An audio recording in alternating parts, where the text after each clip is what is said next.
Springs, Arkansas. It's fans on the rail, ready to go. When you look at this race, you have the 2 Motown Collection, the 2, and the 7 in here, State School Smart. You know, the 7 is a $225,000 purchase. That was even money first time out in a maiden special weight, and is now in a 12.5 claimer.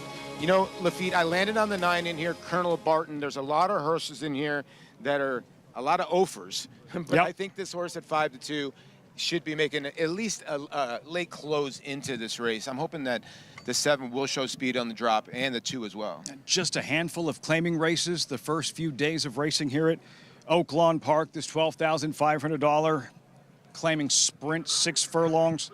Now the 9, as you mentioned, emerging as the favorite in Colonel Barton.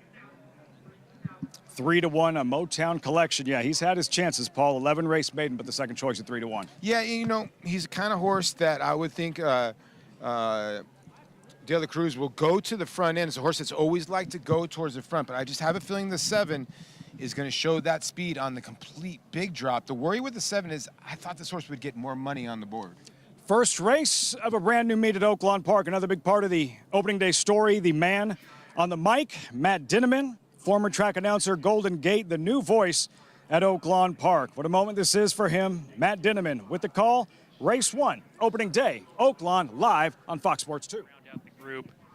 Preparedness and Colonel Barton to round out the field. Here's Colonel Barton and Rocco Bowen going in. Heated line, we're ready to go. We're off and running at the 2023-2024 season at Oaklawn Park. Motown Collection had to steady coming out of there and drops to the back of the pack early on. State School Smart shooting to the front, leads by 3/4 of a length from in the second spot. That's 8 straight down on the inside. Scrimshire is next. Sir Peel caught 4 deep. He's 2.5 behind, racing with Colonel Barton. And then Singing Groom down on the inside. The first 6 separated by 5 lengths as they approach the 4 turn. A gap of 4 to Motown Collection, passing Preparedness, who's the early trailer around the 4 turn. State School Smart flees from the pack, steps on the gas, and opens up 3 around the 4 turn run. Colonel Barton being asked to get going now in the second position. 8 straight is dropping back, so is Scrimshire, and then Sir Peel as they come to the top of the stretch. State School Smart, let's see if he can keep going. He's only in front by 2.5 now. Colonel Barton looks like the only one with a chance to get him. State School Smart getting leg weary. Colonel Barton trying to lug in here. He's second. He's going to get to the rail. 16th to go. State School Smart trying to get to the finish. He's desperate. Colonel Barton surging on the inside. And here comes Colonel Barton. Colonel Barton and Rocco Bowen to win the opener. State School Smart second home. Then Singing Groom. And Sir Peel was 4th. 1 for 1. I'm going home, Lafitte. I'm done for the meet. That's it. Picking up right where he left off last season, Paul LaDuca zeroing in on the winner, Colonel Barton, who looked like he was staring down the barrel of his 12th career loss. Re-rallies along the inside. State School Smart. Shouldn't he win from there, Paulie? Yeah, you know, Rocco Bowen was having trouble with this horse that was leaning in. He decided, you know what? I'll come up the rail here on the 7. The 2 in here, Motown Collection, just lost all chance at the break and allowed the 7 to get a clear lead in here and just could not hold off Rocco Bowen and getting the job done. And a horse that looked like it was difficult to ride down the stretch. Good job by Rocco. 9-7 in the opener, and so now we can like take a breath and actually kind of set up this opening day program from Oaklawn Park. Let's start big picture, Paul, and that you were here all of last season. You'll be here this entire season. And what makes this particular 66-day meet so significant, so special? I kind of call it the mini Saratoga. Everybody here is here for the horse races. You can see from here all the way down the line. They love their racing here. It is an event here on the weekends, especially if Arkansas basketball is playing as well, because they are very good with Coach Musselman. There's a lot of history here. You and I are big baseball fans. A lot of people don't realize that spring training was held here, where Babe Ruth and Satchel Paige played with each other. So there's so much history in this town. Great food, great camaraderie and just great people. And like you said, often referred to as the Saratoga of the South, and you get these big crowds, especially on the marquee days. And some of those highlights you'll want to look ahead to, some of the bigger races on the calendar, and specifically with the 3-year-olds in the march towards the Kentucky Derby, Smarty Jones on New Year's Day. The Southwest, the Rebel, Arkansas Derby, all of those purses of which have been inflated this season. Yes, they have. And, they were significant last year. Let's be honest. Angel of Empire conquered the Arkansas Derby, and he was a length and a half away from winning the Kentucky Derby. So the horses that have come out here at Oaklawn have done well when they do leave. So, yeah, these races and these preps are very important for the first Saturday in May. And the opening day feature, fitting. We start with 2-year-olds in the Advent Stakes, 5.5 furlongs, $150,000 purse, number 10. Valentine Candy, 2-1 morning line favorite, trained by Steve Asmussen. Let's go back to his debut, Paul. This was late July, Saratoga. Valentine Candy on that afternoon wires this field just too fast to catch. Yeah, he was too fast to catch on that day. And you know what? He was the kind of horse that was bet as a Luke work favorite. If you remember that race, he jumped out of the gate. I mean, he opened up 2 or 3 lengths right out of the get-go and got the job done. A little ambitious going right into the hopeful, but why not? It's Steve Asmussen, and then the break wasn't there that time. But this horse obviously has a ton of talent. Mentioned Steve Asmussen, holds just about every record here at Oaklawn. There is to hold. We'll have much more on him and the Advent Stakes a little bit later on in the broadcast. But first, we welcome in our crew in New York. Maggie Wolfendale, Sarah El Badwi standing by. Guys, just getting started here at Oaklawn Park, and Maggie, we're still going to go, but, DeLuca's ain't going to be the same without you. Oh, man, I missed out on DeLuca's today. I am jealous. As Paul said, there's some good food, and that's by far the best spot in town, guys. Great job. Looking forward to hearing more from you all out there at Oaklawn in Hot Springs for their opening day card. They were just mentioning the Advent, Sarah. That will be the opening day feature. We have a feature here back at the Big A2. It comes in race number 8 for the New York Reds. A pretty serious defection of Stone Creator. She was your 2-1 morning line favorite.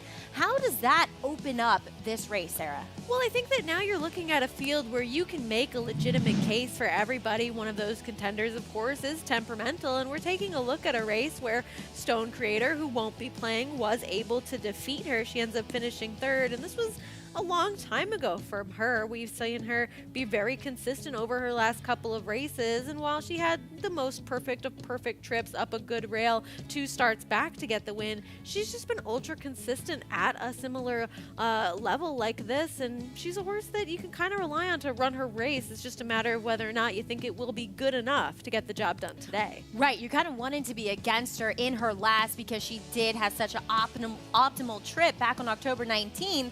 But do you think that last race suggests that she is trending in the right direction, kind of matching up those buyer speed figures? I wouldn't be surprised if she got the job done today. She'll be on any tickets that I use, including the cross-country pick 5 that we have with Oaklawn Park. So I definitely think that her chances are fairly legitimate, but you could really make a strong case for anybody to win that race. I like the number 1 Khalid Magic on top in there. And you would have to think Peak of Chic might be the one to reel in. As always, today's race is brought to you by Claiborne Farm.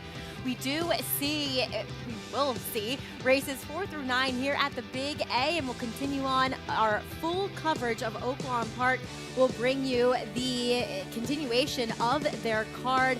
Late pick 5, 50 cent late pick 5 does start in race number 6. And if you want to play today's races and follow along with all the action, make sure you do so with your Naira Bets account. If you're not a member, become one today, and you can earn that $200 deposit match bonus when you use promo code MATCH200.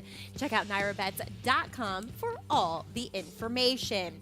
Back here at the Big A, we are fast. We've seen some races already on the card. It does feel like, Sarah, I'm not saying there's a bias quite yet, but it does feel like you want to be forward here. And I felt that way about yesterday's races. I think that having that... And over the last weekend, sorry to interrupt. Yes, yeah, absolutely. We've seen a track that certainly does favor speed. All right, we'll kick things off, though, in this maiden special weight with number 1, Lucency. Switching barns from Todd Pletcher to Rick Dutrow, adding the blinkers already has shown good early speed. Please ignore the graphic that says sloppy as you check out number 2, Lord Vicente. A horse that's making his second start. We saw him run into the likes of Digitize first time out.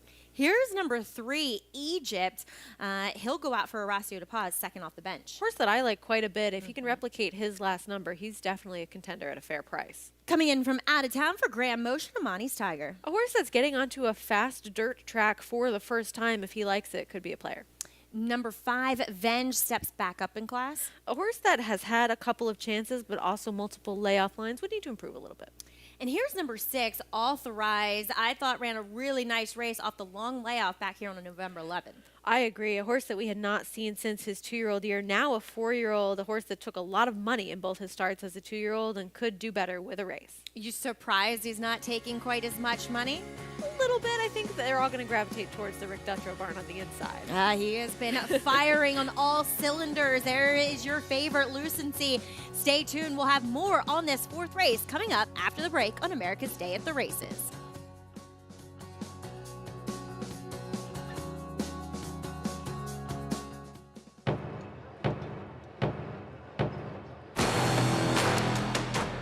Nothing stood in his way. War of Will won the Preakness.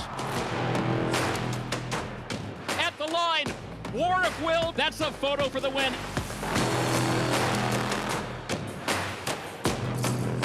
Hey, 650,000. War of Will, standing at Claiborne Farm.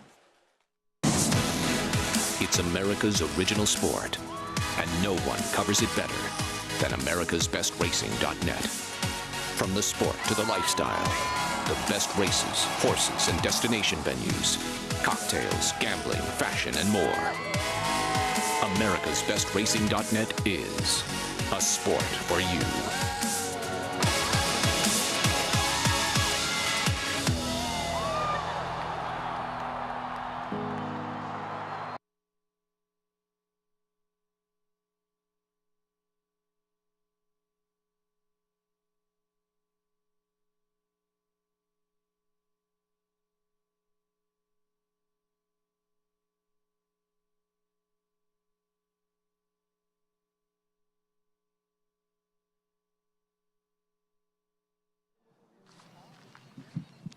Hey, Lafitte, how are you?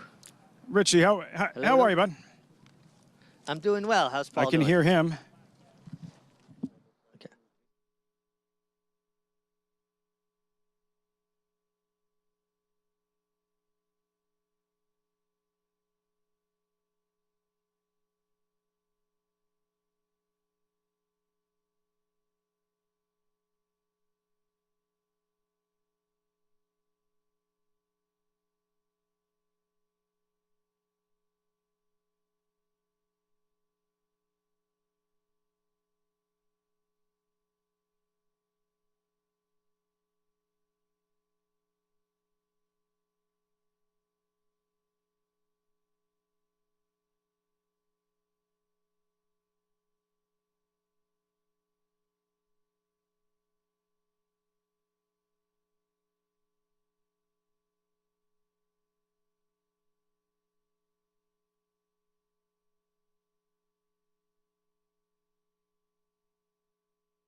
Thanks for joining us on this Friday afternoon. It's America's Day at the Races here on FS2, and we are proudly brought to you by Claiborne Farm.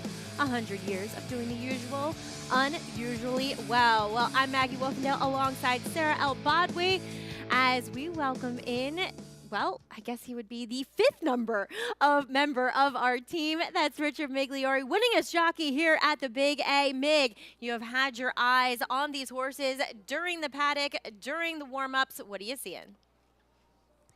Yeah, Maggie, this is just a really nice-looking group. We'll start down on the inside with your favorite, Lucency. Listen, everything positive and no negatives I can report about a big favorite adding blinkers and making his first start from the Rick Dutrow barn. But he goes from one very good barn in Todd Pletcher into another good barn with Rick Dutrow. He's paired up 2 back-to-back efforts that were good in varying styles. One, after not breaking particularly well, he rallied a bit from off the pace. Last time, more speed. I think he's a little bit under the gun here from the rail, and I think he's going to have to show that speed to keep and hold inside position. The 3, Egypt, who comes off a big effort in the slot last time. I love the way he warmed up. He was just very light on his feet, very sensible kind of colt by Tiznow. And I think he had really high marks. I don't know if the sloppy track helped facilitate that good effort last time, but from a physical perspective, certainly making a nice impression. The horse that was a standout physically and makes sense on paper is the 6 Authorized, son of Curlin out of the Pulpit mare, signed for Adele Dilschneider and Claiborne Farm. Horse could not look any better, drawn extremely well under Dylan Davis from that outside post. But I'm going with a horse that's taking money, and his first start left a lot to be desired in the 2, Lord Vicente. He's going to be my top selection. This is a very striking son of Into Mischief. He was bred in Argentina, so Southern Hemisphere. He was foaled in October, so he was running against 3-year-olds in August of this year when he was still a few months shy of actually being a 3-year-old as a 2-year-old. I'm seeing a very mature colt here. He looks a great deal like the Into Mischiefs. He stamps his horses, got that white face, good size and strength to him. And now the fact that I think he's had an opportunity to catch up from a physical perspective, and he's taking the money he has, and he took money on debut too against a good field. Tells me this horse has shown ability in the mornings. Maybe he was just a little less mature than everybody else. It's kind of like the kid that starts school and he's a little bit at that cutoff where he could wait a year and go in kindergarten the following year, but they say, oh no, let's put him in kindergarten this year, and he's just a little less mature than everybody else. I think these few months has done him well, and I think now actually being a 3-year-old now is going to make a big difference with number 2, Lord Vicente. Well, Meg, you got some human sympathizers up here as I made Grace my daughter, go to kindergarten quite early, and you had to do the same thing. Yeah, August birthday, kind of deciding where are we going to go, and then always felt like I was one of the youngest in my class. So Well, so did I. Here we are. Grace literally is the day before the cutoff, though, November 30th. Oh, really? So She got the worst of it. All your God bless fault. her. She's a trooper. She's Mommy- mature, though. She is. She is very, mentally mature. Mommy really pushing her as they load into the gates really quick. Mig is right. The 2 is taking an exorbitant amount of money. He did first time out, though. He did. And did no running. He finished last. It's going to be the They Knew or another They didn't complete know They again. absolutely don't know. I like Egypt a little bit, a horse that really improved with coming back on October 20th, and I think that he could take another step forward. He showed some grit and determination in that second place finish last time out. All right, going into the gate, we do see Authorized taking the late money for Bill Mott. Can he get the job done now as a 4-year-old second off the bench? Race number 4 here kicks off the pick 6 as we get it up to Chris Griffin for the call. Venge and Authorize. Last 2 to load. There's Venge, Authorize.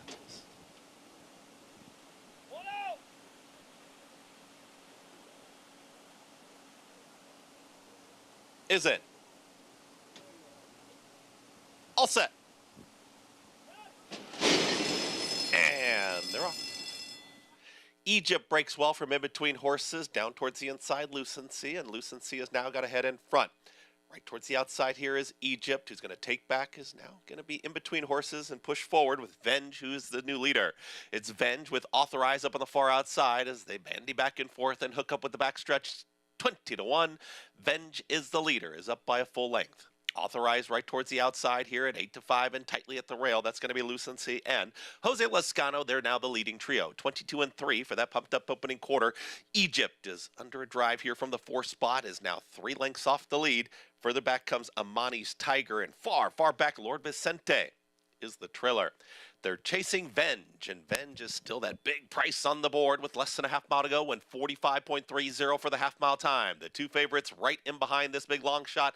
Authorizes towards the outside of Lucency, who's trying to get off the rail now, and here comes Lucency after the leader, is right there in the 2 path, is now stalking this pace setter. They're 3 wide as they approach a quarter mile left to go. From the back, Lord Vicente has made up a ton of ground for Kenda Carmouche, was far, far back, is now taken 5th, is right in behind Egypt, the trailer Amani's Tiger.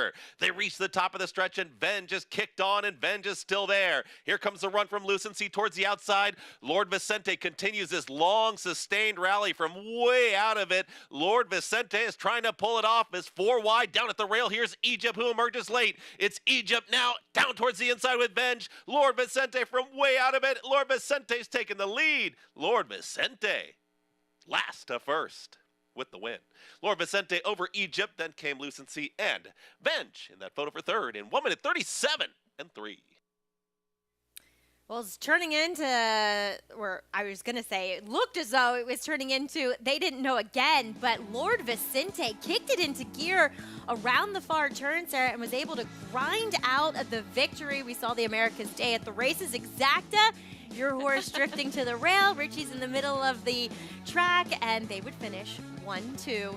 Lord Vicente over Egypt. And I was wondering what the plan was going to be with where we were going to go with Egypt, and finally got some room up the rail. And Lord Vicente, we were commenting during the running of this race that he was so far back early, and it was seeming like it was going to be a hopelessly lost situation, but they went pretty quick up front. And while the pace didn't completely fall apart, he was able to get that nice closing run, a horse that, as you had mentioned, he took some money on debut, he took some big money today. And Richard Migliore liked what he saw, and he got him home to the winner's circle. And Kendra Carmouche gets another winner on this card. You know, it was Authorized went off, I believe, as your favorite. The disadvantage of being in the studio is you can't see the board in the infield as we usually do up on the third floor. But Authorized getting out pretty badly around the turn. And a horse that you kind of would have thought would have been a little bit more forward braking better today, and kind of had every opportunity, and then just still couldn't even pass by your 20-1 pace setter.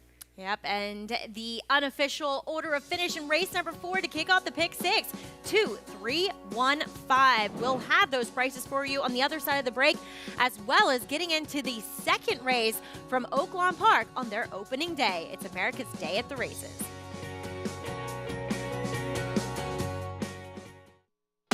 Speightstown. Munning. Echo Town.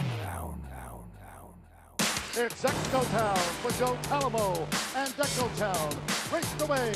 And Echo Town is drawing away in the stretch. Echo Town wins the Allen Jerkin Stakes. A sire line so prolific, it repeats itself. Echo Town. Experience the adrenaline-pumping, suspense-filled action of the Sport of Kings no matter where you are with Naira Bets. It's fast, easy, and secure. Download the app today and start winning with our lucrative weekly promotions, thrilling handicapping contests, and a one-of-a-kind VIP rewards program. Don't just watch horse racing, be a part of the action with Naira Bets.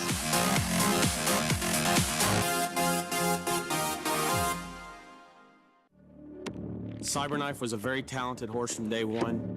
Fast horse, able to carry it around 2 turns. Looks a tremendous amount like Gunrunner, same ability and talent. Holds the track record in the Haskell.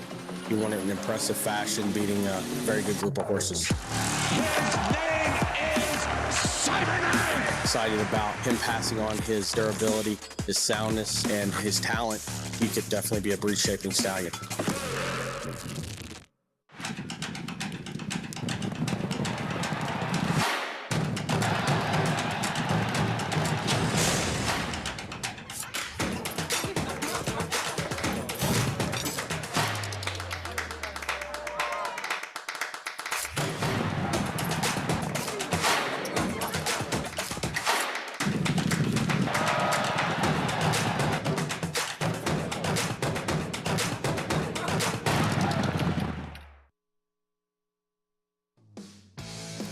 Welcome back to the program here on FS2. We're brought to you by Naira Bets. Bet any track, anywhere, anytime, as you are checking out scenes from downtown Hot Springs, a place known for horse racing, baseball, and gangsters. Most importantly, I did. Yeah. Went to the Gangster Museum last year, learned a lot of probably useless in knowledge, but still, it was very interesting as we do see horses on the track. For today's second race, a maiden special weight for the Arkansas-bred 2-year-old fillies going the 6 furlongs. We kick things off with your favorite, Mo Enchanted. Horse that does have some experience making her second start here. The debuts versus Open Company at Churchill, so now versus the State Breds. A daughter of Anchored Down, Latifa.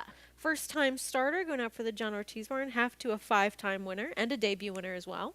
I Be Gone is number 3, wearing blinkers for the debut. Big price. Another first-time starter, the dam, a 3-time winner racing exclusively at Woodbine. Here's number 4 with Kelsey Haar, Fine by Design. Another first-time starter. This is a trainer who is 1 for 1 with his 2-year-olds, winning 47-1 opening day last year. Looks sharp on the track. Is number 5, Predicting, has Kylie Jordan aboard. Yet another first-time starter, half to 2 winners, but neither of them won on debut or as 2-year-olds. Here's number 6 for Randy Morris, Appealing Addie. The first-time starter train continues with yet another one, this one a Brody's Cause. At 7-2, taking some money is number 7, Blue Ember. Yet another first-time starter. The work seemed decent. Decent 3 furlong work. And some too bad. precocity in the family as well. Yes. Is number 8, Two Bells for Ron Moquette at 5-1. This one, another first-time starter, Lord Nelson. Ron Moquette, he usually comes in firing for opening day at Oaklawn. Here's one with some experience. Number 9, Rhonda Ruth. She debuted as a 5-1 shot at Delta. There was a muddy track that day. Didn't really seem to appreciate the off-going. Could improve on a fast track now. Arkansas sired Presley's Turn by Double Irish. Not exactly a sire that's known for his success with 2-year-old first-time starters. He is 1 for 23, but the dam, a 5-time winner. I thought the pedigree on number 11, Kava, was interesting, though. Another daughter of Double Irish. A full to 2 winners, neither on debut, but there is some pedigree there. You're absolutely right. And the one with the most experience is number 12, Natural Touch. Yes, going out for the 3rd time. 2 third-place finishes at Louisiana Downs. The sire is yet to have a 2-year-old winner, though, 0 for 35. Will make her first start for Brett Crichton as we get back to the guys on the scene. Lafitte Pinkai and Paul LaDuca. Paulie, are we going to go 2 for 2 here? No pressure, man. Yeah, no pressure. I'm hoping, but you know these Arkansas races, bred races here, Lafitte can get a little bit scrumptious if you like prices. Yeah, and that's what the board is telling us. A huge part of the Oaklawn story. Yeah, normally when somebody says, like, oh, it's not about the money, it's about the money. Around here, it's about the money. $900,000 a day on average available and up for grabs in purse structure here at Oaklawn Park. This Arkansas-bred 2-year-old filly race, a purse of $115,000 here, and yeah, wide open. So you get the big field, and Moon Enchanted, the filly you like, at 7-2, the tepid favorite. Yeah, and the reason why I like her the most is she's got a race into her. And the other part about that is, as well, is that at Churchill Downs, you know, the last meet that they had, they threw a lot of dirt on that racetrack, and it was a very, very heavy racetrack. You couldn't really win off layoffs, and I think this horse is going to be very, very fit coming into this race. Now, I was able to talk to Greg Compton before the races, and he told me, listen, my filly can run a little bit, Blue Ember. She's very, very quick. We'll see how far she can go. 4-1 currently. Blue Ember, Mo Enchanted, 7-2. Towards the outside, Two Bells. Ron Moquette was just spending a few moments with us, her trainer, and he says, yeah, she's about the half a size of your normal Dalmatian. He says she's quick, tiny, but she has some attitude, some high energy. So I think that's something to watch in the preliminaries at the starting gate. Number 8, Two Bells, how she handled herself, being that she's antsy to begin with, and this is her first day on the job, like so many others. Yeah, and Sarah hit the nail on the head. This is Ron's home track. His horse is Firehair. He employs Rafael Bejarano, who had a good meet here last year as well. So I think the 8's a player. And, you know, Maggie mentioned the 11. I thought the 11 looked tremendous on the racetrack. Robert Martinez had a decent meet here last year. You're getting 14-1. And the reason why I say that is, like, you're not going to get 14-1 on Christian Torres a lot this meet. Yeah. Last year, 100 wins. Like, I realize how much more racing there is now, but he, along with Pat Day, the only 2 jockeys that ever won 100 or more races in a single season at Oaklawn. Like, my question is, what was Pat Day averaging if he was winning more than 100 per season? And he did 3 times. It's crazy. It's crazy, the dichotomy, too. You're right. You know, Christian Torres just started riding almost 4 or 5 years ago. Yeah. So this is still almost brand new to him. He went to Churchill Downs and tried, you know, getting better and better.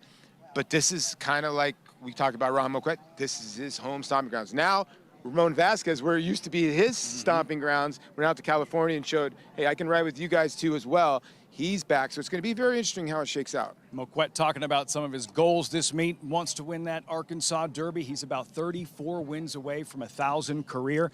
And he's like, well, I want to win the Whitmore. You know, you won that race like 5 times with Whitmore when it wasn't called the Whitmore. But now that it's called the Whitmore, he wants to win the Whitmore. It's funny. The horse is still the favorite in the barn, right? I mean, Whitmore is so cool. It really is. And you know what? Chance was already passing out Whitmore hats to me last year, and he gave me one today on opening day. Chance Moquett, his son, as well. So, yeah, Whitmore always a favorite here at Oaklawn, to the fans too as well. So popular. And Moquett here with number 8, 2 Bells. Let's see how she behaves. Nice look down into the gate as the jockeys in these 2-year-old fillies continue to move into line. Last year, more than $7.1 million. 7.1 in races for Arkansas Breds. And we have Arkansas Breds 2-year-old fillies here. The second race of a brand new meet. Final check of the toe board reading. 7-2, Mo Enchanted, number 1. See if Paulie can sweep the early double. Matt Dinneman standing by.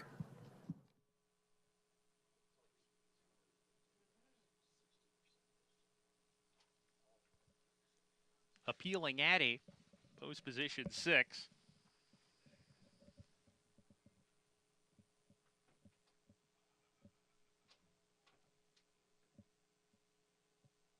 And a couple more runners to round out the field. Kava and Natural Touch. Kava goes in. And now Natural Touch to complete the line.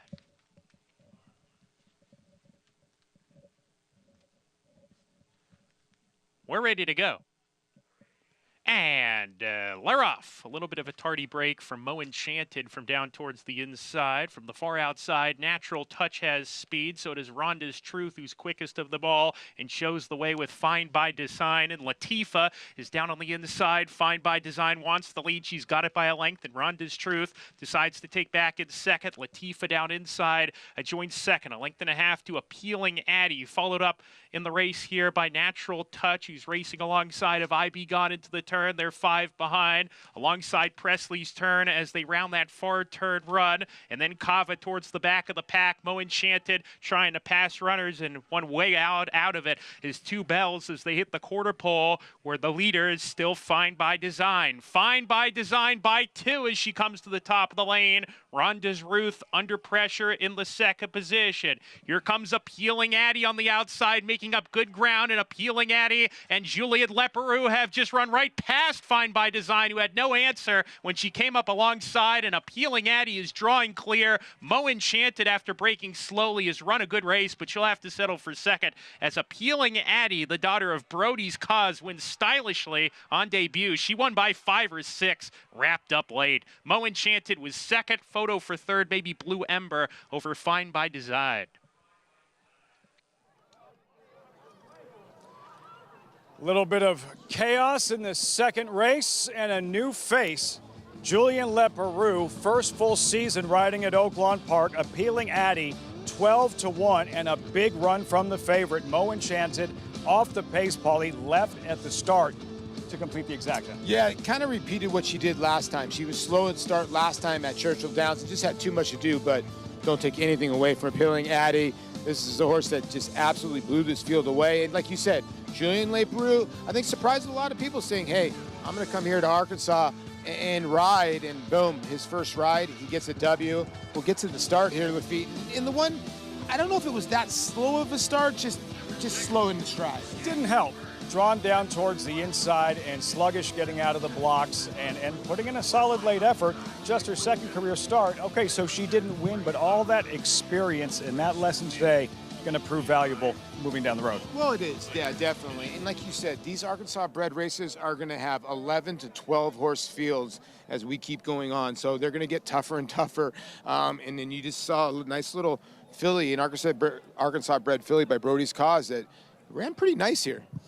6-1-7-4, 12-1. Yeah, so Julian Leperoux, I guess he's not just a turf rider. Not that anyone paying attention would know otherwise. And look, it's important. His first full season here at Oaklawn Park. It was a $115,000 person, this Arkansas bred 2-year-old filly race. For Leperoux, or for anybody new breaking into a new colony, to get a win, get that momentum going right from the start. You want to get off the duck, you do. Well, I mean, let's be honest. Like, you want to get off the duck. There is an objection here, but there's nothing blinking as of right now, Lafitte. We don't know what it's about, but there's the objection sign is up. Objection is up. We don't know what it involves. 6174. You and I are flying blind a little bit. We don't have access. We don't see a replay. So at first glance, I didn't see anything. I didn't see anything either. Nope. No. So listening to Matt Dinneman announce just that there is an objection. Again, we don't know who it involves, what it involves. 6174. Don't kill the messenger. What can I say?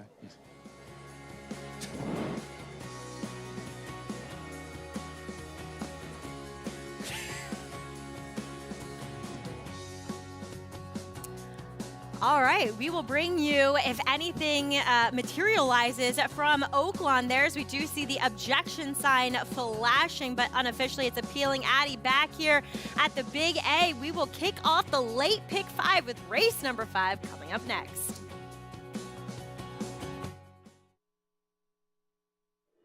Down to the wire. Who's going to win it? It's Malefact. Nest, much the best. She won by better than 10 lengths. Idiomatic, a huge performance all the way. They are 1-2, moving for the 16th pole. Clairiere on the outside continues to gain. Search results trying to hold off Clairiere. Here comes Clairiere. Search results right there. It's the courageous Clairiere to win the Ogden Phipps. Curlin, the classic sire.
Thanks for tuning in to America's Day at the Races, as we are bringing you live racing coverage from South Ozone Park, Queens, as well as Hot Springs, Arkansas.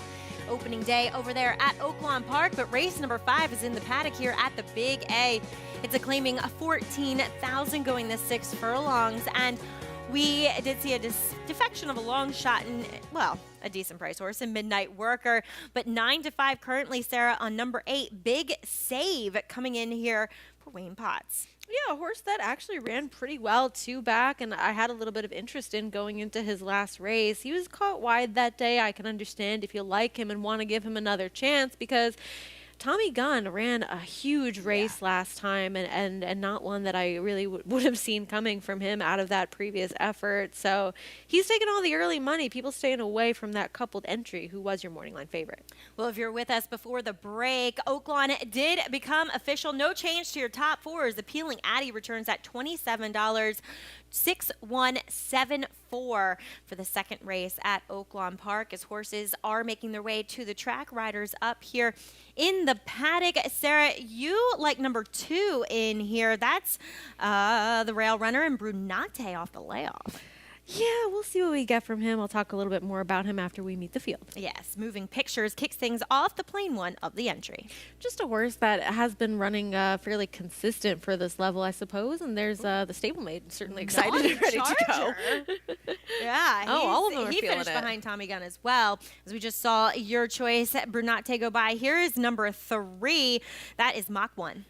Taking a lot of money on a horse that I think is worth considering based on the company that he kept before he went to the bench. Be the Boss, Colloquy, way better. Yeah, as Katie Davis is aboard, the War Tapped long shot. The filly facing the boys in here obviously would need to put forth a better effort than we've seen as of late.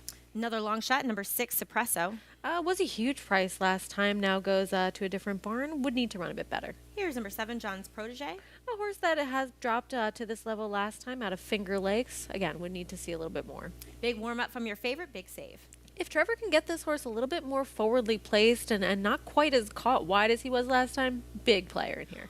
Rounding out the field, the Finger Lakes Invader, number 9, Persistent Danger. Actually ran pretty well last time, finishing 3rd. Was a winner 2 back before that, and I thought this one could actually fit at this level within here. Well, if you want to play along with us, you could earn that $15 bonus when you bet $75 on both Aqueduct and Oaklawn. Just make sure you get over to NYRABets.com to opt in, and you can earn that $15 win or lose. All you have to do is wager $75. As your pick looking good out in the track, Sarah. Brunate, you know, he concerns me for his lack of early speed, but we at least saw in the last race that it's possible. It's possible to close. If you have a as little good pace. as yeah, as Lord Vicente was. Ken McPeak. And he might not be that good. Look, I mean, there's a lot of things that concern me about Brunate, and one of them is the fact that you have to go all the way back to April of 2022 to find his last win. Another one is that he's coming off a bit of a layoff as well. We haven't seen him since May of this year, but I think that if you do a little bit of a deeper dive into the kind of horses that he was running against before he went to the bench, you have the likes of Bourbon's Hope, Ensign Parker, Quick Flash, horses that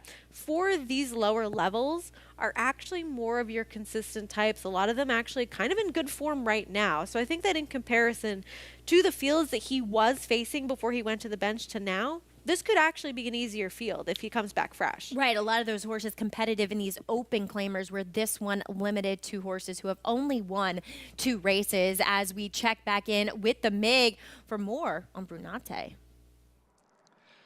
Yeah, guys, I got to tell you, when I'm looking at horses in the paddock, particularly lower level horses like this, I put a lot more credence in what I'm seeing visually, and Brunate is one that just kept catching my eye, making me go back to him. He looks great. He looks fit despite the fact that he's coming off of a layoff. Like everything I saw from him. Listen, Jimmy Bond and his sons, the whole family, they do a tremendous job. And this horse is just making a really nice impression. Like I said, kept drawing me back to him. And Louis Rivera Jr. has really impressed me. He's 4th in the standings right now.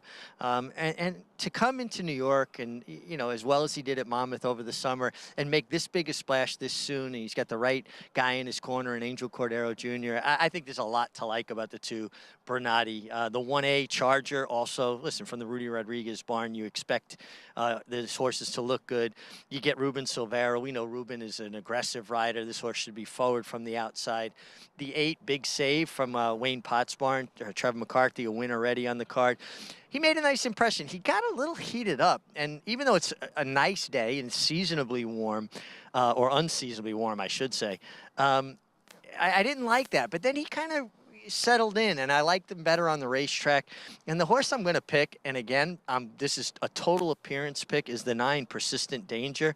This horse just, I mean, he carries good weight. He's kind of a thick, stocky son of Speightster. Unfortunately, we heard about Speightstown, his sire, passing away just today, from what I read. And this horse just looked too good for me to pass on at 6-1. This is a total appearance pick, number 9, Persistent Danger. All right, Persistent Danger coming in from Finger Lakes as he stumbled quite significantly, I thought, in that race, allowance race up there in, well, upstate New York, I should say. Coming in here for Rachel Sells. Now, I think, you know, I thought he ran kind of well given the hand he was dealt from the onslaught. I agree. I mean, he was a big price that day. He was 16-1, able to get up for third in a race that maybe you could argue is a little bit tougher, if not at least comparable to the kind of field that he's going to be meeting in here today for this $14,000 non-winners of 3 or 3-year-olds. So I think that you could certainly make a case for this horse to the outside. I've seen worse 6-1 shots, that's for sure. We saw Sorpreso going in there with the blindfold on as we see assistant starter Jimmy Moore on his head. And so he was loaded without the rider, who is Romero Mirage. Romero will climb up in that open stall and gingerly, I think, climb back aboard Sorpreso, who does seem like kind of a nervous type once in the gate.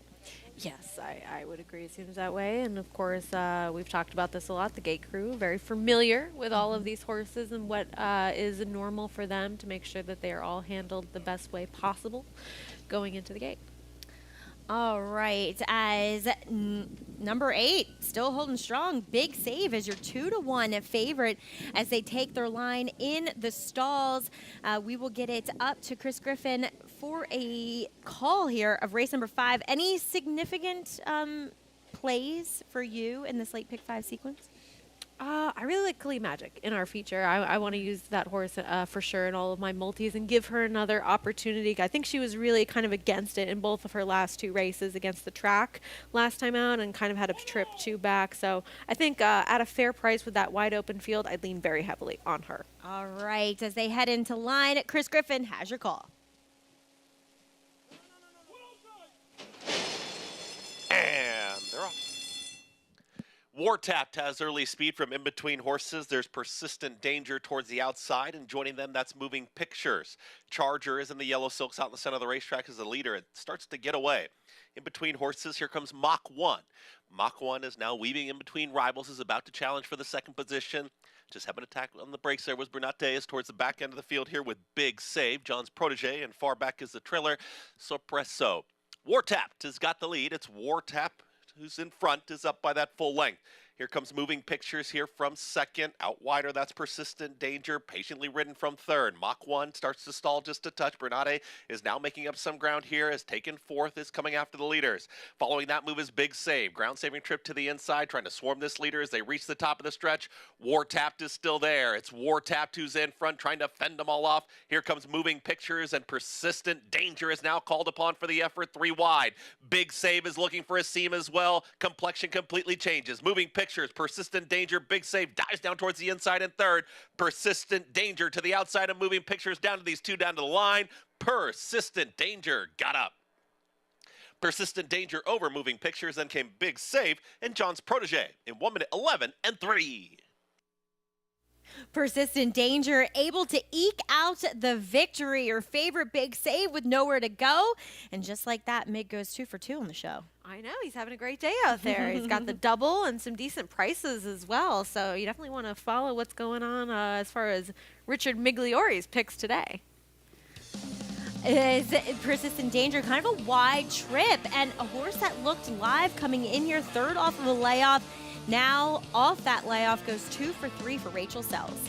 And a nicely spotted as well. I mean, it's hard to judge usually where those Finger Lakes horses fit based on class coming in to the NYRA circuit. And I think this one was very appropriately spotted. I mean, able to just eke out the win in here, but got a nice trip overall. Was wide, but in that nice stalking position as we saw the filly go out to the front end and War Tapped, and then just able to get by one member of the coupled entry. Persistent Danger went off at 4-1 in the end over Moving Pictures. Big Save would have to settle for a third as it gets the win here. Got to give a shout out to my good friend Toby Sheets, who is helping Rachel here in New York. And they get a win together. So congratulations, Mig. Keep the picks coming as we will bring you the official prices in just a bit. It looks as though they're hitting the track over at Oaklawn Park. Let's take a slow-mo. Well, semi-slow-mo. That's not, I mean, that's like kind of a even really that middle slow. slow-mo. Yeah. It's just like maybe down a tick in terms of frame rate, but not Still really looks slow. good. Yeah. All right. Over at Oaklawn Park on the track for their third race coming up. It is a starter allowance and a really intriguing one as well. And 3-2 on the 5 currently. That is stage left coming by way of New York for David Jacobson, who looks to have a string there yet again. He kind of arrived late on the scene last season at Oaklawn, running some horses there kind of in the latter half of the meet. Yeah, he's got a couple in on opening day as well as throughout opening weekend. So look to see him split his attention between here and there and see. He has horses all over the place, really. Does he?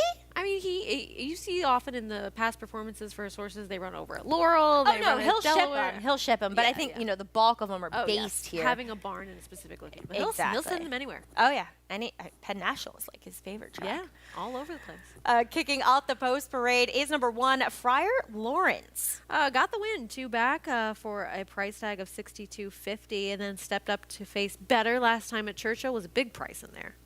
Robertino Diodoro on suspension. This one will run in Sean Williams' name. It's number 2, Sky and Sand. Byers in the 80s in his last 3 starts, a winner, 3 back for the $50,000 tag. Some speed with number 3, Cold as Hell. Goes third off the layoff, lost the rider 2 back at Keeneland, so you can forgive that effort. Second last time to Friar Lawrence. Here's one I know you're interested in. Second off the layoff, got the nice old turf prep coming in here, Eli's Promise. Yeah, I like this horse a little bit. Has some good dirt form. We'll see if he can get back to that. Wired last time by the speedy Pirate Rick, stage left. A very respectable performance at Laurel, finishing second to a horse that we know is the goods. Another one with some speed. Oh, very sharp was Awesome Aaron. He went by, and here's number 7 for the Asmussen family, Pain. A horse that would need to improve a little bit, but does go third off a layoff now, is facing some tougher company in Kentucky.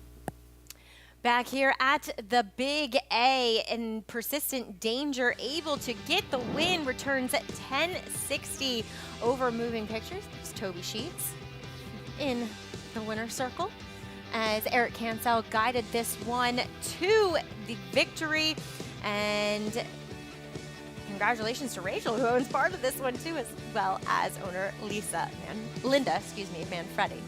It's for me, and it might be for you as well, always hard to judge where these Finger Lakes horses fit, as well as any sort of shippers from out of town, because you just really never know what the form is going to translate to. But this one seemed to fit well here, able to sit that nice stalking trip to the outside and get a good win at a price. And again, Richard Migliore, he's on fire with his picks so far. Yes, he is. And I wonder, how trainers in the end kind of pick out the spots for these horses and how they, translate conditions at Finger Lakes, because, 2 back, this horse won for 5. So he was really kind of stepping up a bit in class here. And I think maybe Rachel just capitalizing on the fact that this horse was in that upward trend. Yeah, absolutely. And he ran well last time, like we had mentioned before the race. Just a horse that had some trouble and was able to hit the board at a big price. As we're back at Oaklawn, that means we send it back out to the guys, Lafitte and Paul. There's certainly some horses with some back class in this starter allowance. Yeah, Maggie, you're talking about trainers finding the right spot for their horses. Has David Jacobson found the right spot for stage left here, who does look awfully imposing on paper coming into this one? Yeah, this horse has been an honest horse, and they mentioned it in the room. Pirate Rick was able to get away with not easy fractions, but was alone on the front end. And I do like that stage left was, he did get a good trip up the inside, but I like that he kept on pursuing, and it wasn't like he was hanging. Mm-hmm. They were going away from the rest of the group. Relentless in the end. And while he didn't win, another step in the right direction. Like, he's trending in the right direction. His numbers, he's on the improve. So for that reason, it all adds up to an 8-5 favorite here for stage left. Yeah, and I think he's just going to be very tough, because I am a numbers type player, and his numbers are very good in this race. When you look at a horse like Sky and Sand, the 2 horse in here, what do you do? Let's be honest. Maggie actually mentioned, Diodoro's on suspension. What do we do with these horses now under the care of Sean Williams? And I do actually think you know, I kind of like Sarah where she's going with Eli's Promise, because I think Eli's Promise might be the quick of this group. You touched on Sky and Sand. Earlier we mentioned the defending riding champ here at Oaklawn Park and Christian Torres, and coming off that monster meet. Again, in case you're just joining us, just the second rider ever to rack up 100 wins at an individual meet here at Oaklawn, what Torres accomplished last season. Yeah, and he did it in so many different ways, from off the pace, for different trainers, for Robertino, for D. Wayne Lucas, for everybody. And really honed his skills on being a good front-end rider, a good come-from-behind rider. And then I think when he went to Churchill Downs, wanted to become a better turf rider. Now he's back on his more preferred surface, dirt. He's just a well-rounded, very good athlete. And when you're talking about this kind of meet and these purses, as we mentioned, an average of $900,000 a day, it's going to attract better talent, better riders. So the fact that he was able to put up those kind of numbers against an improving Colony just lend more perspective to just how good of a meet he did and how much momentum he's arriving with. No, it's true, and it just shows you, I think the Colony is a little bit stronger this year because of the purse money. Put it this way. In the last race we had an objection, it was the 5th place runner against the 12th place, because they want the 5th place money. So they're running for money here. So you make a great point. And so on stage left, we mentioned Julien Leparoux. First full season, full-time here at Oaklawn, won the second race. Ramon Vasquez, welcome back to Oaklawn Park. He'll be riding stage left here. This is where he sort of cut his tooth, right? He was always in between here and Remington Park and always a top rider. Went out to California and proved, hey, I can compete out there. And then he was another surprise coming back here, but he's getting a lot of these mounts. He's on a couple of Jacobson horses. He's on a lot of live horses today. And Ramon's been a solid rider for a long time. Here on stage left at 8-5 now, towards the outside. You touched on Payne, and owned and trained by Steve Asmussen, a family affair here with Keith in the saddle. We'll have more on this later in the broadcast and everything that Asmussen has accomplished here at Oaklawn. The all-time leading trainer here in just about every category, a 12-time champion trainer at Oaklawn, Steve Asmussen, and locked and loaded for another big season. Yeah, listen, he's always going to be loaded and always going to be contentious here. And he's going to have both of his sons riding here. He's got Eric here as well, who started riding a little bit at Churchill Downs. Keith has been getting better and better with each mount. You know, when you look at his horse in here, Payne, you know, is he getting a little, he can maybe get the Grand Slam breakfast at Denny's now. He's about 8, you know, and it seems like he's one of those horses that it takes him a little while to get in the stride. And I think he'll just have too much to do in this race, because the other horses in here are they're quality horses. You know, the 2's quality, and stage left is not run a bad race in a while. Stage left, Payne, is you're here, again, you're here all last season, you'll be here all this season. Is it one of those things where, much like betting Chad Brown in grass races at Saratoga, you're going to pay for it? Betting Steve Asmussen here at Oaklawn, you're going to pay for it. The price is always going to be impacted just by his presence alone. Yeah, him and Brad Cox, obviously, and then you have Chris Hartman and Diodoro. I think the key here is paying attention to the board, paying attention to the will pays and what horses are live in the will pays, because these horses are going to be shipping in. We're going to get a lot of horses coming in from Golden Gate, a lot of horses coming in from Turf Paradise that are going to be trying, at least the horses from Golden Gate, trying dirt for the first time. So pay attention to the board. And again, when you do see Steve Asmussen, Brad Cox, it could tell you both ways. If a horse is a little, you know, not getting played on the board, you can tell how the horse is training in the morning. Stage left, we watched the Laurel race. He was down along the inside. He seemed to back up a little bit entering the far turn. He found his best stride, swung out in the middle of the racetrack, and made a late run. In terms of race shape, what are we looking for early in terms of speed, pace, and where do you expect stage left in the early stages of this 6 furlong sprint? Well, his issue is he hasn't been breaking out of the gate of late. Now, he has been racing a lot. I will give him that. He has not had a break, 13 races so far in 2023. That could be the downfall. I do see the 2. I do see the 4. Cold as Hell ran a very good race for D. Wayne Lucas last time out, and he got beat by the 1. I don't know why there's a disparity there, 23-1 to 9-1. The Gennaro Garcia runner, Friar Lawrence, I thought was a long shot possibility in here. I just think that the 2 and the 4 and the 3 could show enough speed. Stage left has tactical speed, but he needs to break out of the gate a little bit better than he has in the past. Something to watch right from the start. All right, so should stage left not be at his best, not bring his A game for whatever reasons, who would that open the door for? Who has the most upside to pull off an upset, perhaps? You know, to pull up an upset, I'd probably go with Friar Lawrence, the 1, at a big price at 22-1. I just think somebody from off the pace, if it gets crazy up front. Big overlay. Friar Lawrence at the gate for this 3rd of 10 opening day of the brand new meet here at Oaklawn Park. There goes Sky and Sand and last year's champion rider Christian Torres. Stage left, though, the favorite. Welcome back, Ramon Vasquez, 8-5 at post time. Matt Dinneman standing by with the call. Race 3, opening day, Oaklawn on Fox Sports 2. Post 3. 2 back. Awesome Aaron now make it 1 back. Payne to the outside. Here's Payne. We're ready to go.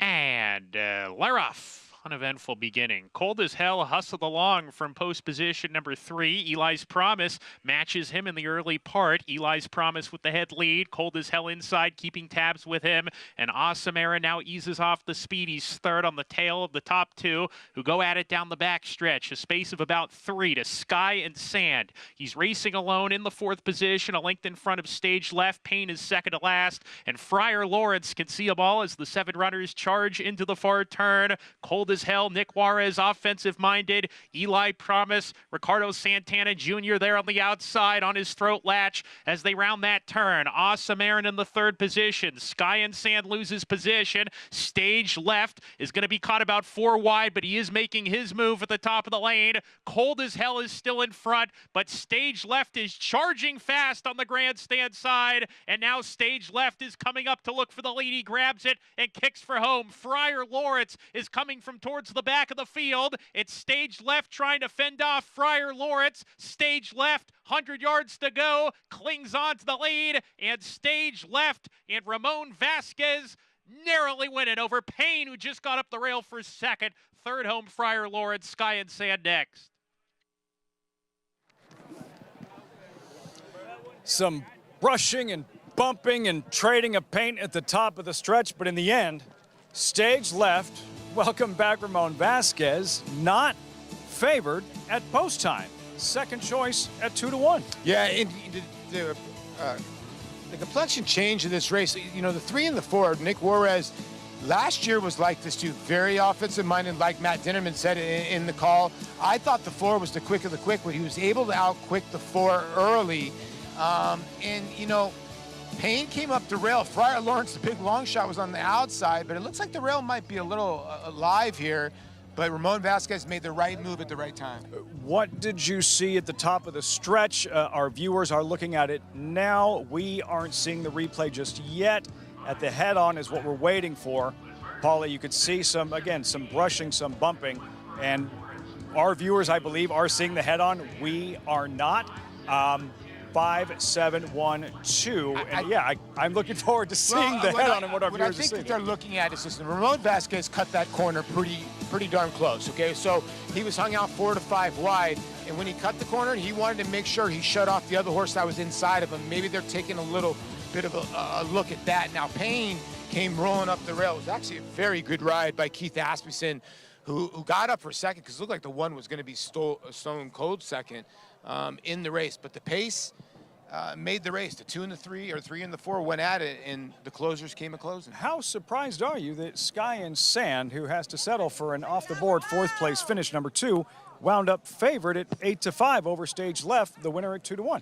This is going to be a learning experience, and Maggie said it. You know, Roberto D'Andoro is on suspension. Sean Williams is taking these horses. Are they going to run like they say on paper? Remains to be seen. Stage Left continues to trend in the right direction. Matt Dinneman on the mic doing a terrific job opening day. 3 races down, 7 to go. Much more with Matt Dinneman when we come back. Paula Duke has spent some time with him earlier today, and I understand there's a story about his rubber duckies that wound up making the trip to Oaklawn. He has an Alabama duck. They don't like that around here. This isn't Roll Tide, it's Pig Suey, Matt. What are you doing? 5-7, 1-2 in the 3rd.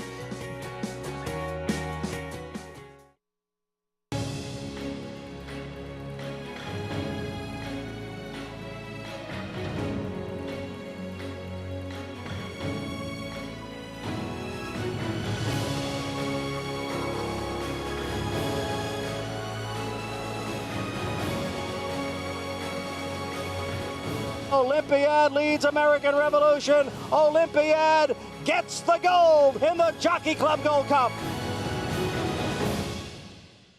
RaceLens is the most in-depth product in horse racing with unique features found nowhere else. True odds, predictive analysis, and pace projection. RaceLens. It will change the way you follow horse racing and take your game to the next level.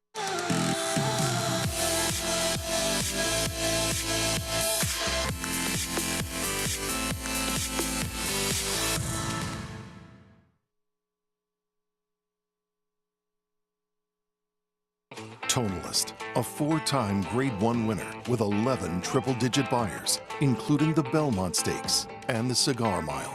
He's already living up to his potential as a sire with multiple graded stakes winners, including Grade 1 winner Country Grammar and Grade 2 winner Tonalist Shape, plus multiple 6-figure yearling and 2-year-old sales. Proven on the track, proven in the sales ring. Tonalist, standing at Lane's End. Racetrack Television Network brings you every race, from every track, on every screen, every day. With monthly packages starting as low as $5, RTN gives you great value and access to more live HD streaming and race replays than anyone. Visit RTN.tv today to sign up and watch on almost any device, including Roku and Amazon Fire. RTN has packages that start at $5 per month.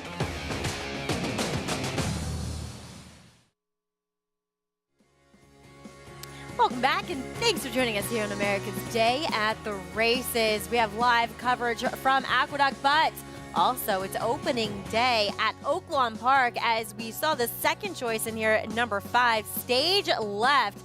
Ship Westward for David Jacobson. Get the win. Certainly a lot of back class with him as he was 4th in the Bold Ruler 2 starts ago. He got the win over number 7.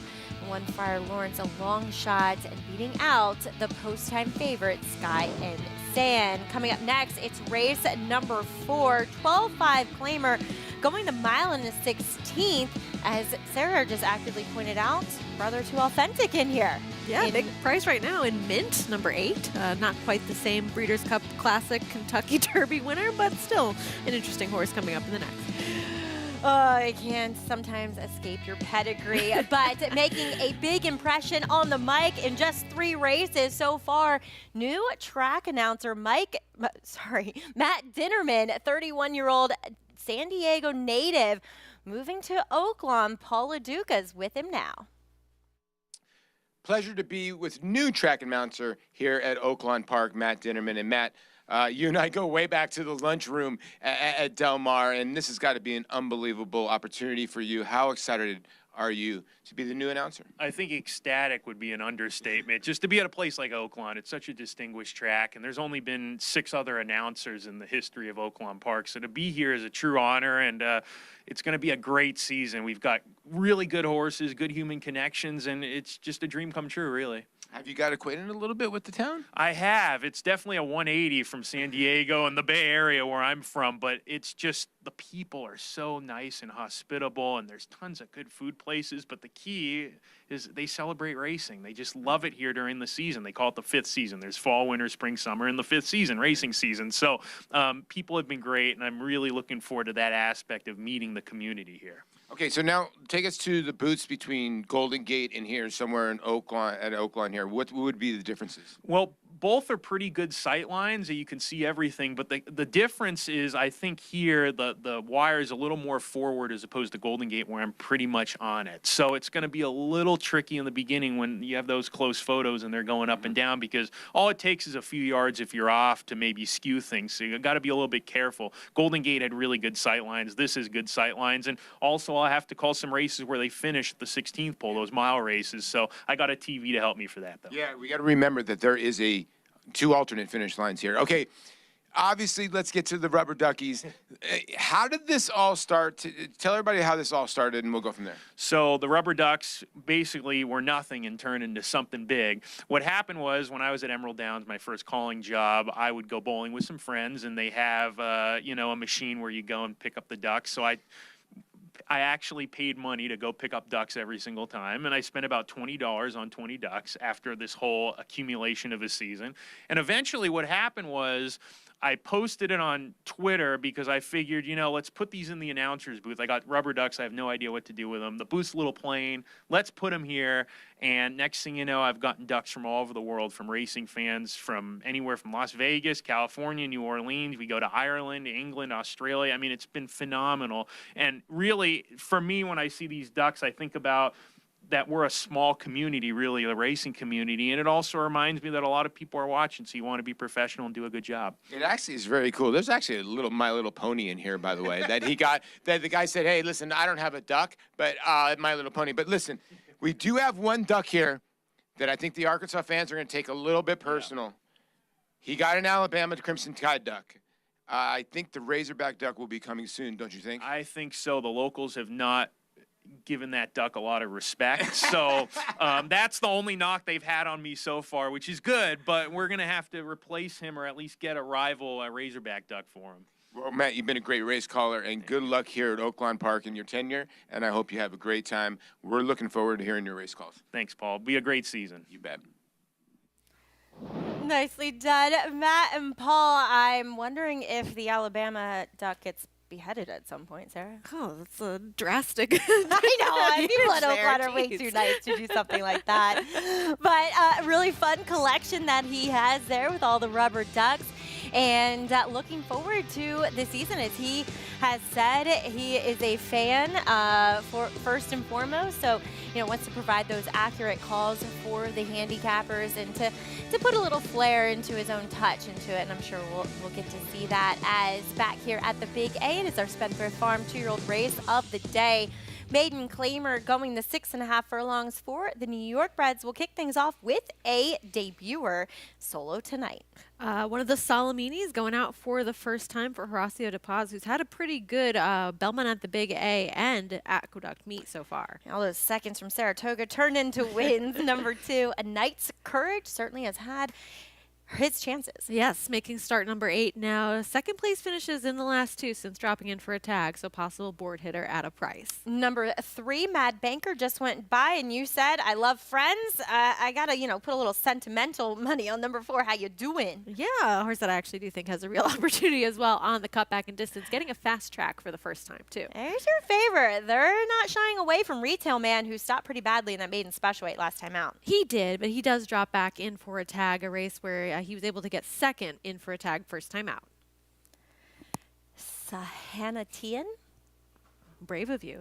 First time starter.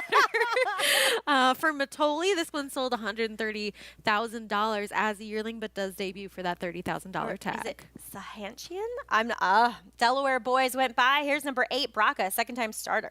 A horse that made the debut last time in the same race as Mad Banker and A Knight's Courage. Off a little slow in there, didn't really make much of a dent. As horses completing their warm-ups for race number 6, we check in with Mig. Yeah, guys, and honestly, I'm going to talk about the 2 central bankers here, starting with the 3. Mad Banker comes off a couple of good efforts. This is a horse that really carries weight. I mean, he's kind of a thick, solid individual, and I think racing is just going to continue to help this horse. I mean, obviously, he ran a big race last time. Looks good in the coat and everything. Just, like I said, kind of a horse that carries some more weight than what I think is ideal. The 8, Braca, the other central banker, he's going to be my top selection. He was well beaten by Mad Banker last time, but I like what I saw, and I think this horse really tightened up off of that race. I love the way he looked in the paddock. Continue to love him in the warm-up, and at 11-1, I'm taking a little bit of swing because his appearance really stood out to me, number 8, Braca. And I will say the 1, Solo Tonight, did not catch my eye in the paddock. Really liked the way he got to moving in the warm-up. Real nice animated trot to him, and I really thought he elevated on the racetrack. But I'm going to the outside with a 12-1 shot, Braca. Braca, you've been hot today, Mig, as we are seeing number 6 being loaded from the front of the gate. So what they'll do is they'll back him in. I said it once. I'll It's enough. What Chris says with this Jamie Begg trainee. A lot of times they just won't want to walk forward. My man Jimmy Moore. Walk backwards. Correct. My man Jimmy Moore often gets the problem children as he is a big and strong guy, but also has that gentle touch that seems to communicate well with horses, as Romero Mirage seems to be the guy that's always on their back as well today. Seems like he has his hands full today with a couple of horses that need a little special assistance at the gate. When you see something like that, are you immediately looking at that as a red flag, or? You know, you see it. You never see it with a good horse. You know what I mean? You see it with the maiden claimers. Genuine horses, good horses, aren't going to need that special, treatment. They're going to be honest. They're going to walk into the gate. They're going to be, generally be good in there. Just because they tend to be, smarter horses. They tend to be adaptable and trainable. You need the mind too. Exactly. as well with the ability, as Braca heads into line to complete the lineup, as Chris Griffin brings us the call. And they're off and walking out of the gate there. Sahanatine is the early trailer. Already about 10 lengths of trailer just walked out of the gate. Speed from A Knight's Courage right out to the front, and Mad Banker's in the early mix. And here comes a run from the Delaware boys. Is out in the center of the racetrack with Braca. These are the front four. Just in behind them, that's going to be Solo Tonight, who's solo in fifth. Looking to move towards the outside with Retail Man. Second to last, How You Doing? And the trailer at the back end of the field, Sahanatine. 22.73 for that opening quarter mile, and they're tightly bunched on the front end. A Knight's Courage has got ahead in front, the Delaware boys. Ranging up on the outside here from second, taking off the pace was Mad Banker, is now re-engaging here as in between horses, hemmed in from Braca. Solo Tonight is in the fifth spot, and here comes Sahanatine, who walked out of the gate, is absolutely rolling there with Retail Man. Green Cap Sahanatine's got a ton of horse and a tough journey as they are tightly bunched as they reach the top of the stretch. It's still A Knight's Courage gutting it out. The rails open for Mad Banker. It's a scramble on here. Braca's got momentum. Retail Man center of the racetrack. Sahanatine might be best with a tough journey. It's Braca who's in front. Here comes the late run from Retail Man. At the rail, it's Mad Banker as they approach the final 16th. Braca is in between horses. Mad Banker puts a nose in front. Mad Banker with a ground-saving trip. Mad Banker cashes in. Katie Davis. It's Mad Banker over Braca, then Sahanatine. Also Retail Man in the photo with Solo Tonight in 1 minute 19.1. Mig on the money again as he focused in on the two central bankers. The lower priced one, though, edging out the higher priced one, Mad Banker over Braca. But Sarah, I think the story of the race, as we were talking about him before the race, and Sahanatine having to be loaded from the front and backed into the stalls. The start didn't do him any justice, but he ran well here on debut. I mean, incredibly well. For this level, for a horse to be so problematic early on in the race, get off so slowly, be nowhere on the screen, and make that long, sustained run, every right to flatten out at the top of the stretch in here as things were really getting going as we come down to the finish, but still gets up for third over your favorite, a horse that was really trying to make sure that he was sort of kept in. And I mean, we're going to take a look at the start. This is significant trouble. The head-on tells the whole story here. As I just watched it on our track feed, I mean, this horse ducks in. The fact that Romero significantly. even stayed on as the horse was making that vertical. And as you mentioned, is able to get up over Retail Man, who was a bad 3-2 favorite yet again. And I mean, he was hemmed in by Retail Man for most of the stretch. This is such a trick horse going forward. Exactly. He'll be way over bet at 30-1, finishing third. So we see 3-8-6-5 here in today's Spendthrift Farm 2-year-old race of the day. The sixth here at the Big A. That will do it for me. Greg Wolf standing and waiting in the wings. I don't have my sneakers on today. I have my rhinestone boots, but I'm still going to have to run downstairs quite quickly to get to the paddock. But more, much more to come from Oaklawn Park as we see their fourth race hitting the track. We'll check back in with Lafitte and Polly. Stay tuned. It's America's Day at the Races. What's better than one fill? Two fills. That was a keen turn of speed. 2 stakes wins at 2. And it's 2 fills. 2 5.5 Ragozins. And the son of hard fun. 2 105 buyers, including the Kentucky Derby. And a passion run by 2 fills. In the last 15 derbies, no horse has been faster. This is a serious 3-year-old. And at 12.5, you'd better book fast. 2 fills. this year's fastest 3-year-old around 2 turns. Experience the adrenaline-pumping, suspense-filled action of the Sport of Kings no matter where you are with NYRA Bets. It's fast, easy, and secure. Download the app today and start winning with our lucrative weekly promotions, thrilling handicapping contests, and a one-of-a-kind VIP rewards program. Don't just watch horse racing, be a part of the action with NYRA Bets.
Welcome to our continuing live coverage on FS2, America's Day at the Races. Good to have you with us. Greg Wolf stepping in from Maggie Wolfendale with Sarah L. Bodway for a little bit until the MIG joins me here on set. Opening day coverage from Oaklawn continues. That stakes race, the Advent, still to come, and it has been a very unformful day here in New York so far.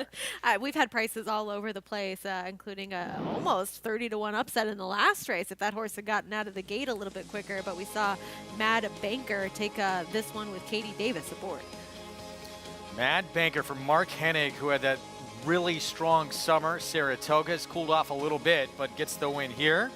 4th time the charm for this 2-year-old by Central Banker. And yeah, for a moment, like everyone was going to be scratching their heads and starting over here. Exactly. I still am with how this horse was able to run. But Mad Banker, nice ride by Katie Davis, waiting patiently for that room up the rail and able to get through in there to get the win over another Central Banker in Braca. MIG has been on fire today. I don't know if you've been listening in while you were waiting in the wings. He's been doing tremendous. He's got it going on today. 3-8, 6-5, 13-1, 30-1 underneath with Mad Banker on top on our Spendthrift Farm 2-year-old race of the day. It was a thriller to kick off the late pick 4. We're going to take a timeout. We'll be back. A lot more coming up on our opening day coverage out in Hot Springs, Arkansas. We'll get to the 4th.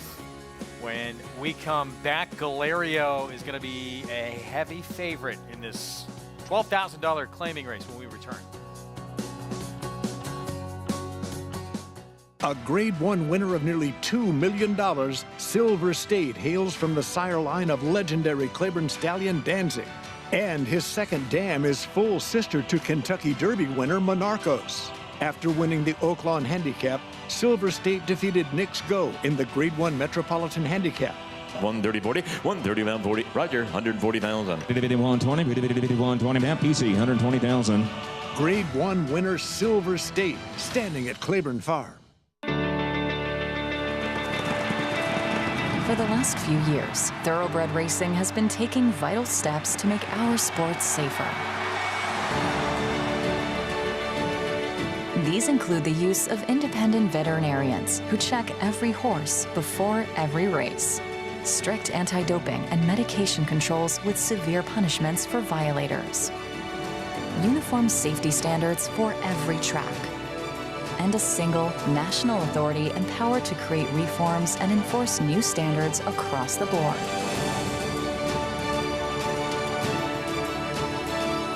With each important measure, more data is gathered. Accountability is demanded. And while we've made progress, we are committed to doing more, so that at every track, in every race, safety takes the lead. Visit ntra.com/safety for more. We watched his career. You know, the speed he had was tremendous. So we bought 2 or 3, underbidder on several. Really nice volatile colt in this last sale that I think maybe $600,000. Beautiful colt. Tom, $600,000. Thank you very much and good luck. Perfect sire for 2-year-old sales, and so we'll be bidding against some of our peers, no doubt. So we're looking forward to it. We like a little competition. You know, it's fun. Volatile, Victoria, in the Vanderbilt. Back in our Friday coverage, America's Day at the Races, opening day at Oaklawn in Hot Springs, Arkansas, and a $12,000 claiming race at a mile and 16th coming up. This is without question the horse to beat. This 7-year-old Galerio, an 11-time winner, has won over $600,000 in his career, and he brings in very sharp form to this race. He does. This was a horse that won last time out at Laurel that we'll take a look at here. And this was a race where he was picked up for a $40,000 claiming tag. So maybe this is a situation where you're dropping to get the win. It's a big weekend, opening weekend at Oaklawn. It's good to win races and start things off on a high note. But you also have to wonder a little bit. He was competitive at a higher level, and this is a big drop in class for this horse. Knows how to find that wire. His numbers coming in tower over this group, but we will see. First trip to Oaklawn. You never know, but public backing him pretty solidly here as the even money favorite. Absolutely the horse to beat. Just as you mentioned, has the best numbers coming in, and if he's in the same kind of form, everybody else is going to be running for second. City Legend outside, taking a little bit of late money, coming in from Remington, and the 6 Wartime Hero. Impressive winner last time out. That was at Horseshoe Indy, matching the biggest figure he's ever earned. Second choice at 5-2. Now down to 4-5 on Galerio, the 2. The horse to beat here in this 4th from Oaklawn. Matt Dinnerman with the call. We're ready to go. And they're off for the first route race of the season. City Legend on the far outside gets into it early. Baba's Boy hustled along by Rocco Bowen to snatch the lead. He's got it. Baba's Boy in control into the clubhouse turn. Galerio runs in the second position. Nate's Attack 3 deep in third as they charge around that turn. Then the pair of Colosi and Wartime Hero. Mint is on the outside. He's running 6 or 7 behind in the black colors. There's a gap of a length further back to City Legend. Broke Alert. Lee's been taken back to race alongside Shemaim, and a gap of 3 to Make Noise, who's the early trailer. Down the backstretch, Baba's Boy at a big price, 54-1, leads the parade by about 2.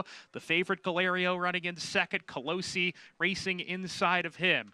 Then Wartime Hero, he's placed in a good position, racing alone. Nate's Attack has lost position, being joined by Shemaim down on the inside, and also City Legend, they're running as a pair. Second to last is Mint, he's dropping back to race at the rear with Make Noise as they charge into that turn. Baba's Boy around the turn. There goes Galerio, though. They step on the gas with him. And Galerio's going to go up and take the lead here, but immediately getting a fresh challenge on the outside by Wartime Hero. And Wartime Hero cruising up alongside, and at the top of the lane, he takes over. Galerio under pressure in second, needs to re-rally. City Legend's got to do more. Baba's Boy drops out of it. Down the stretch, Wartime Hero and Manny Esquivel lead by a narrow neck. Galerio inside with Ramon Vasquez determined. City Legend third, still needs to quicken.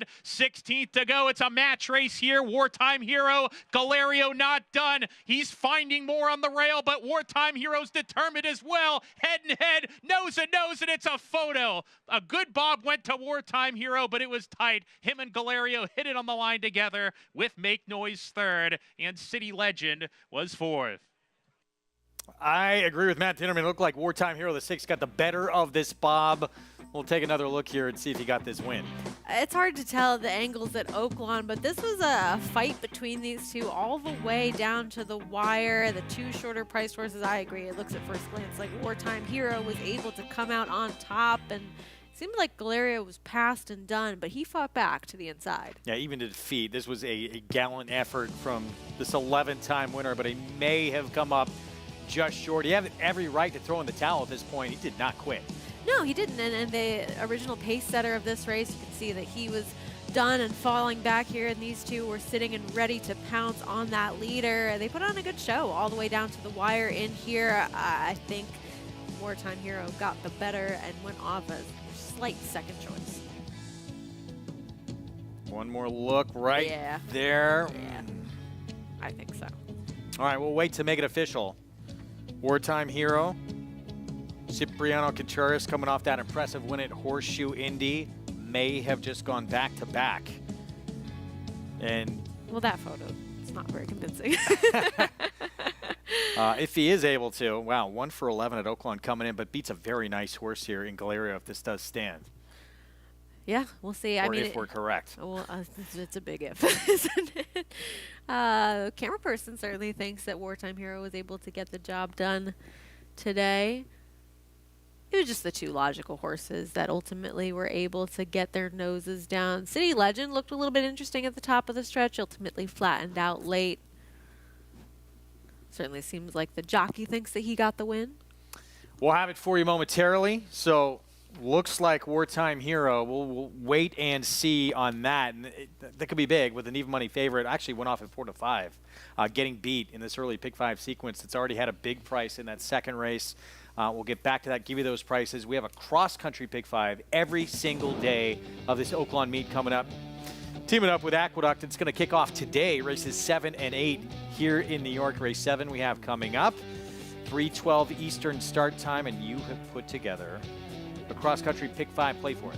I have. Excited to be kicking off these wagers, and that will be offering them every single day at Oaklawn. So really looking forward to these. And as we've seen already at both places, you can definitely get some big prices within those sequences. Yeah, it's a really difficult race to try and start this sequence off at. We talked about it earlier today on Talking Horses. 50,000 starter allowance, 1 turn mile coming up. How deep are you in the first leg? I'm only using 3 horses to kick things off. I'm not super against the entry. I have Duck Fat in there, a horse that I know you have a little bit of interest in, as well as I feel the need off the claim for Linda Rice. In that second leg, going 3 deep with the scratch of your morning line favorite and Stone Creator, I think that's an open affair in our featured race. Then I'm singling a little bit against the grain with a horse that I think is my best bet of the day over at Oaklawn, a horse that I think is Lone Speed and comes out of a key race. Using 2 logical types in the next at Oaklawn, and then to close things out in the Advent, I think it's a pretty wide open race in there. Using Valentine Candy as well as a couple of others, but I think that there's a lot of ways that you could go in the Advent, and if I'm live, I'd want a lot of coverage to close things out. Yeah, it's a difficult last race, no question, at Oaklawn to close things out. It is Wartime Hero getting the better of Galerio here in this 4th from Oaklawn. Cipriano Contreras farm, Manny Escobar, and back-to-back wins now for this 6-year-old gelding son of Empire Maker. And was very game in this effort to go by. You see prices official in there. I would say for the 2 favorites, a decent exacta, $7.50 for a buck. Usually, I mean, we saw this all meet last year. Usually, you're the one on the outside. You have that edge, and those horses just seem to get the advantage in the stretch down to the wire. I agree, and it certainly looked that way, so glad that we have a little bit of an eye for the photo finish at Oaklawn. We're going to take a timeout. We'll be back. Cross Country Pick 5 begins next with this race from New York, and there is Jolly Miss Jill. Right now, the 2-1 favorite, Linda Rice. Off the claim, one of a couple she'll send out in this race. Jose Lezcano rides. We'll have the post-parade when we come back.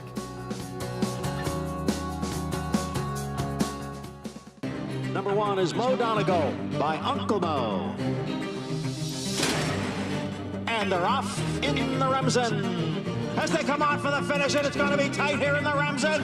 Mo Donegal bearing down on the outside. It's Mo Donegal and early voting, and it is Mo Donegal to win the Wood Memorial.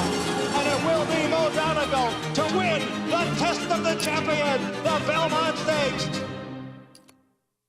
Now more than ever, it's time to get with the program.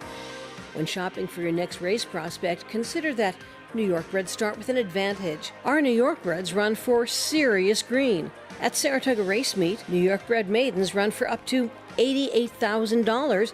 New York bred allowance horses run for up to $100,000. And New York bred owners can collect awards of up to $20,000 per horse per race. So get back with the program. Seriously.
Watching America's Day of the Races on FS2, Cross Country Pick 5 with Aqueduct and opening day at Oaklawn, set to start in just 6 minutes here with the 7th race from New York. Our program brought to you in part by America's Best Racing. For the love of the race, visit americasbestracing.net today. Coming onto the track for the post parade here from the 7th at the Big A, and we start with the 1 here, part of the entry, Chasing Daylight, Rudy Rodriguez. Trying to get her 3rd win in a row as she now steps up in class for the Rudy Rodriguez barn. It took a big move forward in that last performance. The other half of the entry breaks 3rd from the outside. This is the horse that's been running at this level, was able to get 2nd, 2 back. We'll see how she competes with all these horses changing class She levels. gets in lightest of anybody with an apprentice rider on board as well. Mim, the 2, gets the rail. Changing over to the James Ferraro barn after being with Rick Dutrow last time out. Here's Duck Fat, who's going to stretch back out in distance. A horse that was able to finish 3rd behind an informed Solib last time. I think that she's definitely a viable long shot worth using. One of a couple for Linda Rice. I Feel the Need. Another one who took a big move forward last out. Yeah, big win at Keeneland last time out. Got an 80 Beyer speed figure after getting off slowly, and now is your 8-5 favorite. That was for Chris Hardman, now claimed with Linda Rice. Miss Christie, 20-1. Heeman Harkey rides. A little bit more of a turf horse. We haven't seen her run the same kind of numbers on the dirt. Jolly Miss Jill, this was the favorite when we went to break. That was not going to last. 7-2 now. Another one that is first off the claim for Linda Rice. This one stepping up from a $35,000 tag. Bella Principessa, big price for Bob Glaceris. A horse that's going 3rd off the layoff and has some dirt numbers that could make her competitive. We just haven't seen them in a little while. And leadership ability, Gate to Wire, start number 2 last time out for State Bred Maiden 40. That was for Chad Brown. Claimed out of that race now with Charlie Baker and a couple of winners behind her that day. And that was an off-the-turf race. She'd need to get a little bit faster to compete here, but not out of things completely if you like her. A decent price at 11-1. So approaching the 3-minute mark to post here in this 7th race. Again, kicks off the cross-country Pick 5 as we see the Linda Rice claimee from Keeneland. I Feel the Need. And let's get back to the beginning for this 4-year-old filly. It was not great. It wasn't. She spotted this field by a considerable way, as you see her really drop back after that sort of slow beginning. And this is just generally not how you win races at Keeneland. You see that margin of separation going into the turn, and then when we pick things back up, she's midway making that move, saving all the ground towards the inside, does get through with that nice rail skimming ride to get the win. This is a number that we had not seen from her in the past, a couple in the mid to high 70s, but a significant improvement improvement for her. If she repeats this performance, going to be awfully tough, but I think it's fair to question at a short price whether or not we're going to see this 80 Beyer speed figure again. Yeah, and she got a, even though she broke terribly, got a perfect run around the tractor of the fence. She did. She was able to save every single inch of ground possible, much the best this day, but arguably this is a much tougher field she'll be facing now. 9-5 favorite, 1-2 in here for Linda Rice. Let's head back downstairs to Maggie Wolfendale. And Greg, I respect the two from Linda Rice. I feel the need. I think Sarah really kind of summed up that race the same way I saw it, in that she was probably with the track, being able to save ground that day. She looks fine here, but ultimately, if you told me to pick between the two Linda Rice horses, I actually would take number 6 in here, Jolly Miss Jill, who is coming off of a suspect effort, I think, in her lone start for Rob Atras, in which she was kind of reluctant to switch leads. She was lugging in while stopping that day. Now, Linda Rice and Winning Move Stable went in to pick her up again. You would have to think they got out shook when going in for the 25 and came right back to the 35,000. She looks great overall. I kind of prefer her based upon appearances to Linda's other favored runner. I feel the need, but ultimately I'm going to side with the 8-1 number 3 Duck Fat. Last time out, she was basically wired by Solib and Big Bean Christine, who ran 1-2 around the racetrack, and she's cutting back in distance that day. She just couldn't keep up early, and I thought she really ran on well late. Overall, I feel like Robbie Davis has her looking incredibly well. A filly that sometimes struggles to carry her weight and conditioning. It's pretty good for her. Sometimes she gets really nervous. Not the case today, and I like her back out to the mile. Physically, it just seems to suit her a bit better. Number 1A in here, Bonadou.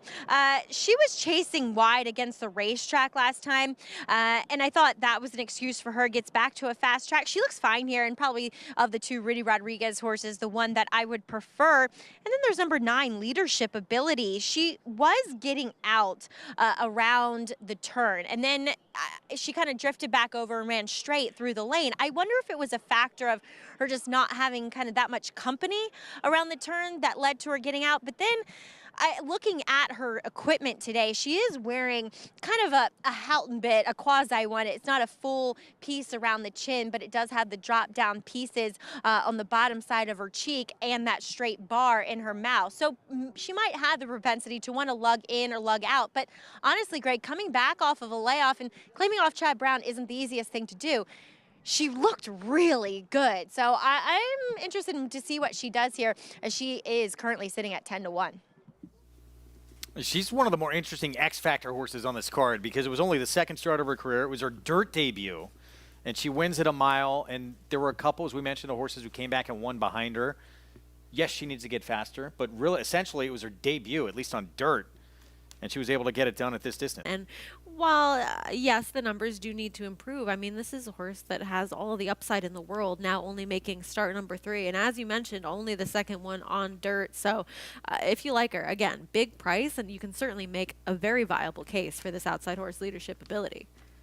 Maggie, like this half of the entry, Bonadou, the other half of the entry, if you like the entry, I guess reasons like both, because Chasing Gaylight ran a huge number last time out. So true, potentially 2 for the price of 1 here, and that's why you're seeing the 8-5 favoritism. And sometimes, as is the case with the entries, you really are only getting one horse that people are betting on. I think you're absolutely right that you could like either, and there's certainly things going for either one. So this is one of the entries that makes a little bit more sense as far as how they're betting. Cross country pick 5 between Aqueduct and Oaklawn begins here. Let's send it upstairs. Chris Griffin, the call.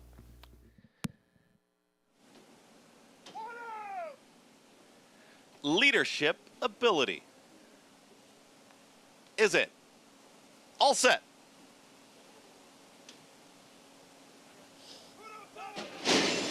And they're off.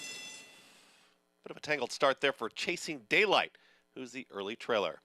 Bonadou's got early speed. Bonadou right out to the front is there with Mim, and they're going to be in that early fray towards the far outside. Here comes Leadership Ability, who's trying to join them as they come out of the chute. And Jolly Miss Jill is in the Winning Move Silks, is in 4th. Just off of them, that's Bella Principessa, now 4 lengths back. 2. The slow starting Chasing Daylight. Orange Cap, that's Duck Fat, the 2 at the back. I Feel the Need and Miss Christie. They work up the backstretch, tightly bunched, 22-4. It's Bonadou at 6-5 as part of the entry. Bonadou is up by a half length. Leadership Ability is stalking right here from second. Tightly at the rail there is Mim. Also progressing, Jolly Miss Jill. Here comes a run from Bella, Principessa, Romero Mirage. They're 3 wide and they're in 5th, but they are on the move here. 3 wide coming after the leaders. Just in behind them, Chasing Daylight starts to move closer. From the back, Duck Fat starts to rally with I Feel the Need and Miss Christie. 46.32 that half-mile time, and Bonadou is still there. It's Bonadou under full drive, Bella, Principessa to the outside here of Jolly Miss Jill. Fully extended his leadership ability. Those 3 not making up ground yet as Bonadou is skipping away. It's Bonadou now up by 3, and Bonadou is approaching the 8th pole. Bella, Principessa, Jolly Miss Jill. They are all chasing as Chasing Daylight. Duck Fat has got a late run. Might get up into the exacta as Bonadou is still got about a 4-length cushion. A 16th to go. It is all Bonadou to get the score. Bonadou will get it over Duck Fat, who does complete that exacta. Then came Miss Christie with a late run in a photo with Bella Principessa in 1 minute 37.58 seconds. Bonadou for Rudy Rodriguez. Luis Rivera Jr. picks up the 2nd win of her career. That was a big effort because everybody else that was close to the front end, you could really see them all start to fall apart behind her, and yet she was able to control this race from start to finish. A couple of other horses making up ground late had really had a little bit of trouble at the start, Duck Fat being one of them, Chasing Daylight off a little bit slow, as well as I Feel the Need. But this was a pace that started coming back, and Bonadou was able to withstand that and continue on pretty impressively. Now 2 for 9. The Apprentice rider picks up the victory, and 6-5 favorite. It's going to keep most people alive here in this cross-country Pick 5 with a long way to go. Yeah, I'm one of them. So I'm looking forward to seeing hopefully some bigger prices along the way, but nice to survive in advance out of the first leg. Much the best against this group here. Donna Gosapper with the victory for the Rudy Rodriguez barn, who owns part of this filly as well. Dominant performance here in the 7th. 1-8, 3-8, 5, 8-1, 35-1, 26-1 underneath. Big exotics. We'll have the prices for you in just a little bit. Race 5 next in Hot Springs. Maiden special weight, 6 furlong sprint. And Brad Cox, first time starter, crushed it. Taking a lot of money, but the one who's run, who's probably going to take a significant amount of money, you will see in a moment, Chun Money in here, debuted at Churchill Downs. We start with Tell 'em I'm Coming. First-time starter, an upstart, 4-time winning dam. She won at second asking, but the one sibling 0 for 4 so far.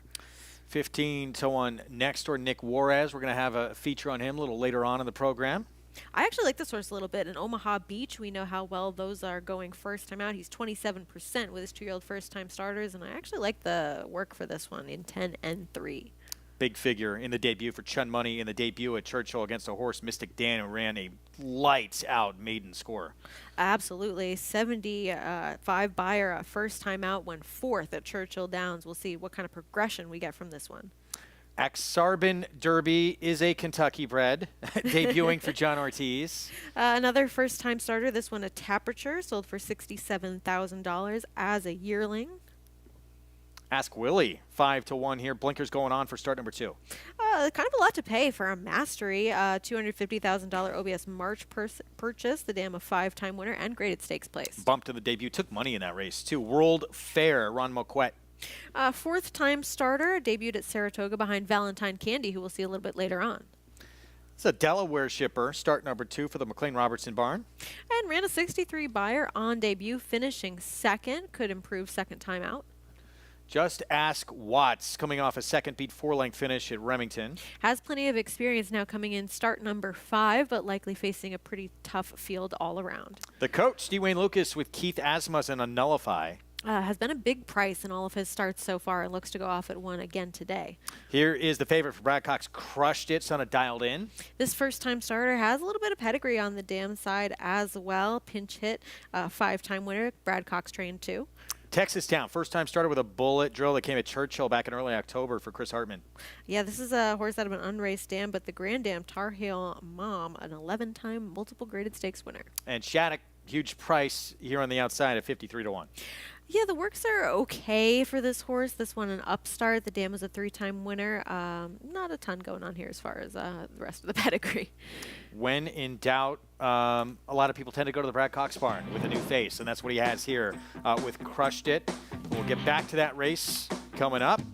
Meanwhile, Bon Adieu says exactly that to this field. Rudy Rodriguez, Luis Rivera Jr., dominant victory to kick off this cross-country Big Five.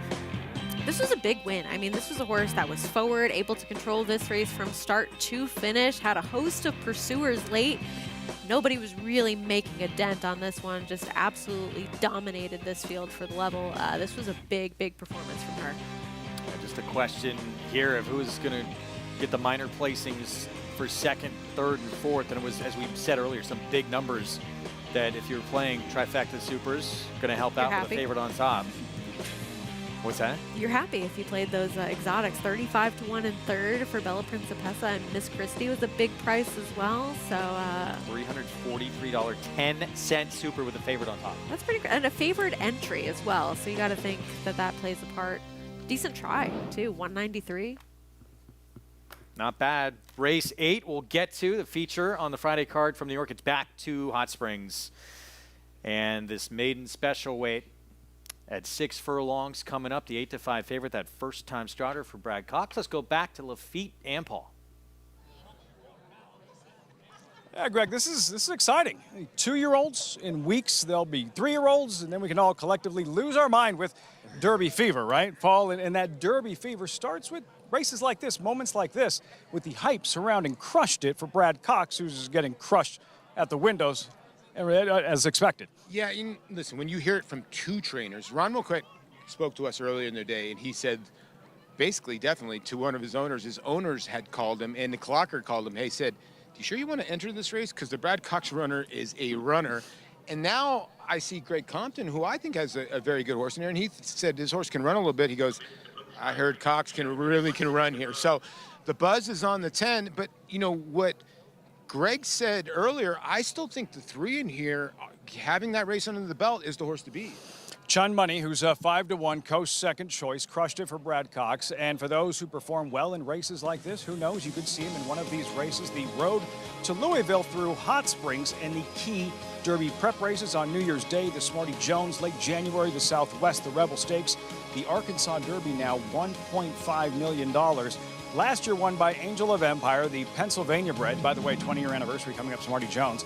You were on Angel of Empire very early on, and on the strength of that Arkansas Derby win, combined with the scratch of Forte the morning of the Kentucky Derby, he was a post-time favorite for the Kentucky Derby. Yeah, and ran a good third behind Mage, obviously, in 2 fills. And listen, Brad's brought some very good horses in here, and when you look at a horse like this and Crushed It, is 6 furlongs going to be his ideal distance?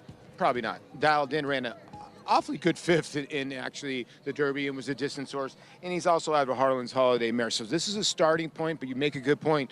You know, you see some of these horses and they run through the screen and you start thinking Derby dreams. Heavy favorite Crushed It for Brad Cox, and it wasn't just Angel of Empire who won the Arkansas Derby, favorite in the Kentucky Derby. He also had Wet Paint, won the Fantasy, Oaklawn's most prestigious race for 3-year-old fillies. She was the post-time favorite for the Kentucky Oaks. Point being, as we've seen for years, i.e. the Smarty Jones, Elite Athlete Alex Curlins, and how productive these 3-year-old series can be moving forward to the Spring Classics. No, 100%. I mean, a lot of horses have come through here and have performed well on the first Saturday in May. And this series is going to be very eclectic. We'll see a lot of horses from different spots. And when you get to, you know, a race like this, you see the Donnie Von Hemmel horse, Chun Money. You know, this horse ran well first time out from the 1 post on a deep racetrack at Churchill Downs. Was touted that day. I had heard that the horse could run a little bit. And the thing about Donnie, he doesn't really crank his horses first time out. So I would think this horse would be better second time out. And I love that he was in a full field, the 10-horse field. And the edge in experience, the one race where you have the favorite Crushed It ready to make his career debut. The 11, Texas Town, another first-time starter. We learned Speightstown just passed away. Crack sprinter, trained by Todd Pletcher, and everything he accomplished as a racehorse and a stallion, represented here by Texas Town, who's currently 9-1. Yeah, and very unusual. Chris Hartman actually led this horse all the way out to almost the middle of the racetrack here, and then the horse took off on a quick gallop out. So I'm expecting the 11 to maybe show some speed. It looked like Chris was trying to keep him settled a little bit. How about the house horse? Luisella, number 6 in World Fair for Ron Moquette. Currently 16-1, trying to graduate in his 4th career start. Yeah, and this is a horse that probably needed that start. A couple decent races at Saratoga. He lost to Risk It. Listen, the races at Saratoga have proven to be money. And I also think the 7. I think you cannot uninclude that horse, Melt With You. With Cecily Evans last time to Edwin Gallardo, that's a big rider change for me, and that horse came rolling last time. So I thought the 7 at 9-1 was an overlay, even though I think the 3 and the 10 are going to be the horses that are going to be tough to beat. I do think the 7's a horse that's getting overlaid here a little bit. 2-year-olds filing into the gate. Should we believe the hype? The Bert Klein homebred Crushed It, trained by Brad Cox. Even money at post time. Here's Matt Dinnerman. Exarban Derby.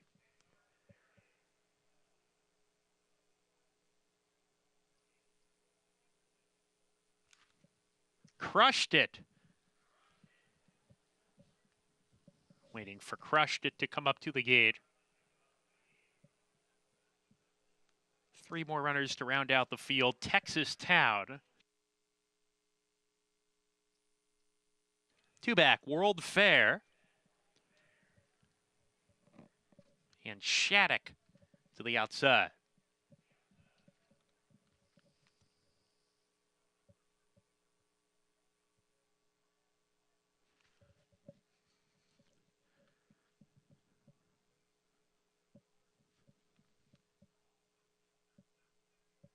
Waiting now for Shattuck.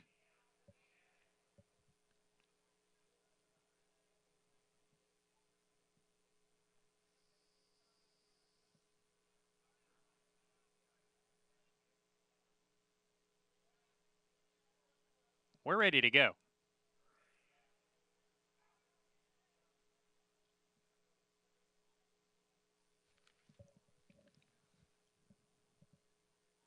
And they're off. Good beginning from Texas Town, who's very quick today. Chun Money has some speed as well, and those 2 are quickest. Texas Town clearing off, getting over towards the rail, leads by about a length. From in the 2nd spot, Chun Money. Ask Willie's there as well with World Fair, and a 4 deep Just Ask Watts of the pink jacket. Even farther out, Crushed It is caught 5 wide, easing off the pace to run in midfield here, being joined by Major Back to the inside approach of the 4-turn run. Another length to Nullify. He's about 7 behind as they charge around the turn. A gap of 3 to Tell Him I'm Coming. Melt With You is second to last, and the early trailer is Exarban Derby as they round the 4th turn and hit the quarter pole. Texas Town and Chris Landeros, they're on top by about a length. World Fair right there to challenge. Chun Money trying to move forward on the inside at the top of the lane as Texas Town continues to lead. Crushed It takes the 2nd position, chasing this front runner, Texas Town, who has a furlong to go and a 2-length lead. Crushed It a little green in 2nd. The rest are 4 out of it. Texas Town coming down the lane. He's a length and a half clear from Crushed It, who's trying to get there but still lugging in. They come to the line. Texas Town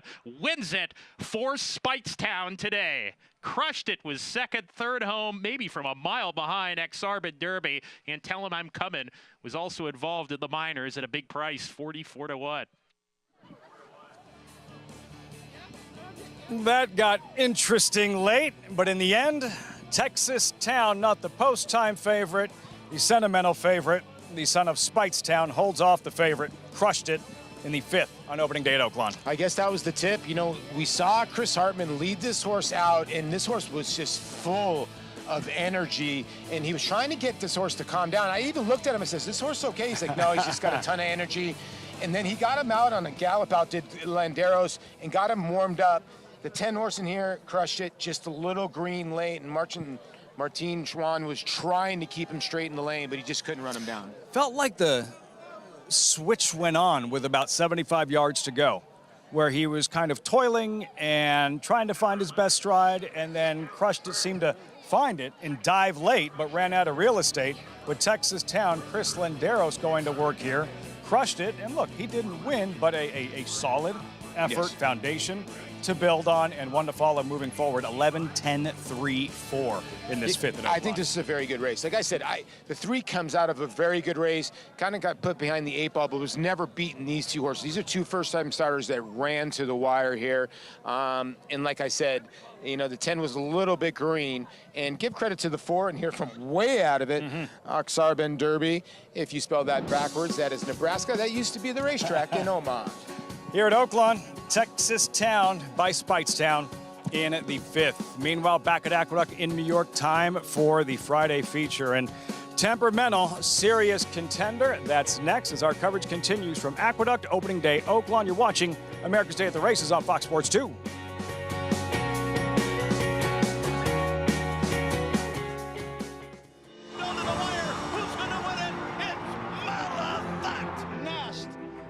The best. She won by better than 10 lengths. Idiomatic. A huge performance all the way. They are 1-2, moving for the 16th pole. Clariere on the outside continues to gain. Search Results trying to hold off Clariere. Here comes Clariere. Search Results right there. It's the courageous Clariere to win the Ogden Phipps. Curlin, the classic sire. Here comes Gem Mint 10 and now Dylan Davis, and they get ready to swarm these leaders. Gem Mint 10 is in front. Gem Mint 10 wins the finale. Welcome to Adelphi Racing Club's unparalleled partnership experience. Exclusive access to the backstretch at Belmont and Saratoga, premier accommodations on race day, and of course, experience excitement like no other. Contact us today to get a taste of the Adelphi difference. At Three Chimneys, our name is our promise. Our commitment to quality, our customer, and most importantly, the horse is at the heart of who we are. For over half a century, the storied Stallion Station and Nursery have been a place where dreams are born. From Horse of the Year, the mighty Seattle Slew, to Horse of the Year and modern-day breed shaper Gunrunner, we've been defined these past 50 years by the company we've kept. Three Chimneys, the dreams are born. Racetrack Television Network brings you every race, from every track, on every screen, every day. With monthly packages starting as low as $5, RTN gives you great value and access to more live HD streaming and race replays than anyone. Visit RTN.tv today to sign up and watch on almost any device, including Roku and Amazon Fire. RTN has packages that start at $5 per month.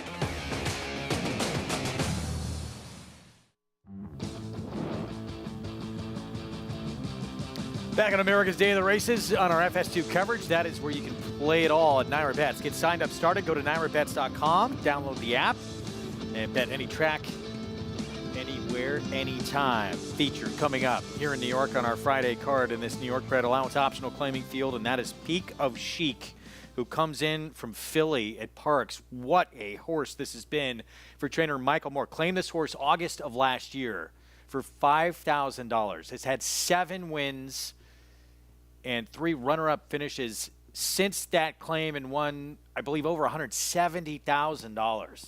You could say that's a pretty good claim. Incredible. 6 for 9 this year. Right now, the co-favorite at 2-1. Let's head downstairs to Maggie.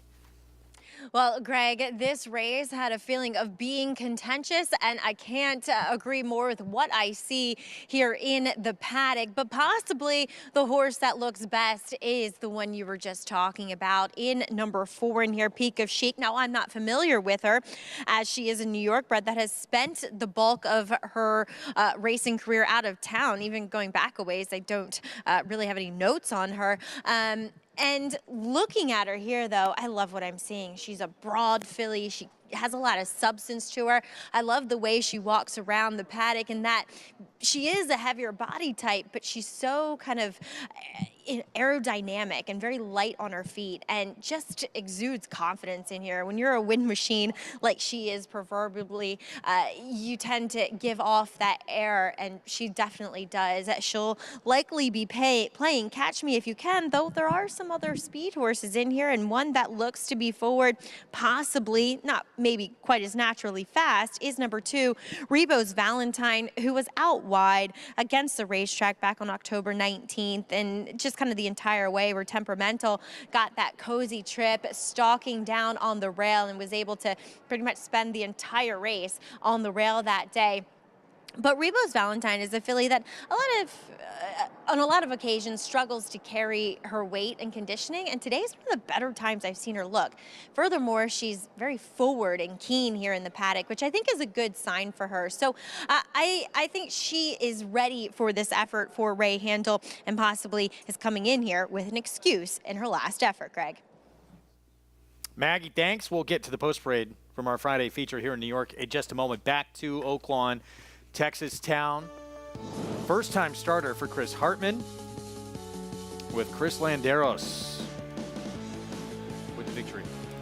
Yeah, this one was impressive, good gate speed, and was able to hold off the heavy favorite in here and crushed it, a horse for the Brad Cox barn that he was just very green. First time out, kind of lugging in, lugging out, and then figuring things out a little bit too late. But Texas Town, very professional and very quick as well.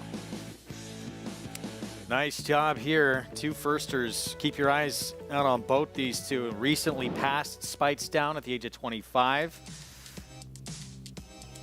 So gets a winner here with Texas Town for Chris Hartman as we get back to New York.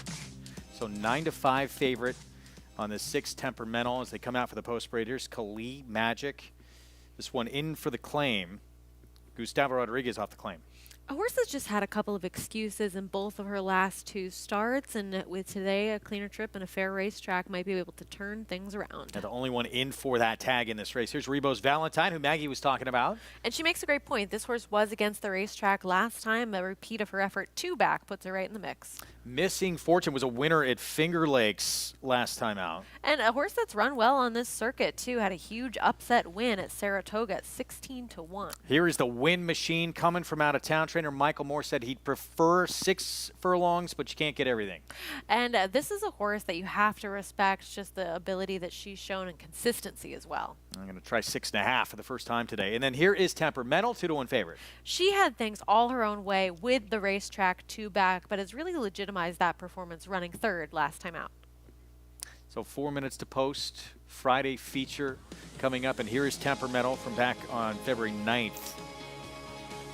Got to go back a ways for this effort when she was actually finishing 3rd behind Stone Creator. But this is a horse that's been able to really keep her form on the dirt. She improved out of that race and finished 2nd, improving from a 69 to a 75 buyer, and then got the win after that before trying the turf. And her races as of late, maybe you could say that her win was so with the track when she got that big 77 2-back, defeating the likes of Kali Magic. But I think last time, running 3rd and backing up that buyer speed figure, that's likely why we're seeing this favoritism now with the scratch of Stone Creator. Winner of that race obviously was probably going to be the favorite in this spot, but a scratch, probably the biggest scratch on this card today with the 5 Stone Creator coming out. As a result, this one now the favorite. Let's go back to Maggie.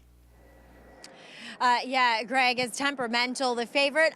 You know, she could win here, but I just thought there were some more interesting horses in here, as I will go with number 4, Peak of Chic. But I do want to talk about Finger Lakes Invader. We saw one win earlier on the card, but Missing Fortune, as Sarah pointed out, came to Saratoga and ran really well with a win and a 2nd place effort.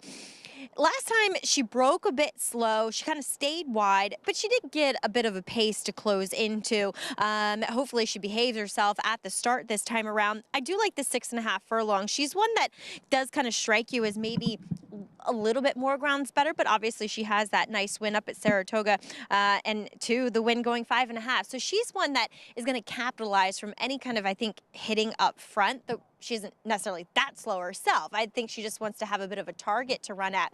I will say, though, in Saratoga, she did get herself fairly wound up those days. Obviously, it didn't have any ill effect on how she performed on the track. But today, a lot more calm. Probably means absolutely nothing in relation to how she performs. But still one that, as the longest price in this field, I think could obviously win this race. She looks great, as she did up in the spa, too. Greg? All right, Maggie, thanks. 9-5. Even with Stone Creator coming out, it's a little shocking to see this shorter price on this horse. And this is a horse that is your clear-cut favorite in doubles and the pick 3. So this price is making sense from that perspective. But I agree, this is awfully short because, as you and I have said, and I think Maggie agrees as well, you could really make a case for anybody left within this field, and none of them would really surprise me. So taking 9 to 5 on Temperamental towards the outside, just not that enticing when you can really come up with anybody to have a serious shot to win this race. I was really surprised between the disparity between this one and Peak of Chic, who just a moment ago was at 3-1. And them both kind of honing in on both of them being your shorter priced favorites. I would say 7-1 makes sense on a horse like Missing Fortune, but often we see in these very short fields, you get the longest shot on the board, get the job done. And that's exactly what she was kind of able to do at Saratoga, getting that huge a victory. And I mean, before that was finishing behind Timely Conquest, who at that time was a pretty good horse for the Hennig Barn. So anybody's game in this upcoming 8th race. Here's Kali Magic first to load. Gustavo Rodriguez claiming off of Linda Rice. Beat by Temperamental when she was the 3-5 favorite last time out. See if she can turn the tables today. Let's go upstairs. Friday feature and part of this cross-country pick 5, the 8th from Aqueduct. Chris Griffin, the call. Peak of Chic.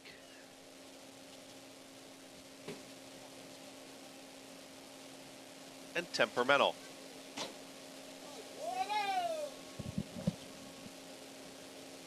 Goes in. All set.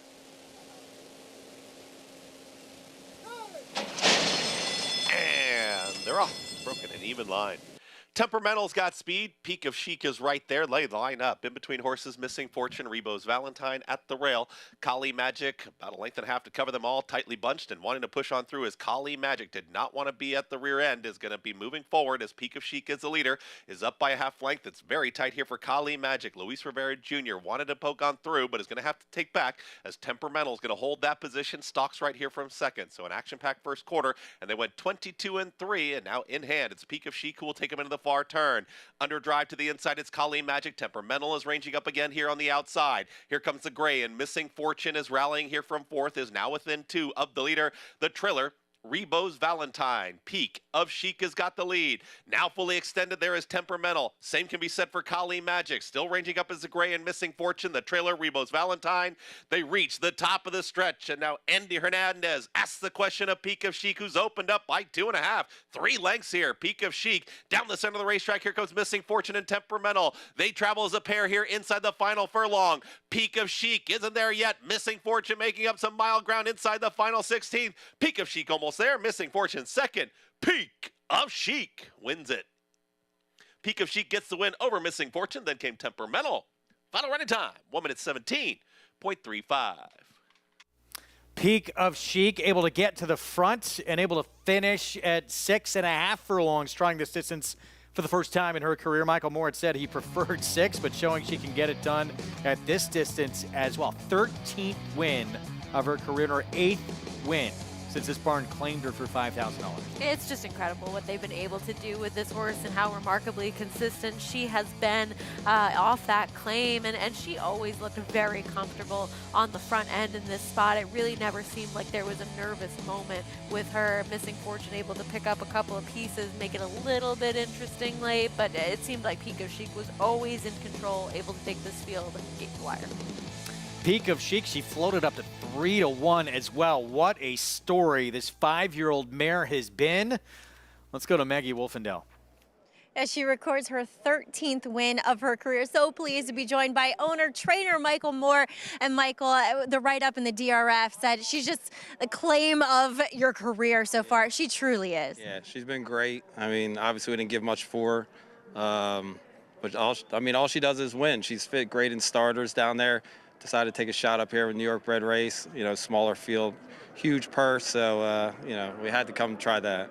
And you were worried about, expressed concern about the 6.5, but she handled it so easily. How excited were you when Andy Hernandez was able to post that, 22-3 quarter? He got to the lead pretty good. I told him from what I've been watching, it looked like the rail's been pretty good. Try to stay near the rail, so he did a good job. Raider got her to go nice and slow and finish well.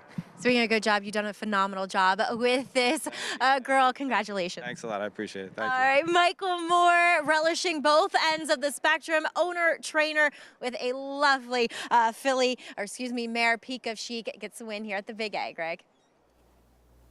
We need to have another, category in some of these awards we give out, like Claim of the Year. I know there's some incredible claim. Lava Man was an incredible claim. There was just different level of horse, but this has been a very good lower level claim. Just incredible how many wins she continues to rack up now. 8 since being claimed for just $5,000. Now over $200,000 in purse earnings since that claim. Good return on investment, I'd say. Incredible. Well done, Michael Moore. Andy Hernandez aboard for the victory. Gate to wire, Peak of Chic in our Friday feature in New York.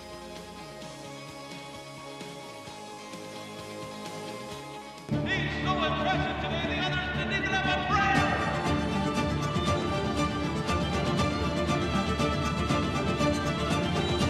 Catholic Boy rolls in the run.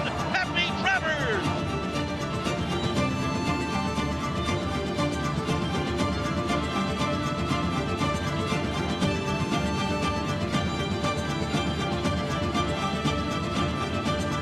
Catholic Boy standing at Claiborne Farm. There's a big, bold, beautiful world waiting to be explored by you and your friends, of course. But not just any friends, the best of friends. The kind of friends who let you do you. Because in this world, it's positive vibes only. And when you get in the zone here, you stay a while. These aren't just good times, they're the best of times. And your time is now. So come explore. Resorts World.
Back in New York, Friday feature in the books. Nightcap still to come. It's Peak of Chic coming in from Philly at Parks and winning for the 13th time in her career, 8th time since she was claimed in August of last year from Michael Moore. It's just incredible what she's been able to accomplish since joining this barn and how they've spotted her effectively, able to take advantage of a shorter field here, as he had just previously said in his interview with Maggie, and they are rewarded handsomely. Really cool story. This 5-year-old mare is just a win machine and floated up to 3-1, by the way, late. Bon Adieu starts it off, favorite entry. Now Peak of Chic, but beating a favorite. With 3 legs still to come all at Oaklawn races 7, 8, 9. The Advent Dare feature for 2-year-olds. Sprinting later on in the card that, we talked about it earlier, seems like an extremely wide open field. I agree. I think that the favorite is legitimate in Valentine Candy, a horse we saw break his maiden at Saratoga, but plenty of directions to go in what is a nice full field. First late pick 5 of the meet in Hot Springs here on opening day begins with this race. $10,000 condition claiming sprint, 6 furlongs, and here is Chasing Shadows to kick things off. A horse that would need to improve a little bit, but has been hitting the board in her last 2 starts at Canterbury. Next store, the one to be. This is Royal Megan for David Jacobson, comes in from New York. 2 starts back, was running second to Everyone Loves Linda, just faced a class-dropping Fancy Azteca, and now drops in class. Speed with Lakita. A horse that comes in from FanDuel Racing, and another one that would need to take a little bit of a step forward. Tammy Hornsby with a mare that's been very popular in the claim box. And does run for the waiver in here. Won the last dirt start as well in June. Sassy Sagi for Mike Hewitt.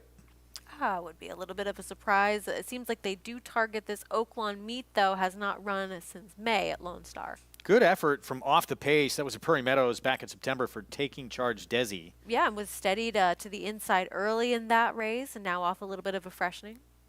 Kim Poole with Long Shot Courtly, Rocco Bowen rides. Went off as the favorite last time, but would need to take a big step forward here. Chaparita took a big move forward last time out. That was at 5 furlongs. Would probably have to take another big move forward. I agree, but seems to be trending in the right direction. Last 3 starts, all improvements. Turf moving to dirt with Navigational Beacon. Seems like this horse prefers the dirt, but got a big number on the turf last time. And the main threat to the even money favorite, this is Awesome View coming in from Delaware. Yeah, a horse that ran second in her last 2 starts and has been facing some decent company over at Delaware.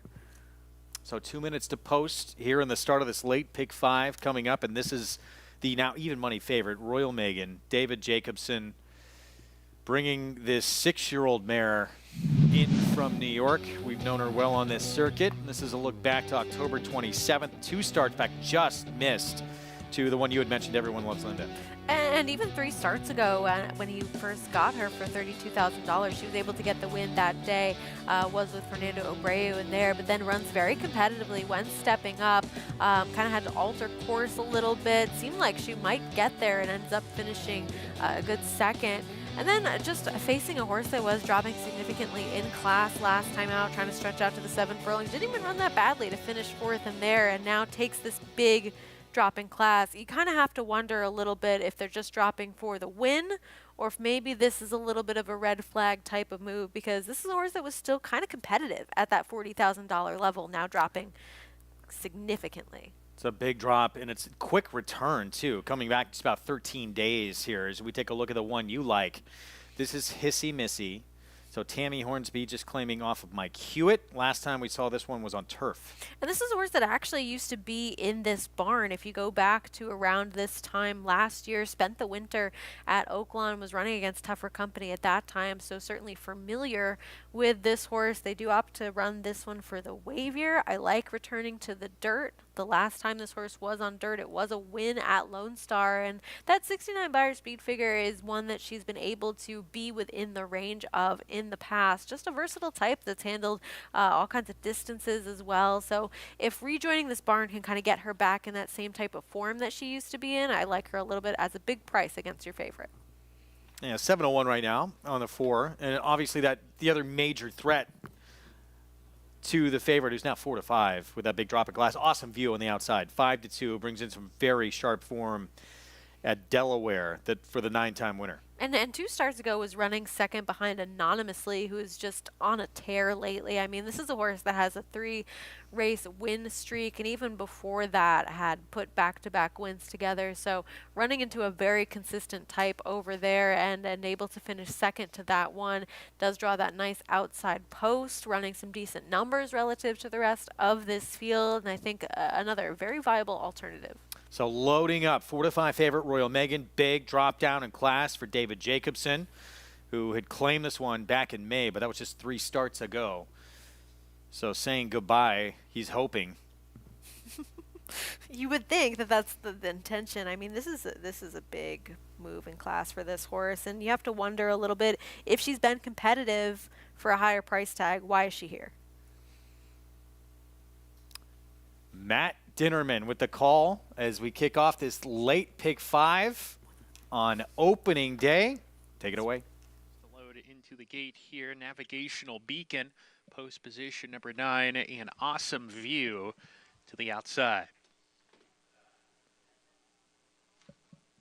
Sassy Sagi goes in, and here's Awesome View to complete the line. Awesome View going in. We're ready to go. And Leroff.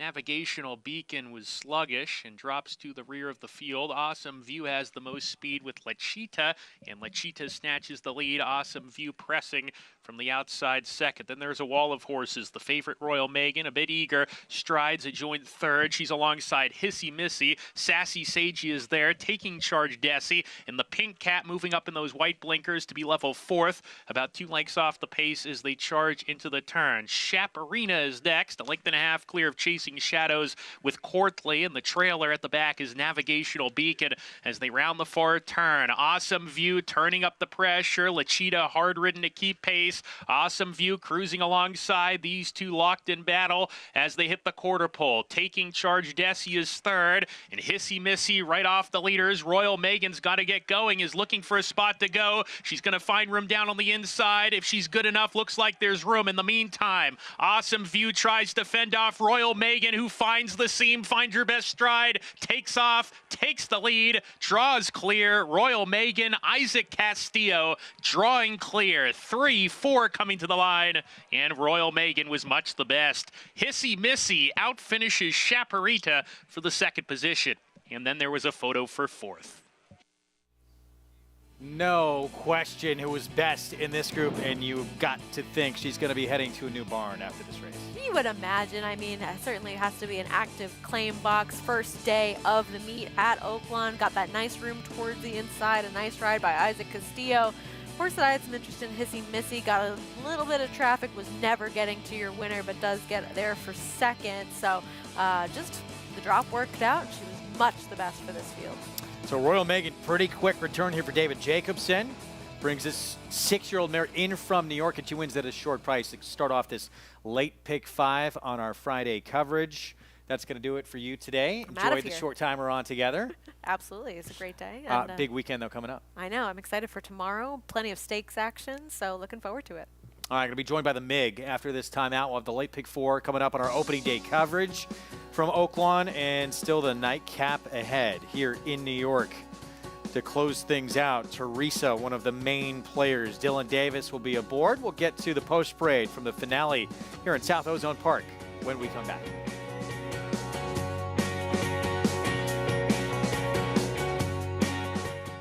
The sun shines bright on Caraconte. His first crops of racing age are showing brilliance on the racetrack with a high percentage of stakes winners. His versatility is evidenced by winners on all surfaces across the globe. Spandarella could not have been more impressive. The sun shines bright on this value sire. Fair down 25, fair down 25, fair down. Thank you. Right here, 525,000. Caraconte, standing at Gainesway. Experience the adrenaline-pumping, suspense-filled action of the Sport of Kings no matter where you are with Naira Bets. It's fast, easy, and secure. Download the app today and start winning with our lucrative weekly promotions, thrilling handicapping contests, and a one-of-a-kind VIP rewards program. Don't just watch horse racing, be a part of the action with Naira Bets.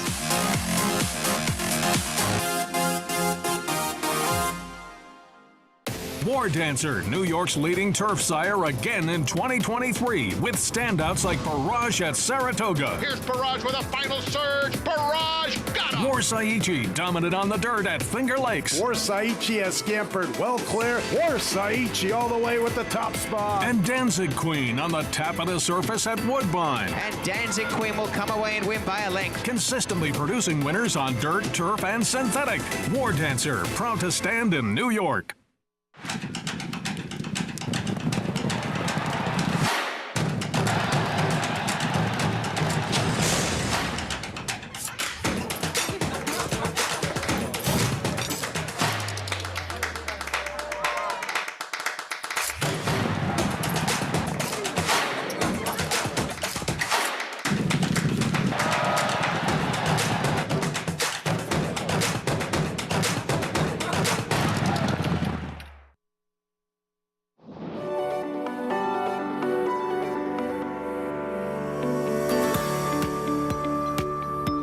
Welcome to McMahon Thoroughbreds. I'm Joe McMahon. This is my wife, Ann. We're the proprietors of the McMahon Thoroughbred Farm. We bought this place in 1971. This farm here was 88 acres back then. It's now over 800 acres. McMahon Thoroughbreds is the birthplace of Funnyside, the winner of the 2003 Kentucky Derby and Preakness. This area has become popular for horse farms because of its proximity to the Saratoga racetrack and the sales, to the extent that now we have 4 major horse farms right within a few miles of here.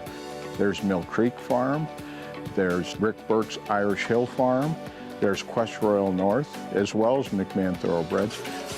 Probably more importantly than those large farms, there's lots of mom and pop farms with 1 or 2 mares in the backyard.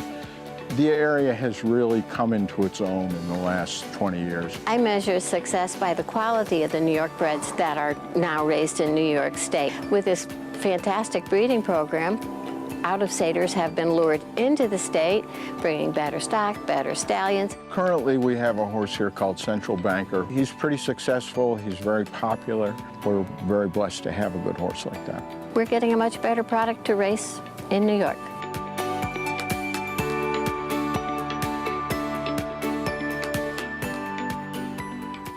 Back with you on our FS2 coverage. For more information on the New York Thoroughbred Breeding and Development Fund, you can go to nybreds.com. As I'm joined on set by champion jockey Richard Migliore. Good to see you, Mig, pulling double duty today. Yeah, it was good. It was outside earlier. The sun was out above the grandstand. Once it goes behind, it gets a little bit chillier in the paddock. It feels like Maggie always kind of gets a little bit of the short end of that. I got the good weather, so I'm sure she's a little bit cooler out there. We got one more coming up. We're going to close out this card. New York Breds, 30 maiden claiming 6 furlong sprint. Big scratch in here with the 5 coming out. It's Teresa right now. Is favored, who we'll get to in a moment. Back at Oaklawn, kicking off the late Big 5. It's a mare we've seen here in New York for David Jacobson, Royal Megan, and a huge drop down in class.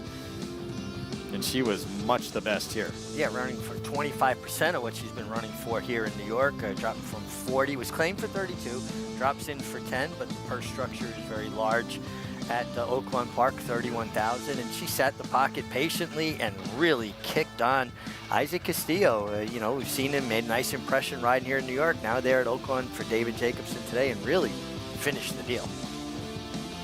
Nice to be on one like that. It was just a question of was she going to find room and get through, and then it was over fast. And it also underscores the fact, Greg, that when you've got horse, you've got more time than you think because they're going to kick on like this, and Royal Megan at $4 gets it done.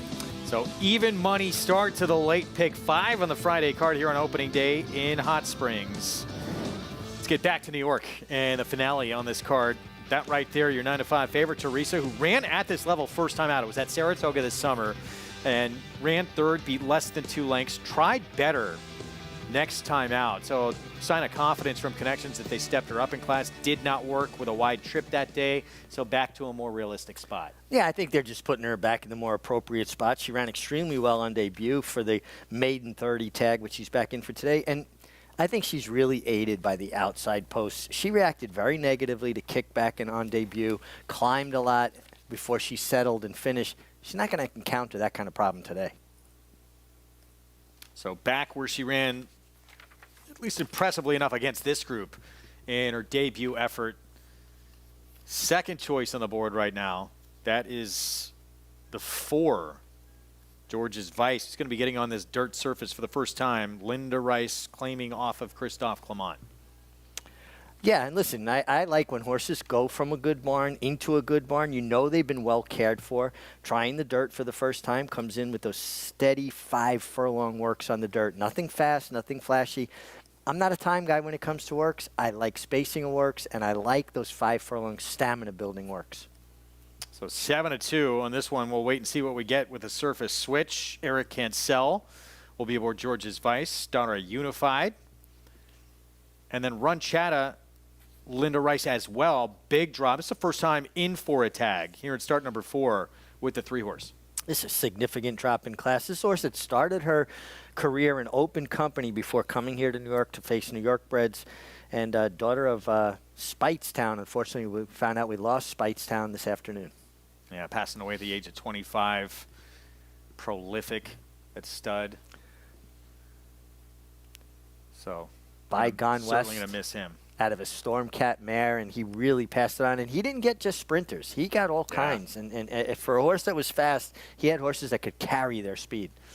Post parade coming up here in a moment. There's Dylan Davis on Teresa.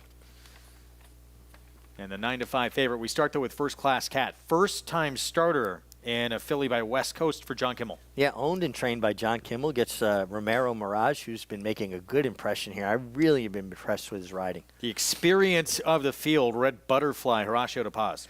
Yeah, and I think, the turf races are certainly good enough. That one off the turf, 2 back would put her in the frame. Yeah, that was on this surface, and that points that one out. Here's Ron Chata for Linda Rice. Significant drop in class from maiden allowance to maiden 30. As we mentioned, dirt debut for the 4, George's Vice.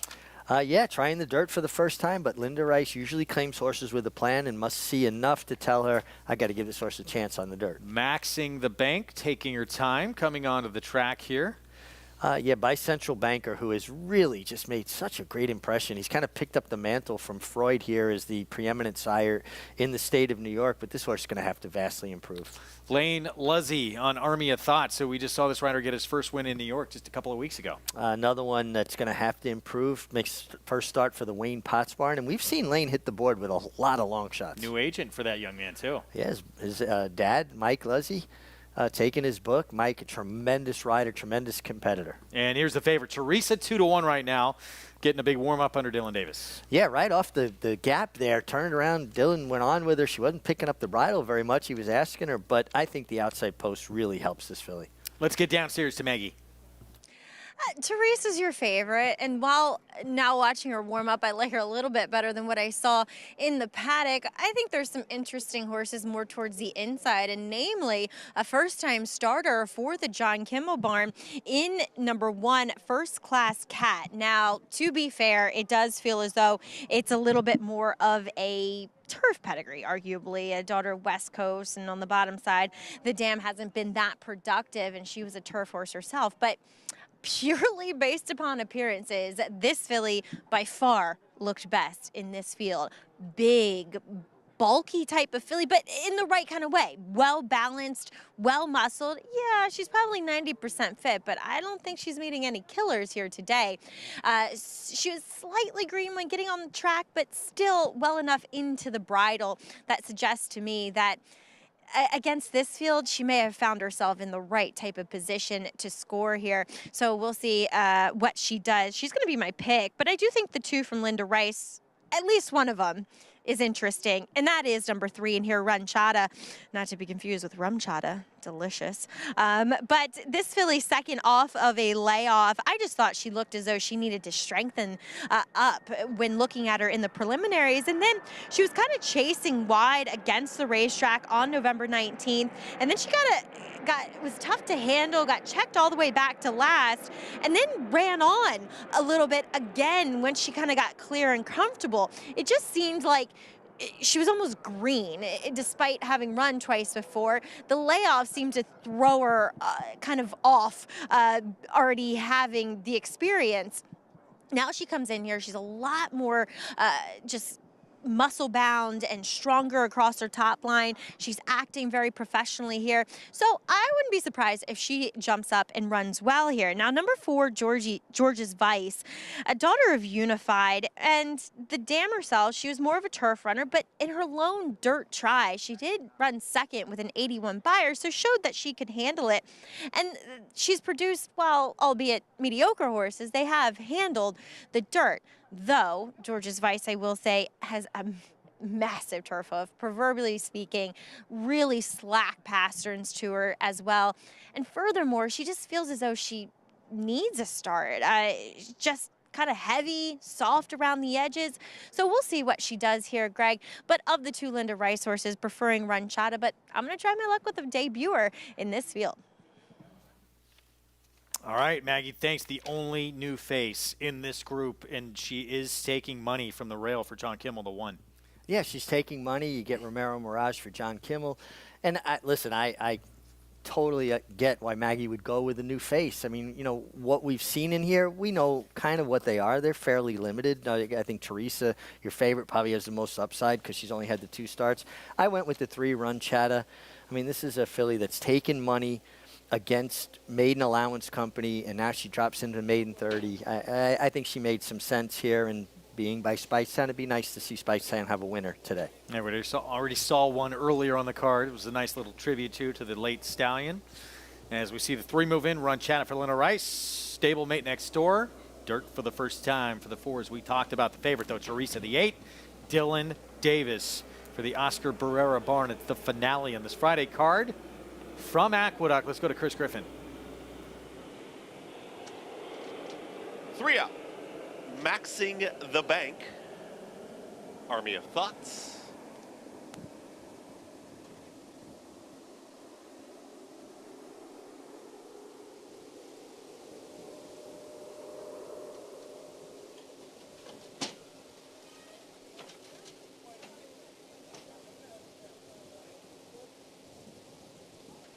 Teresa, last to load.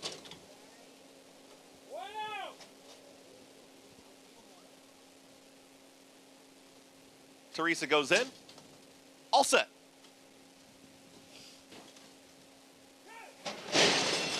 And they're off. In between horses, early speed here from George's Vice right out to the front, and Hard Scent First Class Cat. And these two fly early, a pace tool on the front end. Towards the outside, here's Army of Thoughts, is going to stalk here from 3rd. Further back is Red Butterfly, and then is followed by Maxing the Bank. Then comes the gray, that's Teresa, the trailer. Run Chata. They move quickly up the backstretch 3 across the track with less than 4 furlongs to go, 22 and 3 for that opening quarter mile. Down at the rail, it's First Class Cat. In between horses, George's Vice is now back up by a neck. The trip has come for Army of Thoughts. Is just ranging up on the outside here, 3 wide, coming after the leaders. Also rallying on, Red Butterfly, Luis Rivera Jr. They're taken 4th to the inside of Maxing the Back, who's drifting out, and Teresa's going to be wider. As they reach a quarter mile left to go, George's Vice has done all the heavy lifting, and George's Vice is still there. Army of Thoughts is lugging in just a touch, trying to catch this leader. Here comes the gray Teresa down the grandstand side, trying to catch them both. It's George's Vice trying to gut it out here for a final furlong. Just not pushing by is Army of Thoughts. Teresa rallying up late. Army of Thoughts going to try one final time here at the line. George's Vice still with a head in front. George's Vice almost there. George's Vice holds on. George's Vice gets it over Army of Thoughts, then Teresa, and Red Butterfly in 1 minute 13.55 seconds. George's Vice in a battle down the stretch with an unexpected contender here, Army of Thoughts, and outduels that one, getting on this dirt surface for the first time. Yeah, and listen, speed is a good thing to have, particularly in these bigger fields of New York bred maidens, lower level. She was game, she was resolute. It looked like the outside filly under Lane Luzzy, Army of Thoughts, was going to get by her. But watch in the stretch here, she's hanging on the left lead, lugging in just a little bit. And Eric Cancel does a really good job of edging his filly out to meet her challenge. Not hamper her, not go over the line, but just to meet that challenge. Race ride. Now watch, the 7 finally changed leads there. Still trying to lug in a little bit. Really not the most comfortable to finish on. Big improved effort from her, but it was George's Vice getting it done. First time on the dirt. And she was a full to Southern Escort, who was a 2-time winner on the dirt, also being by Unified out of Black Escort. So George's Vice, 3-1 with a win, 4-7, 8-2 finish. And Linda Rice inching ever closer. It is going to be close to this record for most wins in a single season on the NYRA circuit. 156 now, 8 away from the record set by David Jacobson back in 2013. As we get you back to Oaklawn and race 7, entry level allowance 6 furlong sprint. Coming up where the 8 is favored. You Little Vixen ran huge in the debut. Did not back it up, though, at Keeneland next start. Here's Little Sister Sue from the rail. Yeah, deep closer in a race devoid of early speed. It'll be interesting to see what kind of trip she works out from the rail. Shanghai Express, big price, 32-1. Has been running well against Indiana State breds, and this is open company. Let's see if that form can kind of hold up here. One of the barns that always does well every meet at Hot Springs. Chris Hartman with Honey Run. Yeah, get Chris Landero spending the winter there at Oaklawn. Another one that's a closer. My friend Amy at 4-1. Christian Torres aboard. Another closing type, comes off a win at Delta Downs. Always interesting to see early in the meet here how form from other jurisdictions holds up. I thought this was maybe the one to beat here. Fashion Rage for Steve Asmussen. Yeah, with his son Keith aboard, and this is a filly that can be close in a race. Again, not a lot of speed. Splenda Gale comes in from Delta Downs, second start off a year's layoff. Yeah, well, she had a race to shake the ring rust off, but she's going to have to improve. Huge debut from this 3-year-old filly, then went to Keeneland and struggled. Yeah, Prairie Meadows was very good, but she has speed, and that's a good thing to have in this race. I thought this one very interesting. Look who she faced. Second start of her career. She was a runner-up at a stake to Olivia Twist. Yes, faced some really good ones. Her last couple of races, last seen in the springtime, weren't very good, but she went to the bench. Maybe she comes back in a good form. And Abby the Bulldog outside comes in off a win in the mud at Remington. Another deep closer in a race that appears to have one speed horse as far as I'm concerned, and that's the 8, You Little Vixen. 8 minutes away, start of the late pick 4 on opening day from Hot Springs, and we bring in, first time on our coverage here, late show here, Jonathan Kinchin. Hey, JK. Hello, Wolfie. How are you? I used your desk the other day. I hope you're not mad at me for that. This is a situation where people are going to kind of focus here on the 8 taking all of this money. The morning line, don't forget, is just a prediction of what the public is going to do. And one of the hardest things about Oaklawn, whether you're making a morning line or you're betting it, is there's horses coming from everywhere. So being able to predict what the public is going to do is not the easiest thing in the world. I would encourage people not to get carried away by the fact this horse was bet down from 10 to 1. It's hard to make a morning line, especially on an opening weekend. Maybe this horse is just a little bit overbet. What I see on paper, I don't see this horse deserving to be 3 to 1. The 5, on the other hand, Fashion Rage is one that I am a little bit interested in. Didn't have a lot of tactical speed last time, got bumped at the start, but has had some speed previously. Being kind of drawn outside of the majority of the main competition with some tactical speed gives me a lot of hope for this horse. Let's not forget, it's been a while, but at Oaklawn Park, one of my favorite trips, and a trip that I think does the best, is that kind of outside stalking position. And I have a feeling the 5, Fashion Rage, might end up in that position. But I think it's time to go to Lafitte, and I'm just hoping he's as cold as the first time that we hung out at Oaklawn Park together. Not that cold, but we're getting wet. It's starting to rain here a little bit in Hot Springs. I gotta deal with 2 University of Texas fans now. 2 the rest of this broadcast. Well, my daughter is like going that to shouldn't happen to University anybody. of Texas, Yeah, so I have to deal with 2 of you. And I'm a little upset that JK didn't acknowledge me because of that. That's unbelievable. He's going to be upset with you the rest of the broadcast, Jonathan. This allowance race, just to lend perspective, we've talked about these big purses here at Oaklawn. This allowance race is the smallest purse you will see for an allowance race all winter and spring, $140,000. That's insane. For that reason, very popular. These races split, races 7 and 8. You like the long shot coming in, who isn't so much of a long shot anymore. No, You Little Vixen, I understand where Jonathan's going. Sometimes people get carried away with these type of horses, but, you know, I do think the 5 is the horse to beat in here by far, Fashion Rage. I think he's a better proposition than the 3 because I think the 3 will be farther back. This is a field, like Mig was saying in the post rate, that is full of dead closers. You Little Vixen will be in front. We'll just see, you know, how good she is. And the other thing I do like about her, she's a 3-year-old. She's got time. She's only got 2 races, so she can improve. We got a 6-year-old mare. You know, Honey Run's a 4-year-old. My friend Amy's a 4-year-old. So maybe there's a little bit more improvement for the 8. So that's why I went with her, although just because of the race dynamics. But I do think the 5 is the horse to beat. Live on the board and currently 2 to 1. Wow, Little Vixen, number 8. Number 3, Paulie and Honey Run.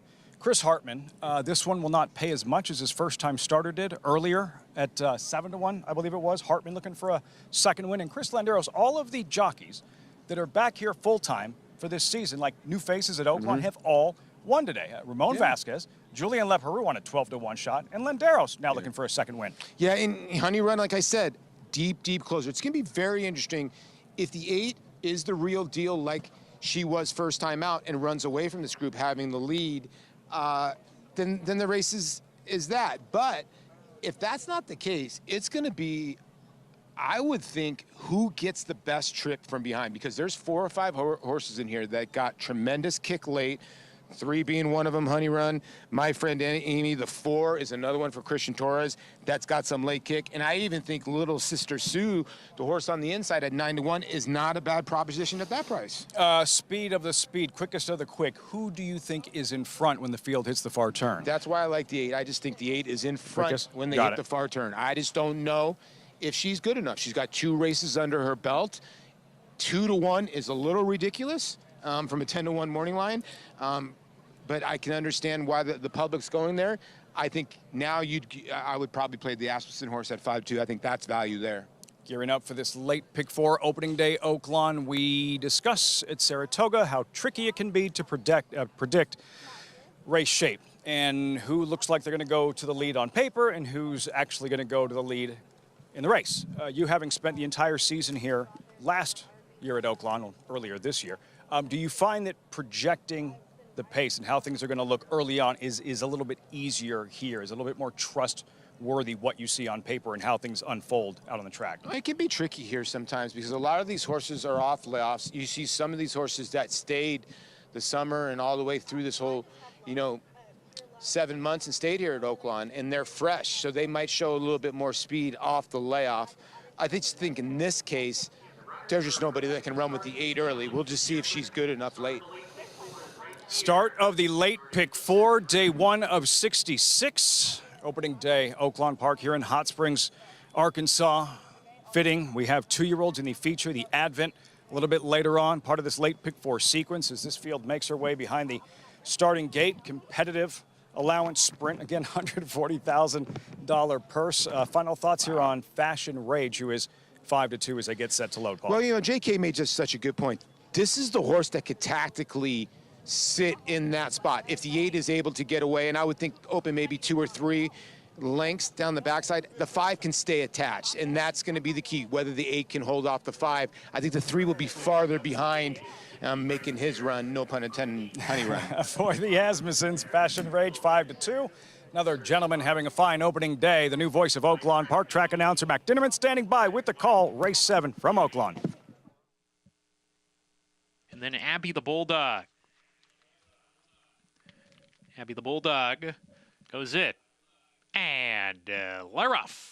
Uneventful start. Fashion Rage gets into it early. Splendigale a little bit quicker, and she strides forward to take a clear lead. Fashion Rage in the second spot. You Little Vixen moving up to claim that second spot as Fashion Rage has been taken back to the 3rd position. Demi settling in 4th in a good stalking position. 2.5 lengths off the pace, a length and a half better than Little Sister Sue and Shanghai Express. Another 3 lengths to Honey Run. Abby the Bulldog has 1 runner beaten, and that's my friend Amy, who trails into the far turn. They run, and You Little Vixen cruising up alongside of Splendigale, the long shot. You Little Vixen, without being asked, takes the lead away. You Splendigale's back in second, now losing that spot to Demi, who's under a hard ride to get after that leader, but there she is on the front end with You Little Vixen, and those two are together as they hit the quarter pole. Fashion Rage right behind them in 3rd is angling outside at the top of the lane, and Honey Run's on the move. 3 behind is gathering momentum on the grandstand side. You Little Vixen drops anchor. Demi finds herself in front. Fashion Rage trying to reel her in under Keith Asmussen. There's a 16th to go. It's Demi and Walter Dela Cruz fighting off the challenge from Fashion Rage, and Demi wins it at a price. She's 39-1. Little Sister Sue rallies up the inside to get second, and Fashion Rage was 3rd. Honey Run and my friend Amy were next. That'll shake things up. Kicking off this late pick 4, 39-1 is right. Demi in the 7th at Oaklawn. Wow. That's why you got to pay attention to everybody in here. Greg Wolf said, hey, listen, I thought this horse was interesting at 39-1. Great call here, Greg. At 46-1 was the second longest shot, but this horse fought off everybody, and I thought the one would come up running up the rail, and she did, but no doubt about the winner here, Demi, and Willie Dela Cruz gets the job done. Could see her digging late, repelling all challengers. Paul, sometimes we'll see these big upsets and you'll say it looked fluky, or maybe there's 6 noses on the wire, right? She won with conviction. Like, that didn't look like a mistake. That didn't look fluky. No, it didn't look fluky. You know, we've seen some times at 113.3, 112.3. She crossed the line at 111.3. She's run the fastest 6 furlongs so far this day. Very impressive performance. The complexion changed when the 8 got left out of the gate. Clear lead, and the 8 just needs a clear lead and was not good enough. And the 9 was just much the best. 39-1 upset here. Demi, Walter de la Cruz, 9-1, 5-3. Greg, you found some positive angles to work with there. Thought she might outrun her odds. She does that in a big way at a monster price. Demi.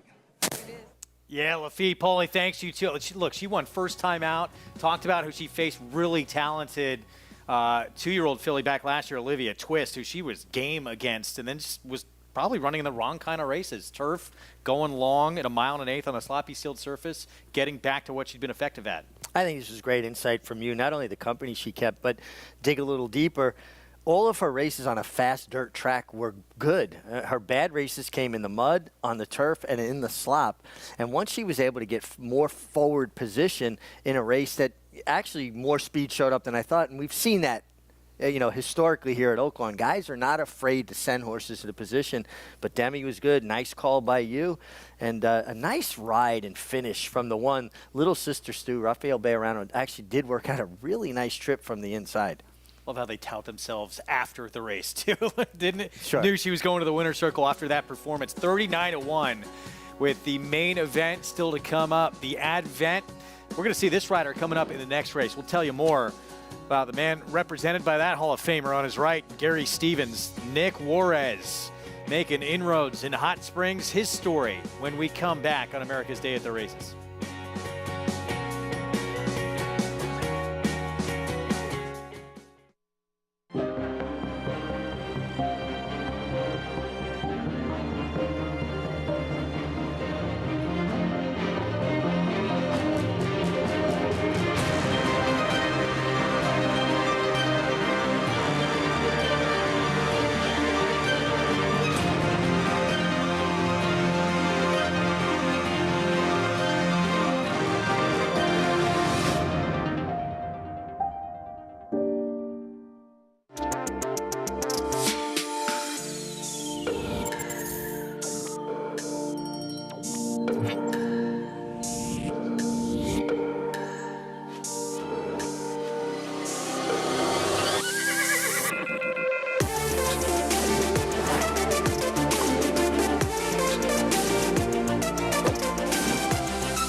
Back on our Friday coverage, America's Day at the Races on FS2. It's brought to you by legendary Claiborne Farm. 100 years of doing the usual. unusually well. Nightcap in the books in New York. George's Vice had never been on dirt. Belinda Rice claimed off of Christophe Clement. And now a dirt victory breaks his maiden first try on the surface. I think cut the right group, Greg. You know, the horses that couple didn't show up. Teresa was hung wide every step of the way, really was never traveling, but George's Vice gets it done. Eric Cancel, second winner of the day. Yeah, having a nice afternoon. Good for him. And had to work late in this race to hold off this long shot to his outside. Yeah, and listen, this long shot on the lane, Luzzy ran extremely well. Army of Thoughts was lugging in, not the easiest sort to ride. Changes leads finally late. I thought it might get her to kick over right there. Finally changed leads. But George's Vice was game, resolute, and refused to let her go by. So George's Vice, Belinda Rice, now 156 wins, 8 away from tying the mark for single season victories in a calendar year on this NYRA circuit. Running out of days. Clock is ticking, but boy, just to be in that upper stratosphere. Oof. Pick 6 carryover, by the way, for the Saturday program, so we look forward to that as well. Back at Oaklawn, Demi 39-1 here. Walter De La Cruz for the barn of Shea Stewart, spicing things up a little bit on opening day coverage from Hot Springs. We've seen this over time. Oaklawn Park. Just horses coming in paying big prices, but if you dig a little deeper, and you dug deeper before anybody else, it's easier for me to see after the race. You saw it before the race. Demi had kept better company, and once she was able to get some forward position, it really was the key. Walt De La Cruz did a really good job holding together. And go back and watch the one horse's trip from the inside. Rafael Bejarano did a really good job working out a journey from that tough inside post. She really finished, didn't she? She really did. $81 winner here in the 7th from Oaklawn, 9-1-5-3. Let's move on to the 8th. Race away from the feature on their opening day coverage in the Advent. This race, 6 furlongs. First level allowance race coming up in Margot in a bubble bath. 3-time winner, including last time out. That was at Churchill Downs in the condition $50,000 claiming race, so comes in sharp form. And Backyard Money, contender as well. Man aboard, we're going to tell you more about right now. For jockey Nick Juarez, even though Dad tried to steer him in a different direction, there was never a question. He was always going to ride thoroughbreds for a living. He continues to rise the ranks on this circuit in Hot Springs, and he has a Hall of Famer in his corner trying to accelerate that process.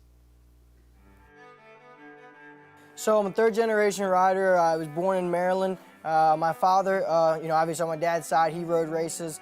He came from Mexico. Came here, started from the bottom, was a Hout Walker, groom, the whole 9 yards, and then ended up riding races. My mom's side of the family, my grandfather he was an outrider at the Maryland Jockey Club for 30-some years, and he rode flat races, and he also rode over steeplechase in a lot of the hunt cups in the Mid-Atlantic. Now I'm a father myself, and I wouldn't say I'd steer my son away from the business because there's so many great things and so many great people that you can meet throughout the industry. And no, my dad he definitely didn't want me to follow in his footsteps. He wanted me to go to school and have a proper education and all that kind of stuff. But I just couldn't get away from it. It's in my blood, and I'm blessed to be able to do what I love.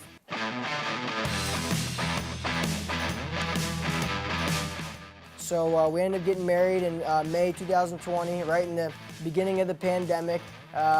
We were expecting our first son, Nicholas. This is our first time riding throughout the winter. And so my kids, and my wife and my kids, and they're currently back in Sweden right now. I got my son, Nicholas. He's 2 years old now. My daughter, Milani, she's 9 months. And I'm just so excited to get them back here. I became a long-distance runner. I needed something to do with my time. At that time, I was 27 years old, and my main focus is my family and was my family. And spending so much time apart from one another, I needed something to be able to get my mind off of things, and that was running for me. By October 2021, I ran the Stockholm Marathon, raised some money for PDJF, and I also raised money for Team Foster, which they provide foster dogs for United States veterans. And it's you know, two things that I hold dear to my heart. To be working with somebody like Gary Stevens, you know, he's a Hall of Fame rider, Hall of Fame person. You know, I'm open to being coachable. That's the main thing. I'm open to being coachable, and he's open to coach me. So whenever he has any wisdom to give me, I take heed of it. As far as coaching him, he's got all the natural talents of any great rider. He gets horses away from the gate very cleanly and positions them well. He finishes as good as anybody in the game, and I enjoy watching him. My wife also comes from a horse racing family over there, so my wife actually rode races, so she has a little familiarity with the business. It's a team effort all together with everybody. It's definitely not all on my shoulders.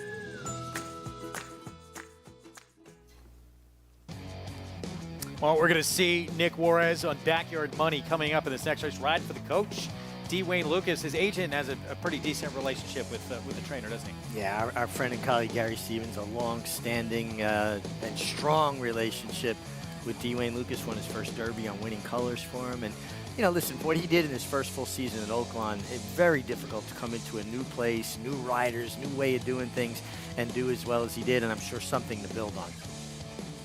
Can he make an impact in this next race coming up? Again, he'll be on the 4, Backyard Money. Let's send it back to Hot Springs with Lafitte and Paul. Juarez on a contender, upcoming 8th race. Paul, what I took from that feature, Nick Juarez discussing just his own maturation. Maturation as an athlete. Like, what was the biggest difference for you from the time you broke into the majors your rookie season to the day you retired? The mental part. I think that, you know, Nicky's got all the physical skills. He really does. He's very, very strong rider, very, very strong finisher, as you could tell. Gary was saying, and he's aggressive, which I do like out of the gate, especially when dirt racing. But you can tell he comes from a background where his father was a steeplechase racer, so he's got that hardness about him, and I did too as well. Sometimes you got to hone that in a little bit and then start, you know, I'll put it this way. You start watching LeBron James, and now he's become a thinking man's player, even though he's still the best player in the world. So you start thinking more with your brain, how you're going to lay your horse in what position. And I think that Nicky's starting to do that now. And having a Gary Stevens in his corner. And in this case, riding for a D. Wayne Lukas never hurts. What do you make of Backyard Money's chances in this upcoming 8th race? I think the horse has got a giant shot. And I think that Nick is going to push the horse forward. And you're right. Listen, Gary's won a lot of races for the coach, and Gary's got a lot of great advice to give as well. One of the best riders you'll ever see on the front end, too, as well. And I think that will help. That's helped Nick a little bit. I remember Gary talking to him last year when he was here. Start getting your horses into the race a little bit more. You saw him earlier, cold as hell, with a Lukas horse he sent to the front end. So I think he's more aggressive, and he's thinking a little bit more with his brain. Greg, we'll see if he can get his first win of this brand new meet as opening day continues here with Backyard Money for the coach. Yeah, see if he can have continued success coming up. But again, great to have a mentor like that. When you were coming up, who were the guys that you looked up to? Well, honestly, a lot of the guys just in our jockeys colony were amazing. You know, and I was able to pick up great things from, obviously, Angel Cordero taught me how to compete, show up every day, be ultra prepared, because if you weren't, he was going to make you pay. Georgie Velasquez, his timing, his class, his style. Eddie Maple, just how consistently good he was day in, day out. There were so many. And you try to draw from all of that. There's a window for every athlete where you're that perfect blend of physicality and mentality. When you first start, you're relying on your sheer physical skills. You're young, your body hasn't been beat up yet, you haven't gone through injuries. But then as you start to develop, and you're going to get a little worn out, your body is going to betray you a little bit, you know, Father Time is undefeated, then the mental aspect of the game kicks out. So there's a window when you're at your best physically and your best mentally, and that's when you're in your prime. And for me, the rider that I rode with, a great rider, Jerry Bailey's prime lasted longer than any top rider I was ever around. I think for 15 or 16 years, Jerry was on top of his game. That's unheard of in thoroughbred racing. One of the all-time greats, one of the smartest riders, too, that we've ever seen in this sport. We're going to take a timeout. We'll be back. Feature on opening day at Hot Springs, still to come in the Advent for 2-year-olds. And that's the one Nick Juarez will ride coming up in the next race. Backyard Money for the coach, D. Wayne Lukas. This one trying to pick up her 3rd win of her career. Next.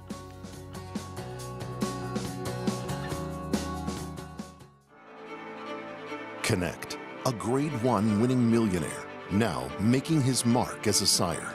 With Grade 1 winner Rattle and Roll in his first crop, along with Grade 3 winner Hidden Connection and stakes winners The Alice Look and Implicated in his second. With a full book bred last year, there is more quality in the pipeline.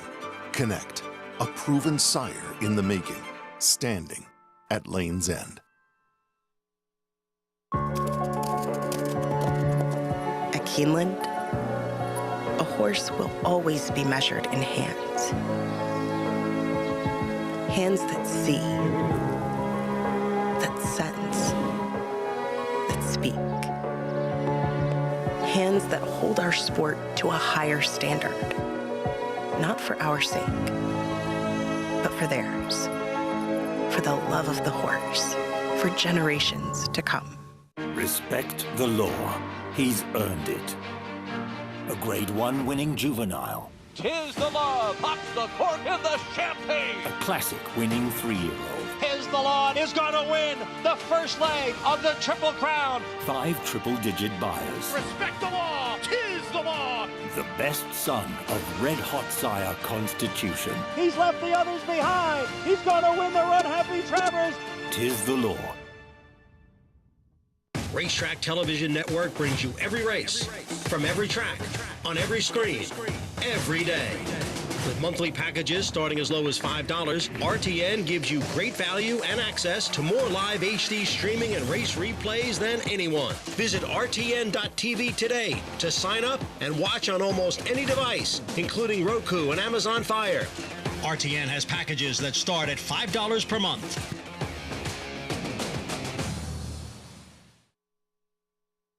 For a time, as many as 350 Major League players converged in Hot Springs, Arkansas each spring to prepare for the upcoming season.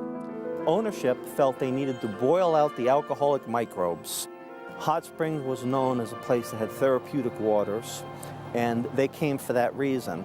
And then the ball players turned out to love it because they really not only did get in shape, but they had a great time. By the 1930s, nearly half of all Major League teams had, at some point, used Hot Springs as their spring training base. Plus, about half of all prominent ball players visited Hot Springs individually. Babe Ruth used to visit Hot Springs to work his way into shape, a place to prepare for spring training. In fact, the Babe even used the hot healing waters to recover from influenza.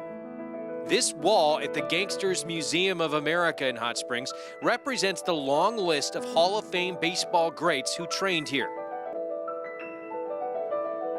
The winter storm of 2021 is a reminder of why baseball eventually migrated away from Hot Springs. The rain proved to be a disruption, and sometimes even the cold and snow wiped out valuable practice time. Although by the 1930s most teams moved to Florida and Arizona, Hot Springs would continue to be a destination for players to work out before joining their major league squads for decades to come. Incredible history in that town of Hot Springs, not just racing, incredible baseball history, gangster history as well. And if you get there, got to try and take it all in. Our program brought to you in part by America's Best Racing. For the love of the race, visit americasbestracing.net. Today. Race 8 is next, the feature coming up in the 9th in the Advent. This race, 6-furlong sprint, first allowance level condition, and it's Margot in a bubble bath who is favored. The Big Short fans will be all over this one. Comes in with sharp form as well, off a win. We start though with 3 when Harriet's the rail with the 1 and 2 scratching out. Yeah, Wildwood By looking for 3rd in a row, has been in very sharp form. Yeah, 3 of the last 4. Backyard money, so here's Nick Juarez for D. Wayne Lucas. Horse that should be forward. We know D. Wayne Lucas is not afraid of having his riders allow their horses to show speed. Speed with Tyrona as well, though cutting back in distance today. Yeah, but had that speed at Thistledown sprinting as well, and I like the turn back for this horse. 9-5 favorite. And the 3-time winner, here she is, Margot in a bubble bath, 3-year-old filly from Matt Shire. Hard knocking, consistent, shows up, brings her lunch pail, goes to work. Walter De La Cruz, the big upset in the last race. He'll try and do it again on this 19-1 Chat Alsana. Yeah, this horse is a deep closer, routing, now turning back and sprinting. Might be in a different area code. 9-2. Always Angels for John Ortiz. Been off since early May. Yeah, but does sport 2 wins at Oaklawn Park, so you know this horse has no trouble with the racetrack. Benny K and Susie 2. Keith Asmussen riding for the Tom Vance barn. Been off since June. Arkansas bred who ran well against Arkansas breds. That's out in open company now. And St. Serena to the outside. Earlier this summer, actually put together 4 wins in a row at Canterbury. Yeah, and listen, this is a Minnesota bred, but this horse is fast. This could play out to be the speed of the speed here. I don't like this horse as a win candidate, but certainly has a say in how this race is going to run. 4 minutes to post, 8th at Oaklawn. Let's go to Jonathan. Yeah, guys, I'm going to land on the 9. I should have landed on the 9 in the race before. Benny K and Susie 2. This is a horse who, you said it in your voice a little bit there, Wolfie. Keith Asmussen for the Vance barn, not Keith Asmussen for his father, Steve Asmussen. I think that's a little bit interesting. This horse does come in off of a break, but has been in there for 7 consecutive works, which makes me feel comfortable that the horse is fit and ready to run. And then you also want to take into account this horse, Richie mentioned it about the 8. The 9 has a nice little record at Oaklawn as well. A couple of wins at Oaklawn, ran well on debut despite getting beat that day. So she might just appreciate the ground there at Oaklawn. And look, some of the numbers that she earned seem a little bit light, but keep in mind those were early 3-year-old numbers, and I think sometimes early 3-year-old numbers give these horses an opportunity to kind of grow up a little bit. She showed up in a couple of stakes, didn't run as well as I'm sure they would have liked, but she was in there. I think she's got some talent, and I'm hoping that the layoff might help her find that talent. Lafitte? Live on the board, 15 to 1 on the morning line, currently 5 to 1. Paul, I was told no rain. I was told no rain today. Is it messing up your makeup? Yeah, it is, and it's upsetting. So, meantime, maybe we can buy some more makeup with the money we make in this upcoming 8th race. The horse you initially liked, Scratched. Yes. What do you think? I like the 2 a lot in here, and the horse got scratched. My other horse was the 1, so both my horses got scratched out of this race, and I didn't know where to go in here. You know, Margot in the ball bath was impressive last time out. And it's hard to fathom a horse that was off a 6 buyer comes out and just absolutely blitzes the field at Churchill Downs. But, Matt Scherr's, I walked right by us. He's a very good trainer, tremendous guy. I've gotten to know him very, very well. And this horse did have some back numbers. So if she repeats that race, she's going to be tough to beat. She had an inside trip. She tipped out. She went around one horse, angled to the outside. What I liked was how she rebroke in the stretch. Yeah. She found another gear and blew that field off the track. Yeah, and your worry is, okay, from an 8 buyer to an 80 buyer, her highest ever, is she going to bounce now? Is she going to regress a little bit? Is backyard money going to go towards the front end? Jonathan's horse is taking a little bit of money in the 9 because horse has got a couple good races here at Oaklawn Park. So this is very tricky. I thought as soon as the 2 got scratched out of this race. Well, tricky. Look, it's the same race that we watched in the 7th. This race split, right? We talked about the allowance races. This is the allowance race with the smallest purse you'll see all meet, 150,000, 140,000, and that race produced in absolute chaos and an $80 winner. Yeah, and listen, Greg was able to sniff that horse out early, but the horse had some really good races at Oaklawn against some good company. When I look at this race, it smells something that could be a long shot now, and I'd probably land on the 5, and I'll tell you why. Tyrona, Kim Poole, he and Rocco Bowen pulled off some unbelievable upsets here last year, 30 to 1, 40 to 1. Horses were rolling home. This horse has got some early speed and showed some speed going a mile. I think this horse will come from off the pace a little bit. And currently right now, 12 to 1, I kind of would reach for a price in this spot. Yeah, that's what we saw in this very similar race about 25 minutes ago as they make their way behind the gate. 2 to 1 on number 6 and Margot in a bubble bath. The favorite currently here. Also support for number 3. Your thoughts on a Wildwood buy, looking to go back-to-back. What do you do with how does that last win translate to projecting to what she might do here at Oaklawn? It's tough, right? This horse was at, last 2 races were in St. Louis at a lower rung racetrack, but Scott Becker is a high percentage trainer. This man's in the 30% range. So his horses have fired. He's won some races in Kentucky. So I would think the 3 will make a good account of himself. Francisco Arrieta put up some solid numbers last couple of seasons here at Oaklawn Park aboard Wildwood buy. Opening day coverage continuing. Still have the feature, the Advent with 2-year-olds, and race number 9. And wow, if you manage, Greg was able to smoke out that $80 horse. If you manage to use that horse in your late pick 4 ticket, you're primed. Yeah, you are. For the next 3 races. Yeah, and the pick 5 started with a 4 to 5 shot, so hopefully if you were like Greg, maybe you only went like 5 deep or 2 deep, or if you hit that all button in that race, and just now you just need to get it home from here on out. 8th race, filing into the gate. Margot in a bubble bath with Ricardo Santana. 9 to 5 the favorite at post time. Matt Dinnerman standing by with the remainder of the load and call.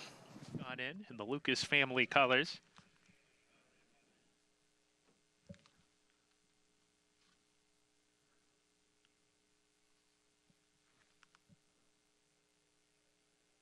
Working with Margot in a bubble bath to go into the gate. She goes in. Your current 9 to 5 favorite.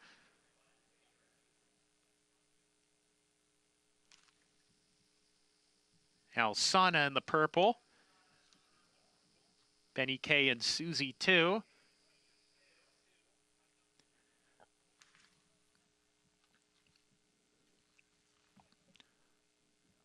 Just a couple more to go, Ed. One back, St. Sarita. We're ready to go. And we're off. Pretty uneventful beginning for all the runners. Backyard Money and the green and white going towards the lead. Margot in a bubble bath has some speed as well, and those two hook up with Benny K and Susie 2 not far off. It's between horses. Margot in a bubble bath, who leads by about a head. Backyard Money right there, a length back to Benny K and Susie 2's eased off the speed. St. Serena joins her. Wildwood By is down on the rail, and she's running 2 lengths behind as they approach the 4-turn run. Starts to back up. Always Angels off the layoff. She's running in midfield today, about 5 lengths off the lead, a length to Tyrona and 6 back to Alsana, who's been outrun as they approach the quarter pole. Backyard Money and Nick Juarez, Margot in a bubble bath and Ricardo Santana Jr. Benny K and Susie 2 tries to get there 3 wide. Those 3 stretched across the track. Benny K and Susie 2 losing contact with the top pair, and Margot in a bubble bath is swallowed up. Backyard Money. Always Angels is coming strongly down the outside now. Margot in a bubble bath has to finish. Always Angels dives to the inside, but it's Margot in a bubble bath. Margot in a bubble bath. Ricardo Santana Jr. just got there in time. Always Angels was second. Photo for third. Wildwood By and Backyard Money. Got tight late, right at the wire. Margot in a bubble bath, holds on. Favorite delivers in the 8th of 10 on opening day at Oaklawn Park. Yeah, good ride by Ricardo Santana. Just sat right off of Backyard Money, who we thought was going to be aggressive with Nicky Juarez. And this horse finished again. Now, they gave him all she can handle here late and made it close, but had to duck to the inside. But a good job by Ricardo to stay busy. It seems like the horses on the inside have been re-rallying, Lafitte, so you got to stay busy with these horses in the middle of the track today. Saw that in the first race this afternoon. In the end, by about a half length. Bold late run, Always Angels. Had a bet down at 5-1 that JK give you some reasons to feel confident going in. But in the end, too much. Margot in a bubble bath, and Ricardo Santana, who's racked up riding title after riding title here at Oaklawn over the years. All the damage he's done with Steve Asmussen. This is where he does his, I mean, we've watched him win Grade 1 races at Saratoga, but this is where he's done his best work over the course of his career. Yeah, and what a heady claim by Matt Shearer. You get claim this horse for $50,000, a W at Churchill, and another W at Oaklawn Park, and let's say 60% of that, pretty darn good. That'll work. Yeah, that'll work. That'll work. Greg, in the race split, the first one, well, we had the 40-1 shot. This one, not so much. The chalk, the favorite delivers. Margot in a bubble bath. Yeah, it delivers as the favorite here, Lafitte. 4 wins now from 12 career starts and back-to-back for this 3-year-old filly. And they're right. I mean, this man right here, he had been for years the dominant man on this scene. Yeah, and you know, it's good to see that Ricardo's kind of picked up. You know, losing being the first call rider for Steve Asmus, and now he's riding for him again, but not having that steady flow of live mounts from Steve. But he's overcome it, and he's been in good form, and he's riding for different people. And sometimes it's good not to have all your eggs in one basket, right? You can feel a little more independent, a little bit more confident.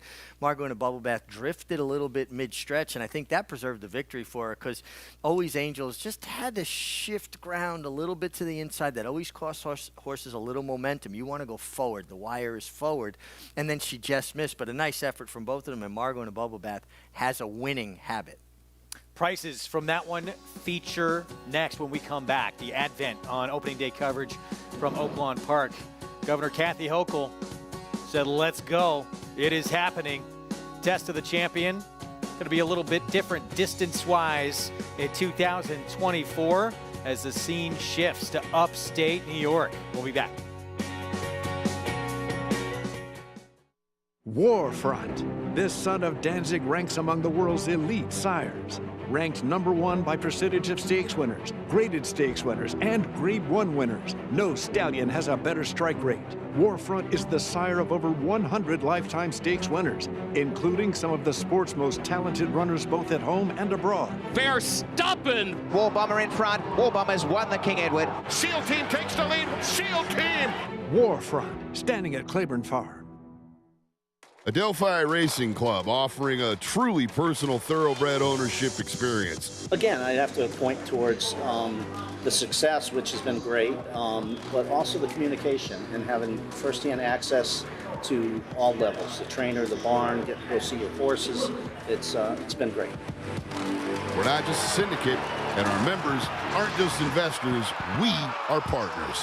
Contact us online to get a taste of the Adelphi difference.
If you walk around the Oaklawn backstretch, you'll notice that the barns don't have numbers.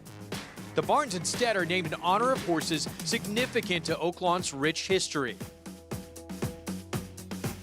Here come two champions, side by side. Emily Price to the outside and Pansiana right there. And Zenyatta flies to the lead in the middle of the track. And it's Monty Jones, one step forward to Kentucky, and one giant step to $5 million. It's time to make some memories.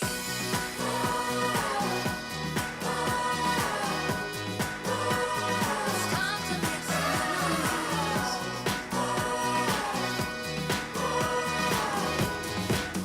American Pharoah, breathtaking in a mesmerizing performance.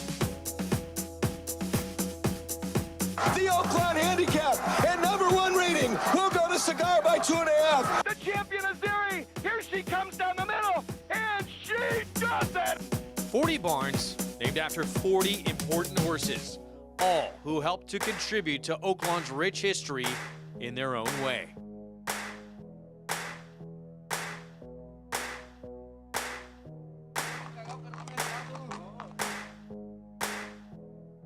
Curlin is going to decimate this field, winning the Arkansas Derby by 9 lengths. Time to make some memories. So many racing greats with compelling storylines and ties to Oaklawn. Whitmore win time, Whitmore!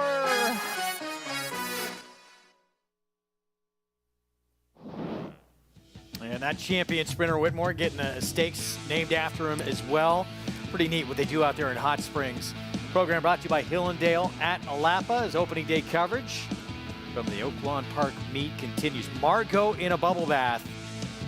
Now back-to-back wins after winning at Churchill back on November 8th. Yeah, it looked fantastic in the post-parade.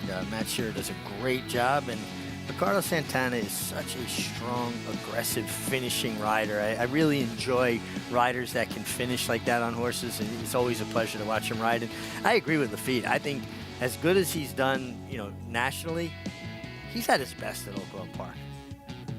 No question. Ruled the roost there for many, many years.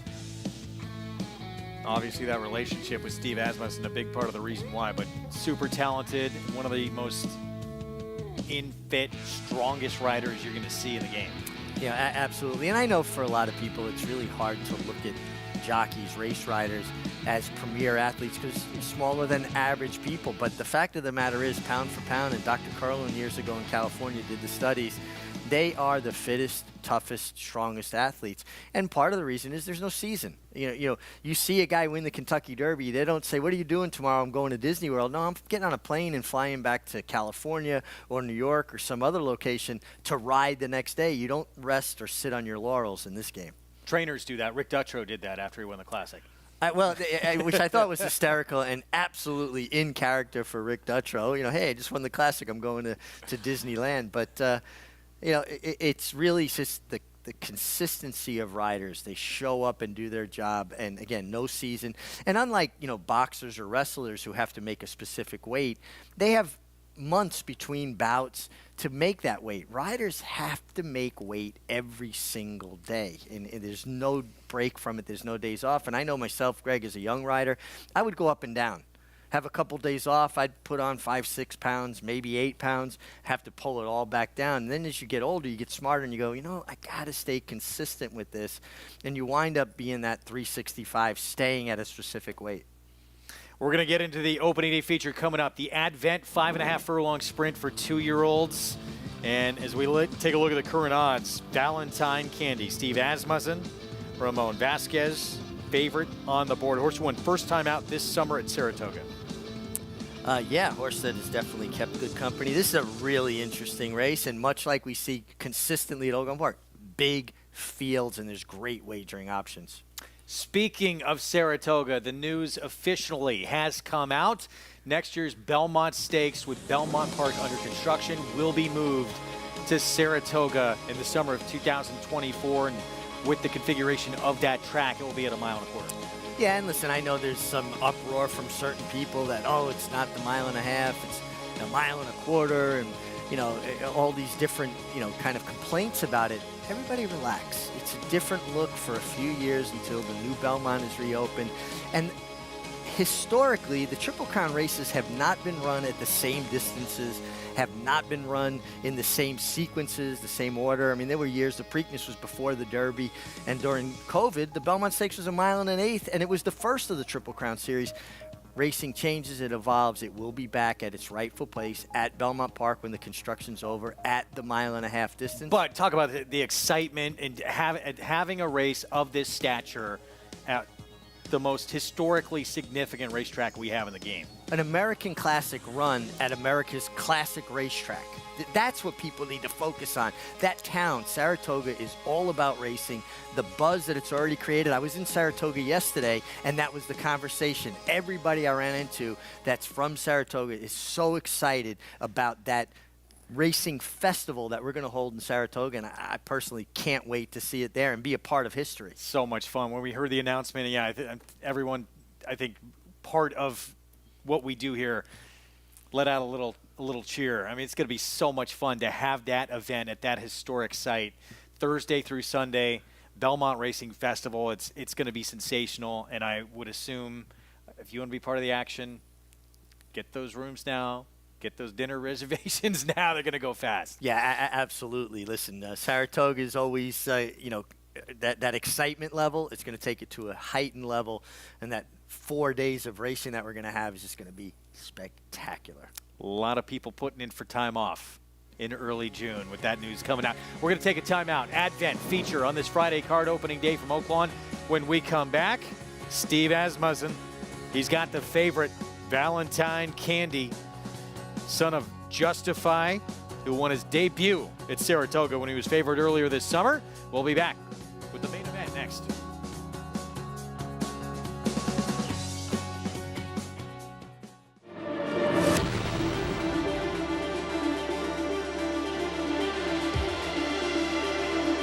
At the rail, Country Grammar, resilient, fighting back, retaking the lead, and it's Country Grammar to win the Hollywood Gold Cup. Country Grammar getting the upper hand, draws alongside, and Country Grammar with his dates with destiny in front a length and a half. Country Grammar won the Dubai World Cup. Reach for the unreachable. Race to new horizons. The artisan's quest for beauty burns in the heart of Japan, forging strength like no other, with love and honed to perfection. Noble, authentic, and only here. The legacy of strength.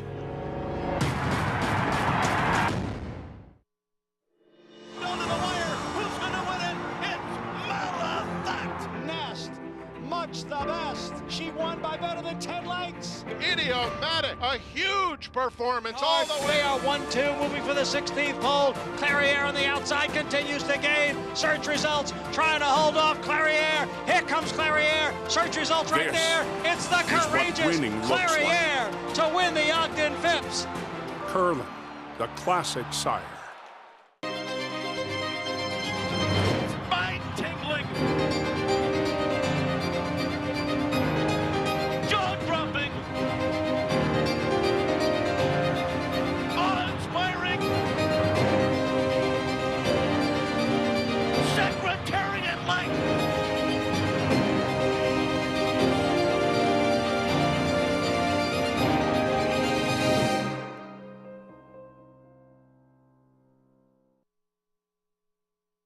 Horse racing in Hot Springs. The history, the tradition, the fans. Lots and lots of fans. Last season, nearly 1 million attended during this 5-month celebration. But why? What keeps them coming back? Aside from the party, with wagering and axe throwing. Simple. It's them, the horses. Watching a gifted athlete do exactly what he or she was born to do. Run fast and win. American Pharoah, breathtaking in a mesmerizing performance. Time and time again. Look at this racehorse, Whitmore. Even when it seems impossible. Secret Oath, Clariere racing on the outside. Clariere gets up. And starting today, we'll do it all over again. Welcome to opening day at Oaklawn Park.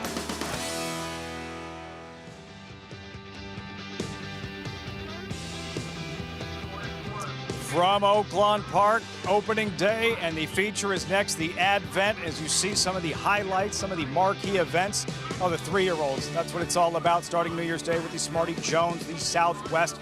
Many of these races with bigger purses this year, if you can believe it, the Rebel and the $1.5 million Arkansas Derby. As Matt Dinneman, the new voice of Oaklawn Park, just announced to the crowd here that who knows, maybe this is the first step towards that Arkansas Derby. The Advent with these 2-year-olds about to turn 3 in a few weeks, and this very precocious, talented group of prospects we're looking at here. Yeah, I mean, listen, we've already had one really good race with a Chris Hartman runner and a Brad Cox runner run 1-2. And yeah, in another split race, and this obviously is a stakes race with a lot of 2-year-olds that are very good. You got a horse in here in Molly's Town that's won 3 or 4 races, so this is a salty little race, and I would think Asmussen horses are live on the outside as well. Speaking of which, trainer Steve Asmussen, who holds just about every record there is to hold here at Oaklawn Park, he's been kept out of the winner's circle thus far. He has several runners. He's managed a couple of second-place finishes and a third-place finish. Maybe he close out opening day with a bang. Yeah, you know what? Steve, he's as competitive as they come, let's be honest. But the thing about Steve is he sometimes can be hard on his riders. So now is he going to be hard on his son and Eric or not? So probably harder. But Steve, listen, he's going to be ringing that bell a lot in the winner's circle. And as soon as he starts rolling out some of these horses, he's got a $525,000 first-time starter by a sire named Gunrunner in the last. So he's that pretty horse good. could be live. Yes. Gunrunner, pretty good stallion. Asmussen, who's won more than 100 stakes races here at Oaklawn. Will he win another in a moment? We're about to find out. He has Valentine Candy. There he is, the current 2-1 favorite. The bad news, 3 straight losses. Yeah, we'll excuse the grade 1 hopeful loss at Saratoga, but circling back to his debut, Paul, and what he flashed on that afternoon, late July at Saratoga, just running his competition off their feet. No, he did. He was good his first time out. He popped the gate and had 2 on that field and went away from that group. I thought that he was on kind of bit of, he was on cruise control towards the end of that race.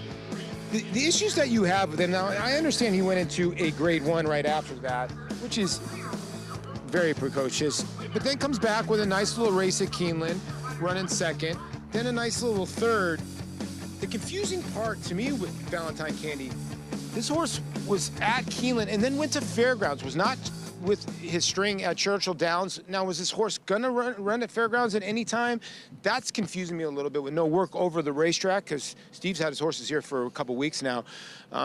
I don't know if that's any kind of sign or not. This horse is obviously very, very talented. Seems like he runs kind of in and out with his races. And another sprint for this colt, who's by Triple Crown winner Justify, out of a Candy Ride mare. So you would think distance, yet we've never seen him compete in anything but a sprint. Yeah, and it makes you wonder a little bit. Maybe Steve's trying to figure this horse out. Like I said, first start good, second start obviously over his head a little bit. Next start, kind of a little bit of a regression. Maybe Steve's trying to figure it out a little bit first, and then maybe we'll go longer. You know, his other runner in here, the 11 by Liam, you don't really know what you're getting. Never been on a fast track, and there's a good-looking son of St. Liam. Let's meet the field for the Advent with Greg and Richie.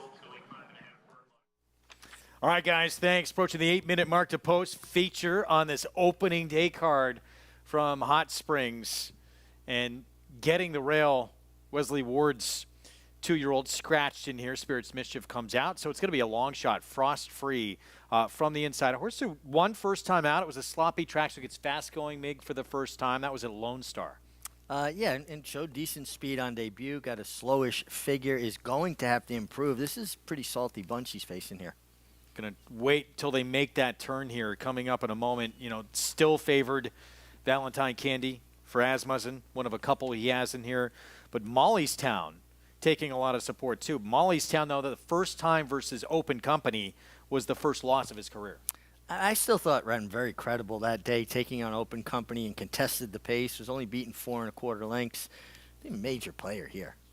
Started out 4 for 4. All those wins at Horseshoe Indy against Indiana Breds.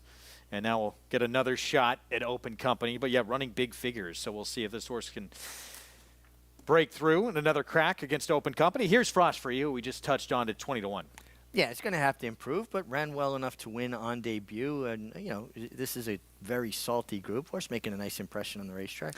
Market Street for the coach, D. Wayne Lucas. This horse was second in the Saratoga Special and back to sprinting for the first time since that graded stakes placing. Yeah, and this horse had good sprint speed. Did those route races dull that speed a little bit? Here's the Indiana bred, Molly's Town. Hard knocking, consistent, beat up on Indiana breds. Ran well open last time at Churchill. This horse should be quick. Turf, sprint, speed. The dirt start was not very good. Not very good, but this is a horse that I think really he didn't handle kickback, so wants to be forward again. Long shot, Sweet Saudi J, 2-time winner. Yeah, 2-time winner, comes from Laurel. Certainly best race last time. Is that good enough? Chris Hartman barn with a 2-year-old coming off a win at Keeneland. Yeah, from maiden 75, but closed. This is a race chock full of speed. John Court still going strong on Drew Mania. Yeah, horse broke his maiden third start at Delta Downs. John Court should be forward. General Shipman won the first 2 starts of his career at Prairie Meadows. Takes the blinkers off. This horse has had good speed. Is the intention maybe to get him to settle a little bit more? And the favorite for Steve Asmussen, Valentine Candy. Yeah, a horse that's versatile. Can be forward but doesn't have to be a part of the pace. Stablemate here, Bye Bye Liam. 1 for 1 on dirt, albeit in the slop. Probably, to me, the truest closer in the race. And Willie D's on the outside. The maiden win, it came on turf in the debut and then struggled over a muddy sealed track at Stakes Company. Yeah, I mean, the turf race was okay on debut. Second race was kind of a disaster. He's going to have to find a better race and drawn way outside going 5.5. I think you have horses coming from last start at 6 different racetracks, and that's something we see a lot at Oaklawn early in the meeting, and it's always kind of interesting to see how form at other tracks, how it plays out at Oaklawn. Meanwhile, there's a look at your favorite 5-2 on the board, the 10, Valentine Candy. Let's go to JK. Steve Asmussen looking for his first winner on this opening day card. Well, I think this might be it.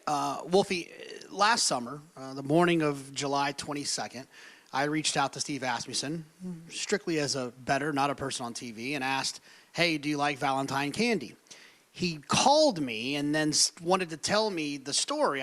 He said, basically, I told Ricardo, do not be hard on this horse. Don't use the stick, nothing. He's way too talented, and I don't want to ruin the horse by trying to win first time out at Saratoga. Fast forward, the horse wins, breaks away from the gate like he jumped out of there 5 seconds early. Ricardo doesn't touch him in the stretch, and he wins. There I am thinking, I run into Ricardo later, and he told me the same thing. Steve told me not to take it easy with this horse. He's really talented. I believe that Valentine Candy is very, very talented.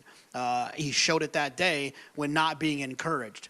I think if you look at his last race, the problem is that I don't think he necessarily wanted to be rated. That's not his weapon. His weapon is to go ahead and go to the front. But when you have a talented 2-year-old about to turn 3-year-old, every one of us would just take a little experiment to see if the horse wants to rate, because maybe, just maybe, they'll go longer. I think Valentine Candy from this outside draw with that tactical speed, I think they'll go away from what they did last time, rating the horse, fire away from there. I think Valentine Candy is going to show us something very similar, Lafitte, to what he showed us on debut at Saratoga. Trying for that first win since Steve Asmussen with that potent 1-2 punch in this advent. You're sort of like leaning towards the other Steve Asmussen trainee. Well, I do think the 11 in here, Bye Bye Liam, is very, very interesting. A horse that ran first time out on the turf, and Steve's not a sprint turf trainer. He's not. He's won a ton of races, but sprint turf is not really his game. And this horse ran very well, got left in the gate and closed. Then he put the horse on the dirt, sloppy racetrack, so it's tough to read. But when a horse runs well on the turf, runs well on the sloppy racetrack, I just have a feeling this horse is going to run well on anything. Either he's versatile or he's better on such surfaces. 100%. That's the gamble. Yeah, that's the gamble. And I just think that when you look at the odds, you're getting 5-1 compared to 5-2. And I get what JK's saying. The 10 in here, I think is the horse to beat. It's going to be very interesting because the 4, who I like, I think might be a tick faster. It's going to be they could cancel each other out. The 4 and the 10 here, the 2 horses they're betting. And that could make it very dangerous for a long shot to come rolling. Asmussen and the confidence off that maiden win. It's a lot more common nowadays than it used to be, going from a maiden win to a grade 1 in the hopeful. He was 14-1. He couldn't compete at that level, but still the level of confidence, and you heard JK and what Steve Asmussen thought of this prospect at the time, and certainly moving forward. Yeah, definitely. And, I was wrong, but Bye Bye Liam, Bolt d'Oro is the sire. But, yeah, a Justify out of the Candy Ride mare. Like you said, it does worry a little bit they haven't gone around 2 turns. It's odd. It's with that pedigree, it's a little bit yeah. strange. Yeah, it is. These 2-year-olds, in weeks they turn 3. And this year, last season, this year, how productive, Paul, the road for both the boys and the girls was to the Kentucky Derby, the Kentucky Oaks, the marquee events for 3-year-olds here, the Arkansas Derby and the Fantasy, the winners, both trained by Brad Cox, Angel of Empire, and Wet Paint. Neither of them won the Derby or the Oaks, but the post-time favorites for the Kentucky Derby and the Kentucky Oaks. Yeah, and listen, Angel of Empire made a great account of himself in the Kentucky Derby, running a solid third-place finish. And the horses that have come out of here, Red Route 1 came out of here and won a nice race, too, as well. So the horse flesh that has come through here in the last couple of years has been very, very good. And you can keep going back to a lot of the Arkansas Derby winners, and Azeri and Zenyatta, who's won the Apple Blossom. We can go on and on. 20 years it will be. Smarty Jones, that party that started here at Oaklawn Park, Derby, Preakness win, foiled in the Belmont Stakes. How good are these 2-year-olds? Molly's Town, number 4, currently at 3-1. What are you expecting from him today, who rattled off win after win? How will he respond to his first loss at Churchill Downs late November? Well, he lost to Just Steel, who is a D. Wayne Lucas horse that I know that D. Wayne really liked that horse. And Agu come rolling up the rail that day.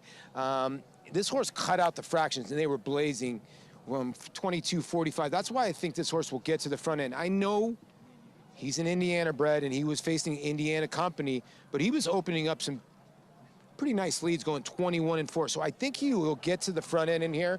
Now, whether the 10 just wants to lay off of him and maybe try to out-finish him remains to be seen. Manuel Esquivel is not a true send rider. He's a very good finisher. So it's going to be very interesting whether he completely sends Molly's Town, and like J.K. was saying, does Ramon Vasquez completely send Valentine Candy? Vasquez looking for a second win this afternoon, as is bye-bye Liam here with Keith Asmussen in the saddle here. And speaking of closers, circling back to his maiden win, this was at Churchill Downs. This was in the slot. There is a difference. It is raining a little bit here, but not enough to change the track. And just watch him motoring from off the pace on that afternoon to his maiden win. He's made up ground in both of his races. He was 15.5 to 1 on the turf, and he came flying from dead last. It was actually a very good race. And then his next start, he did the same thing, 27 to 1. And Steve had another horse in that race, actually, and this one got home at a big price.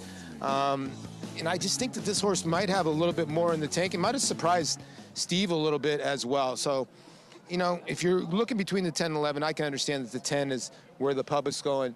I will mention one horse in here. I mean, 9 to 2 on the morning line, the 6. This horse should not be 17 to 1. I get it, 42 to 1 behind Valentine Candy 3 starts ago, but that was coming off a really bad effort. Sometimes horses need to regroup. I thought the last race was okay. The 6 could be in the mix here at 17 to 1. Big overlay as they have reached the gate. These 2-year-olds in the 5.5 furlong Advent Stakes. They'll be 3 in a few weeks. How talented are these freshmen? What about Steve Asmussen, already the all-time leading trainer in terms of stakes wins and just about every other record here at Oaklawn Park? A strong 1-2 punch in Bye Bye Liam, number 11 at 5 to 1, and the favorite, Valentine Candy, 8 to 5. Wow, at post time. We're all set. Opening day feature. Matt Ditterman standing by. We're ready for the Advent. Molly's Town and Valentine Candy, the 2 favorites in the wagering. Load. Bye Bye Liam coming up.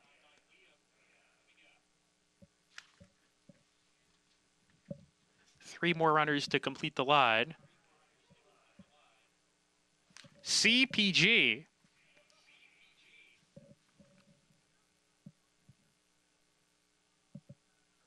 Trying to load CPG. 8 to 5 for number 10 Valentine Candy. 3 to 1 for number 4 Molly's Town.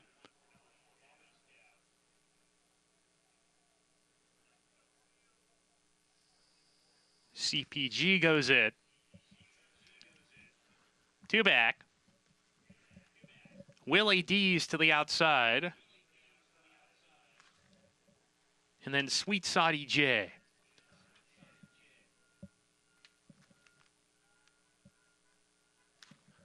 Sweet Saudi J coming up. And Willie D's.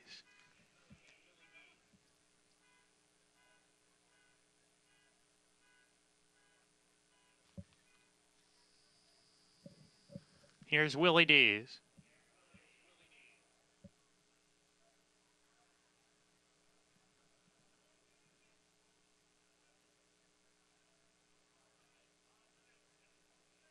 We're ready to go in the Advent. And they're off. Frost free off slowly from the inside. General Shipman, Valentine Candy fire out fast. And Frost free, who was away last, is rushing forward to snatch the lead from all of them. Frost free has the lead by a length. Mollystown in the second position. Valentine Candy, General Shipman broke well. They're third and fourth, but only 3/4 of a length off the lead as a contentious pace ensues into that far turn run. There's a gap of 2.5 lengths back to Bye Bye Liam with Market Street to the inside. Willie Dees is shaking up 3 deep with that party. Another 4 back to Sweet Saudi J has lost position. CPG has plummeted back. Andy's Candy's got a lot of ground to make up with Drew Mania's. Valentine Candy is cruising to the front runners. And Valentine Candy and Ramon Vasquez have taken a short lead. Mollystown back in second, left behind. And now Valentine Candy is opening up. He has been given this field the slip today, and he's opening up while getting to the rail. He's 4 lengths clear with a big burst of energy, and the son of Justify making a statement here in the Advent Stakes. He robs by a half-dozen lengths. Photo for second. Willie Dees at 67-1 involved in that photo with Andy's Candy for the second spot. You could see that coming, couldn't you? Developing at the top of the stretch with 1/4 of a mile to run. All other riders encouraging their 2-year-olds to pick it up. Ramon Vasquez, Paulie, still as a statue, turning for home on Valentine Candy. Yeah, he got this horse to switch leads right on cue, laying off of Mollystown. Good call by JK here. And this horse just got to the rail and just took off. There were some bombs in behind here. Willie Dees for Nicky Juarez at 67-1. And the 7, I want to say, in between horses, Lafitte, were battling for second, but no doubt about the winner. I want to see him run longer. The colt by Justify, it's been nothing but sprints so far. Hammers this field by daylight does Valentine Candy for the Heilig Roats in those Matoli colors. Ramon Vasquez, yeah, welcome back. Pumped up at the wire. Vasquez, full-time riding this season and 2 wins on the opening day program. Yeah, and if you were able to get to this horse, you got to 12 home for second. 10, 12, 7, 3. Hopefully you have that 10-cent super. 9-5, over 67-1, over 10-1, over 15-1. Lafitte, you buying tonight? I got to pay for my makeup, man. One or the other. You get dinner or I get new makeup. Greg, I'm going with the makeup.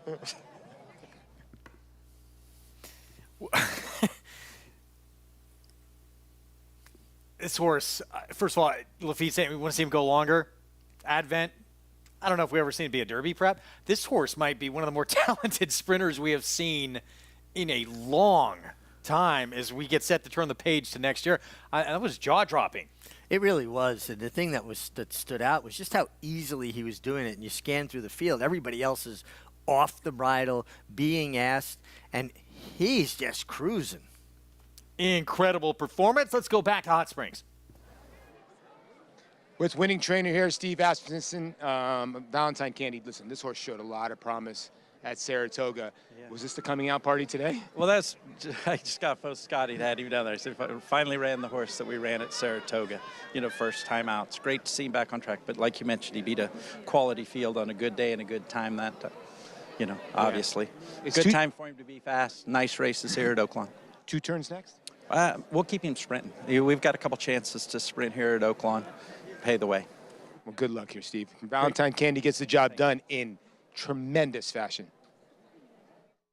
The separation, this was 5.5 furlongs. That was something to behold. This horse now 2 for 5, and first time out, he looked this good. And now, as his trainer says, now he finally looks that good again. Yeah, I mean, it really was to put that kind of separation on a quality field the way he did it. And, again, just how easily he goes fast. Right? It's not how fast you're going, it's how you go fast. Well, he goes fast the right way. But a big, solid son of Justify here, but his father really stamped him. He looks a lot like his dad, doesn't he? What a performance. Valentine Candy is the favorite, and Steve Asmussen, many more to come, but gets his first winner on this opening day card with the 9-5 favorite. We'll be back with prices right after this. Introducing a stallion as top class as they come. In 22 career starts, he won or placed in 12 graded stakes, competing in 15 Grade 1s, earning over $1.7 million. His undisputed speed is evidenced by 7 100-plus Beyer speed figures, a 3-time Grade 1 winner, Raging Bull. Times have changed, but some things remain timeless. Hard work, perseverance, unwavering dedication. From sun up to sundown, our passion fuels us to drive further and push harder.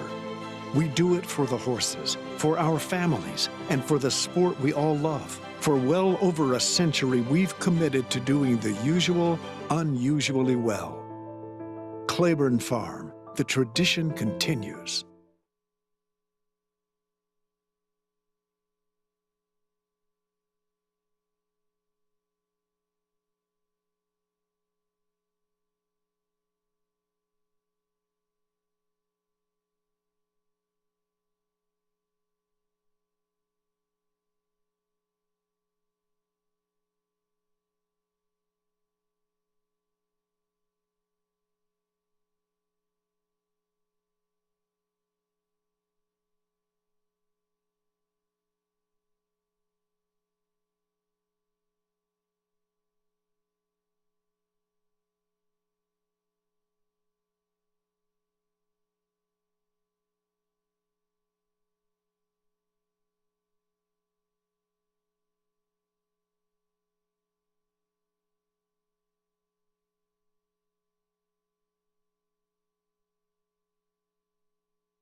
Back on America's Day of the Races on our FS2 coverage.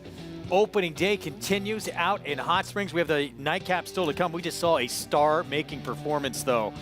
A very talented sprinter that, you know, we're getting set to turn the page to next year.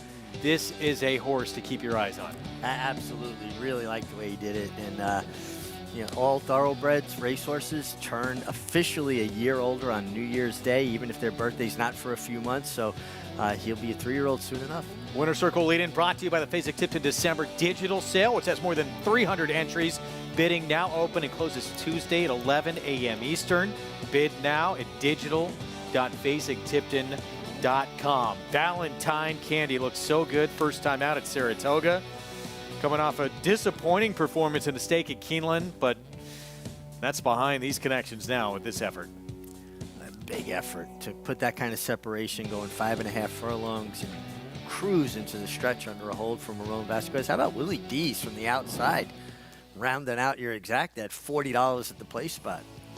Get into the nightcap. Going to close things out with 2-year-old fillies in a maiden special weight. Mile Distance and Catalyst. Can Asmussen get number 2 here with a first-time starter trying to get that mile distance? Yeah, horse that paid a lot of money for, and certainly Steve very proficient at getting first-time starters ready. All right, we'll have much more on this finale on the opening day card when we come back. Again, 2-year-old fillies will close things out. Defending champ back in Hot Springs, looking to have a hot start again with our opening weekend coverage. And we'll see him coming up, riding for the Asmussen barn. Stay with us.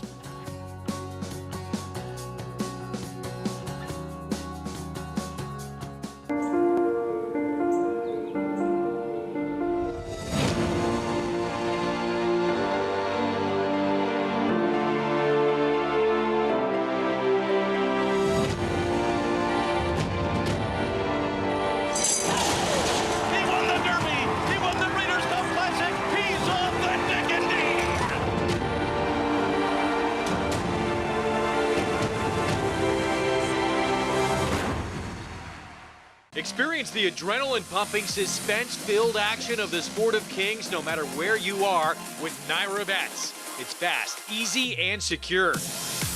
Download the app today and start winning with our lucrative weekly promotions, thrilling handicapping contests, and a one-of-a-kind VIP rewards program. Don't just watch horse racing, be a part of the action with Naira Bets.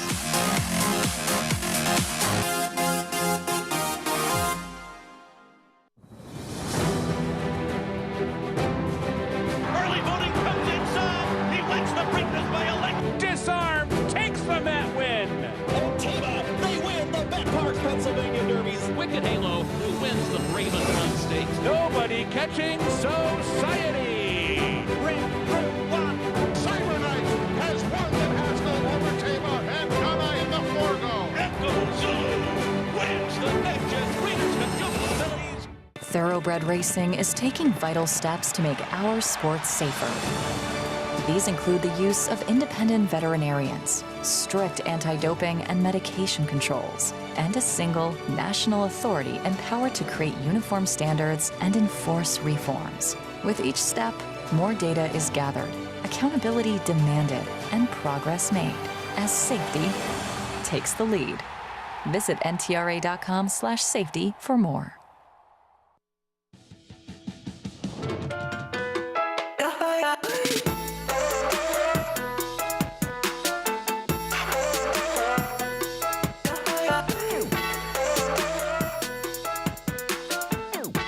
I used to play baseball, but I didn't see myself growing up much, so I decided to quit and just finish school. Growing up in Puerto Rico, Christian Torres would watch television with his grandpa and cousins, which would eventually influence what sport he'd pursue. I decided to be a jockey when I was, I can say like 10 years old, because I grew up around horses and animals in Puerto Rico. And I grew up watching races with my grandfathers, and they used to take me to the racetrack too. I fell in love with it. Christian moved to Orlando with his family to attend high school before moving back to Puerto Rico to attend the jockey school. But I was in the exercise rider program. I wasn't like in the jockeys. They have the exercise rider and jockeys program. Unfortunately, Hurricane Maria complicated those plans. And I entered the exercise riders program each year. And that was when Hurricane Maria hits Puerto Rico, and I didn't finish it because the racetrack, we couldn't do anything. Christian has had his patience tested with all the detours that have included stops in Pennsylvania, working as an exercise rider for 2 years. Yeah, it's been a rough trip, but it's been worth it. He'd win his first race in April of 2019 at Gulfstream Park. 2 months later, Christian's grandparents and cousins visiting from Puerto Rico watched him win in the United States for the first time, wearing t-shirts with his picture on the front and "Our Champion" written on the back. Torres closed out 2022 with a bang. And now, returning to the Larry Snyder Winner's Circle, jockey Christian Torres. He was the leading rider in 2 states, Arkansas and Oklahoma, helping him win Jockey of the Week honors. We've watched this guy for a little while, and like I said, good young kid and good attitude. He's got a bright future ahead of him. On December 17th, Torres rode at Oaklawn during the day, and that night he won a stakes race on the closing day at Remington to wrap up his first riding title. Flew to Oklahoma, rode over there at night, came back the same night. It was really tough, but it was worth it. We got 2 wins here, 1 win over there. I love everything. I love the atmospheres, I love the track, I love the people. Since the first day that I got here, I just fell in love, and I love it. Oaklawn's 22 and 23 meet will especially be memorable for Christian and his longtime girlfriend, Valerie. They were married on Valentine's Day in Hot Springs with their daughter, Ainoa, by their side. With everything that is happening now, I'm just very blessed.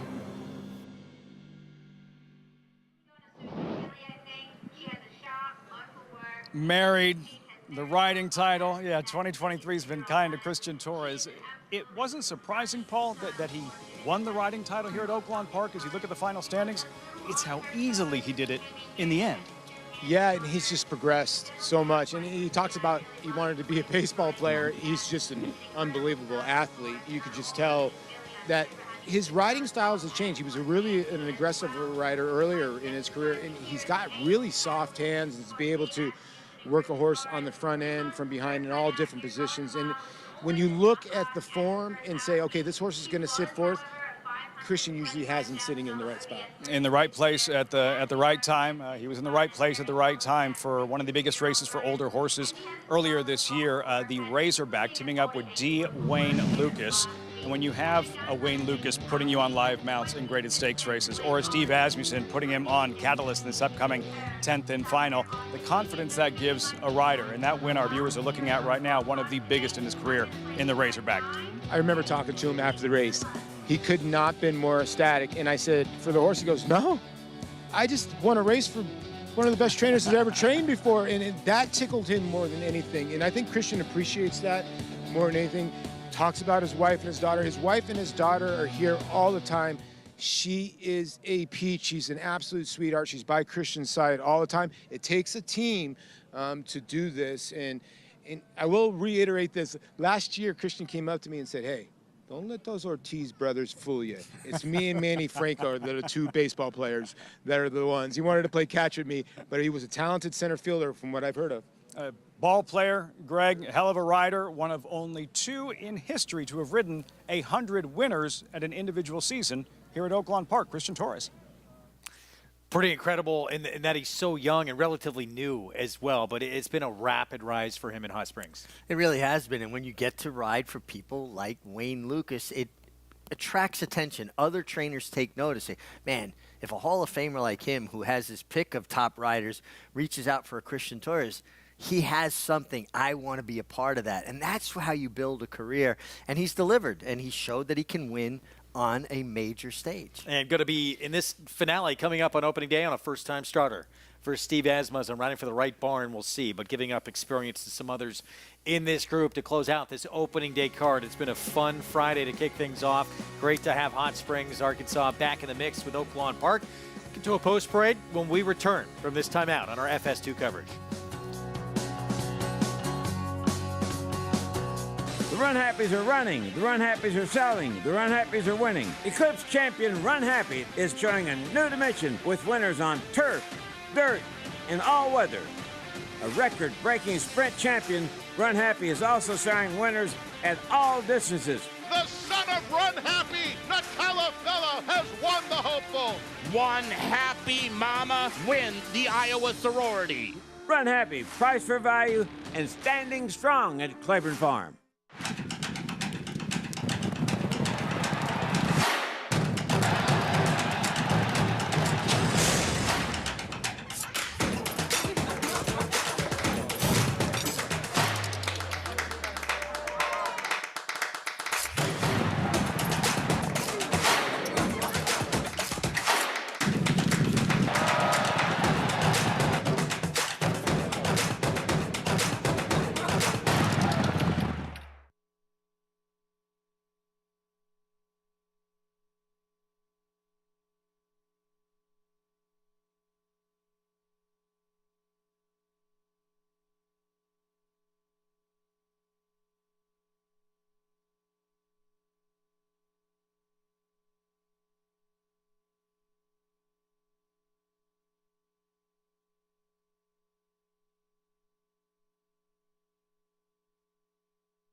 Back on our FS2 coverage. Nightcap still to come on opening day in Hot Springs, Arkansas. Oaklawn Park will be with you all meet long. And every single day of this meet, going to have a cross-country Big Five with Aqueduct and from Oaklawn. Maiden special weight 2-year-old fillies at a mile to close out this card. We just saw that feature on Christian Torres, and that is the 8-5 favorite. He'll ride that first-time starter for Steve Asmussen in the 8. Start, though, with the one here, Amy Z, Francisco Arrieta. Fourth start, 2 starts around 2 turns at Keeneland and Churchill Downs, so has the foundation to get the 2-turn mile here, excuse me. Joe Sharp trains the 2 fantastical race taken off the turf at Churchill last start, mile and 16th. Ran pretty good in the dirt debut. And showed improved speed in that effort after sprinting on the turf. Should be forward, and you get Ricardo Santana, 3rd start also, foundation. Yeah, there she is. Maybe weakened a little late. Well, she doesn't have to go as far today. Lighted Up Louie would be doing just that at 20-1. Yeah, last start really kind of regressed, but the 2 previous starts, one on turf, one on dirt, were okay. Taylor's Magic ran in a stakes sprinting on a wet track last start. Yeah, it just feels like this horse has to get better, improve here. Honor Cat, another big price here. Isaac Castillo rides. Yeah, and last time showed speed, high speed before stopping. Connections that campaigned Zozos, who went to the Kentucky Derby in good taste. Yeah, ran for a $150,000 maiden claiming tag. Actually ran well on debut. Your Scenic Beauty, Keith Asmussen for D. Wayne Lucas. Yeah, you get Keith for the coach. Another one that's going to have to improve. His dad going to employ Christian Torres on Catalyst here, the 9-5 favorite. Taking all the money tells you this horse has been showing a lot of promise in the morning trials. Pretty daughter of Gunrunner, yeah, who was purchased for over $500,000. Here's Extremely Gruntled. Kenny McPeak. Yeah, get Julian Leperoux and a horse that ran well last time, stretching to the 2-turn distance. 10-1 here. Chris Landeros on her best friend. Put in a big middle move last start. That was a big eye-catching middle move for August Dawn Farm, Coach Parcells. And 49-1 Art Queen Blinkers go on for start number 3. You know, the one just feels like she's going to have to improve in a tough post going the mile at Oaklawn. Not a real long run to that first turn. Great card to kick off this opening day of the meet. JK, we still got one to come, and it's a first-time starter for Steve Asmussen, who's favored. Yeah, look, Wolfie, I'll be quick and get to the boys down at Oaklawn. I like the 8 Catalyst here. This horse is a half to Creative Minister, who was 10-1 in the Preakness, was a single digit, 7-1 in the Belmont Stakes, and is a daughter, excuse me, I almost said son, daughter of Gunrunner. What more do you need to know? The 8 Catalyst has all the pedigree that you need, has been working consistently since September, and is a horse trained by Steve Asmussen, who does extremely well with first-time starters and does extremely well at Oaklawn Park. Give me the 8 Catalyst, Lafitte. Asmussen looking for the late double here. You can back Steve Asmussen. Going with Brad Cox, not the worst idea either here at Oaklawn Park, and he has In Good Taste, who you like coming in, who does need to break much better this afternoon. Yeah, kind of stumbled to her knees in her first start. We're going 6 furlongs. That was a $150,000 race where she picked, I thought she was athletic enough to pick herself up real quick, and she just kind of not hung down the lane, but she was a little bit of the favorite. But obviously that start took a lot of starch out of her late. I was a tepid pick with the 6 in here because I do feel like the 8, 9, and the 10 in here, especially, you know, the guys in the studio made a comment on the 10, her best friend, who made a giant move. I think the 9 is really live in this spot too as well. Extremely Disgruntled at 7-2 In Good Taste, showing us a lot though in that debut where she could have thrown in the towel. Bad start, young prospect, 2-year-old filly with a bit poor start, could have quit right there. Yeah. No, she stuck to her task and finished up strong. No, she did. Now, is her pedigree saying screaming, stretching out? No, not really. But I'm not guessing what horses want to do anymore today. Exactly, I'm not right? doing. You know what? And let's be honest. The horse that Jonathan liked, my goodness, she came out on the racetrack. The filly, the Gunrunner, Catalyst. She's long. She's leggy. She looks like she wants every bit of this mile in the 16th. And I always say this all the time. Steve's got to have the best car wash. She looked amazing. Her ears were pricked forward, and she looks like she's ready to run. Catalyst, who is now 2-1. You mentioned Extremely Disgruntled. Julian Leperoux looking for a second win this afternoon. Popped with a 12-1 shot in the second race. Watch her early on. She's been really aggressive, really eager, really just pulling in the early stages of her races. Leparoux's biggest challenge here is going to get her to settle down early in order for her to finish up strong. 100%. And that's the one thing that Julian is very good at. He's got very soft hands, and I think he's going to have to try to get her to settle. You're right. She was in between horses, keen. She didn't really like it. And I'm thinking that Julian might lay a little bit farther back and try to make a sweeping run with a lot of these horses stretching out for the first time. Trained by Kenny McPeak, extremely disgruntled. This is exciting. Let's see what Catalyst does in her debut. The post-time favorite, all set for the 10th and final. Opening day at Oaklawn. Matt Ditterman standing by.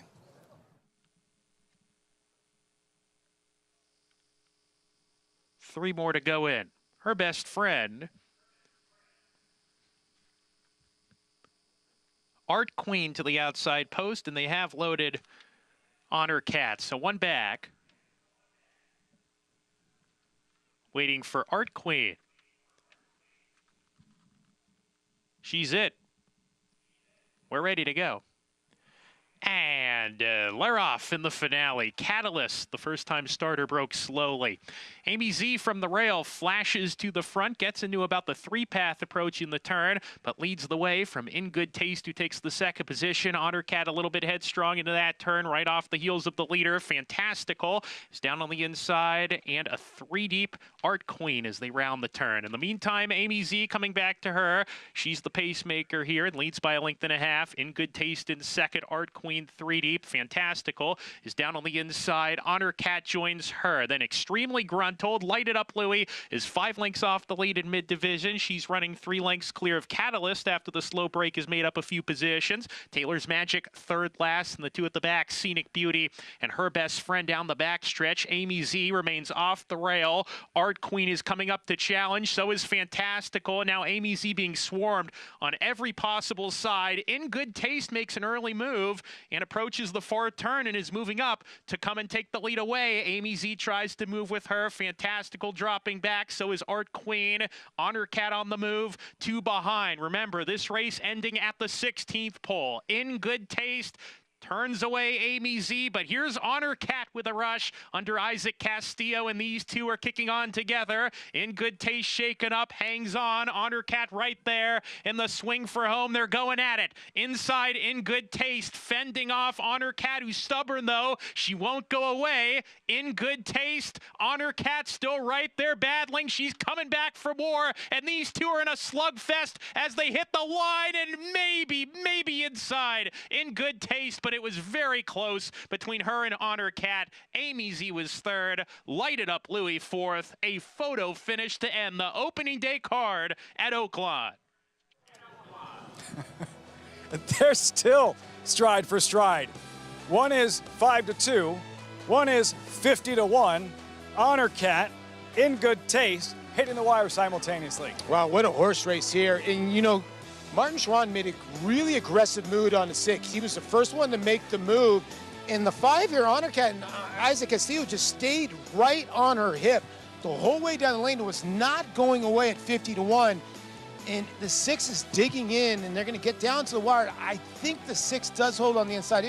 We're at a really tough angle here.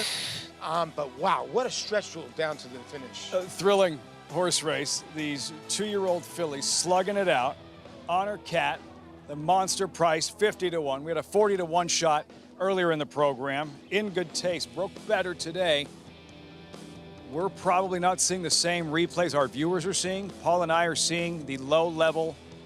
Yeah, right the 6 won the race. I think it's 6-5. Looked like on the inside. In Good Taste. If you had the all button in that race or the 5, ew. It's a bad beat. And you know what? The 5 Honor Cat was not giving up, was pursuing. And listen, these 2 horses ran away from the group here.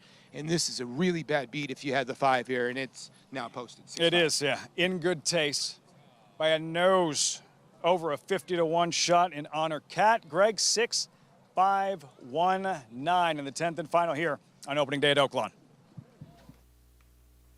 Guys, great job out there. Another thrilling stretch stool to close things out on this opening day. And a rider making his 3rd stint riding here full-time in the U.S., represented by Dale Roman's son, Jake Romans.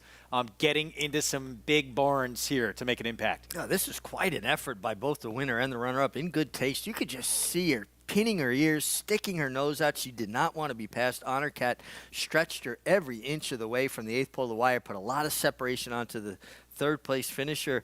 And I'm not as familiar with this rider, full disclosure, but I liked what I saw. He looked like a very strong finisher. Let's go back to the beginning. She had that really bad beginning, your eventual winner in the debut. As for the 8, first time out, problems out of the gate for her. Yeah, she went more up in the air instead of forward. She kind of hopped at the brake. And going 2 turns, the race takes shape so quickly. Everybody, a crush of horses down towards the inside.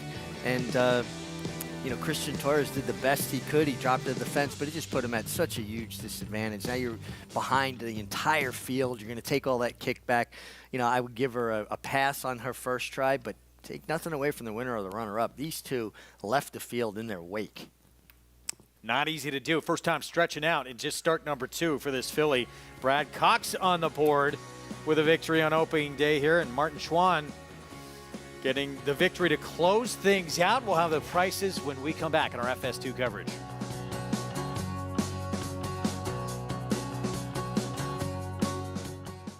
War Dancer, New York's leading turf sire again in 2023 with standouts like Barrage at Saratoga. Here's Barrage with a final surge. Barrage got him. Warsaichi dominant on the dirt at Finger Lakes. Warsaichi has scampered well clear. Warsaichi all the way with the top spot. And Danzig Queen on the tap of the surface at Woodbine. And Danzig Queen will come away and win by a length. Consistently producing winners on dirt, turf, and synthetic. War Dancer, proud to stand in New York. RaceLens is the most in-depth product in horse racing, with unique features found nowhere else. True odds, predictive analysis, and pace projection. RaceLens. It will change the way you follow horse racing and take your game to the next level.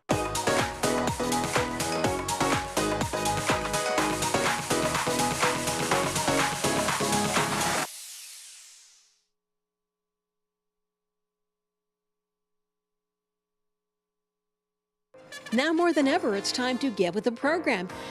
When shopping for your next race prospect, consider that New York breds start with an advantage. Our New York breds run for serious green. At Saratoga Race Meet, New York bred maidens run for up to $88,000. New York bred allowance horses run for up to $100,000. And New York bred owners can collect awards of up to $20,000 per horse per race. So get back with the program. Seriously. Racetrack Television Network brings you every race, from every track, on every screen, every day. With monthly packages starting as low as $5, RTN gives you great value and access to more live HD streaming and race replays than anyone. Visit RTN.tv today to sign up and watch on almost any device, including Roku and Amazon Fire. RTN has packages that start at $5 per month.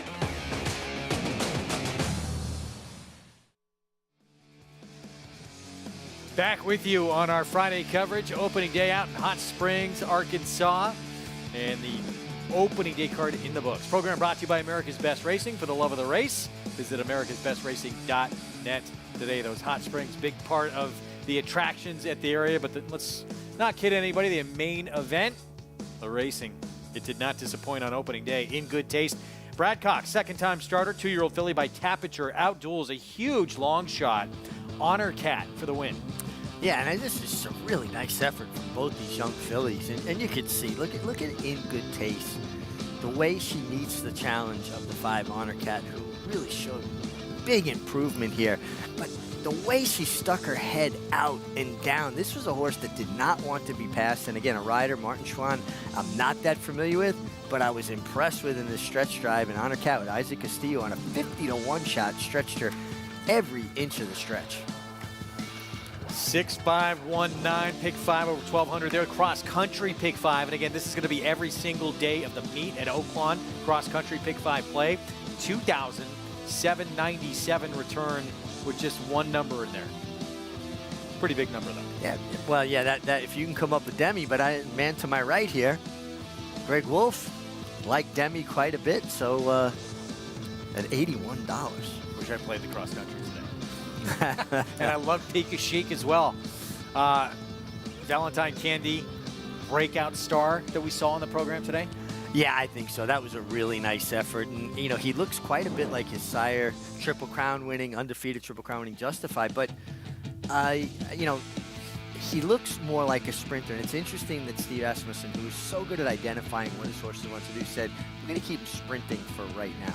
Got to be tempting when you have a 2-year-old with that kind of talent to it. So maybe they will at some point try and stretch him out. But as good as he is going short, you know, why not continue along that path? Cross country, pick 5, that's the sequence tomorrow. Again, we come on the air after that sequence starts. So it starts before we come on. Our coverage starts at 4 Eastern tomorrow. So keep that in mind if you want to play that cross country pick 5. Yeah, and obviously a nice wager. And today, again, racing gives you the opportunity. And Oaklawn's always big opportunities early in the meet for those big scores. ABR Race of the Week, part of that sequence tomorrow, the Mistletoe at a mile for fillies and mares. And one of the really good stories from the meet last year, at least early on in the meet, was Lovely Ride, how effective she was for Robertino Diodoro and the speed that she was able to utilize to win that Mistletoe. She'll try and repeat this year and back it up with a win in the Pippin. And, you know, one of the things I lean on, particularly early in this Oaklawn Park, I keep going to say Gulfstream Park, and I don't know why. Oaklawn Park is horses that have tried and true form at Oaklawn. Those are horses that are going to be attractive to me. Every racetrack's made up of a little different composition, and some horses won't handle it as well as others. So I like horses that have already shown an affinity for the racetrack. And it's going to be her moving actually to a new barn. We'll see if she can continue the success she has had there. She was great at Oaklawn, so good. Wound up going into the graded stakes and being very competitive, hitting the board there as well. We're going to have that for you tomorrow on our Saturday coverage. Our coverage tomorrow kicks off 4 Eastern start time for the first Saturday of the meet at Oaklawn. Great to have them back, though, in Hot Springs. Racing's so fantastic there, and just the atmosphere, so much like Saratoga. We talk about it a lot. Great to have them back on. Yeah, the horses and the history is very similar to Saratoga, and that's the conversation. You go out in Hot Springs at night for dinner, they're talking about what happened that day at the races and what to look forward to the next day. Lafitte, Paulie, great job out there as well with their opening day coverage. We're going to see them all weekend long. We'll be back with you tomorrow with the first Saturday of the meet. Part of that, again, that Mistletoe for fillies and mares. Again, 4 Eastern starting time for our program tomorrow. We will see you then on FS2. What a performance on opening day from this superstar 2-year-old sprinter, Valentine Candy.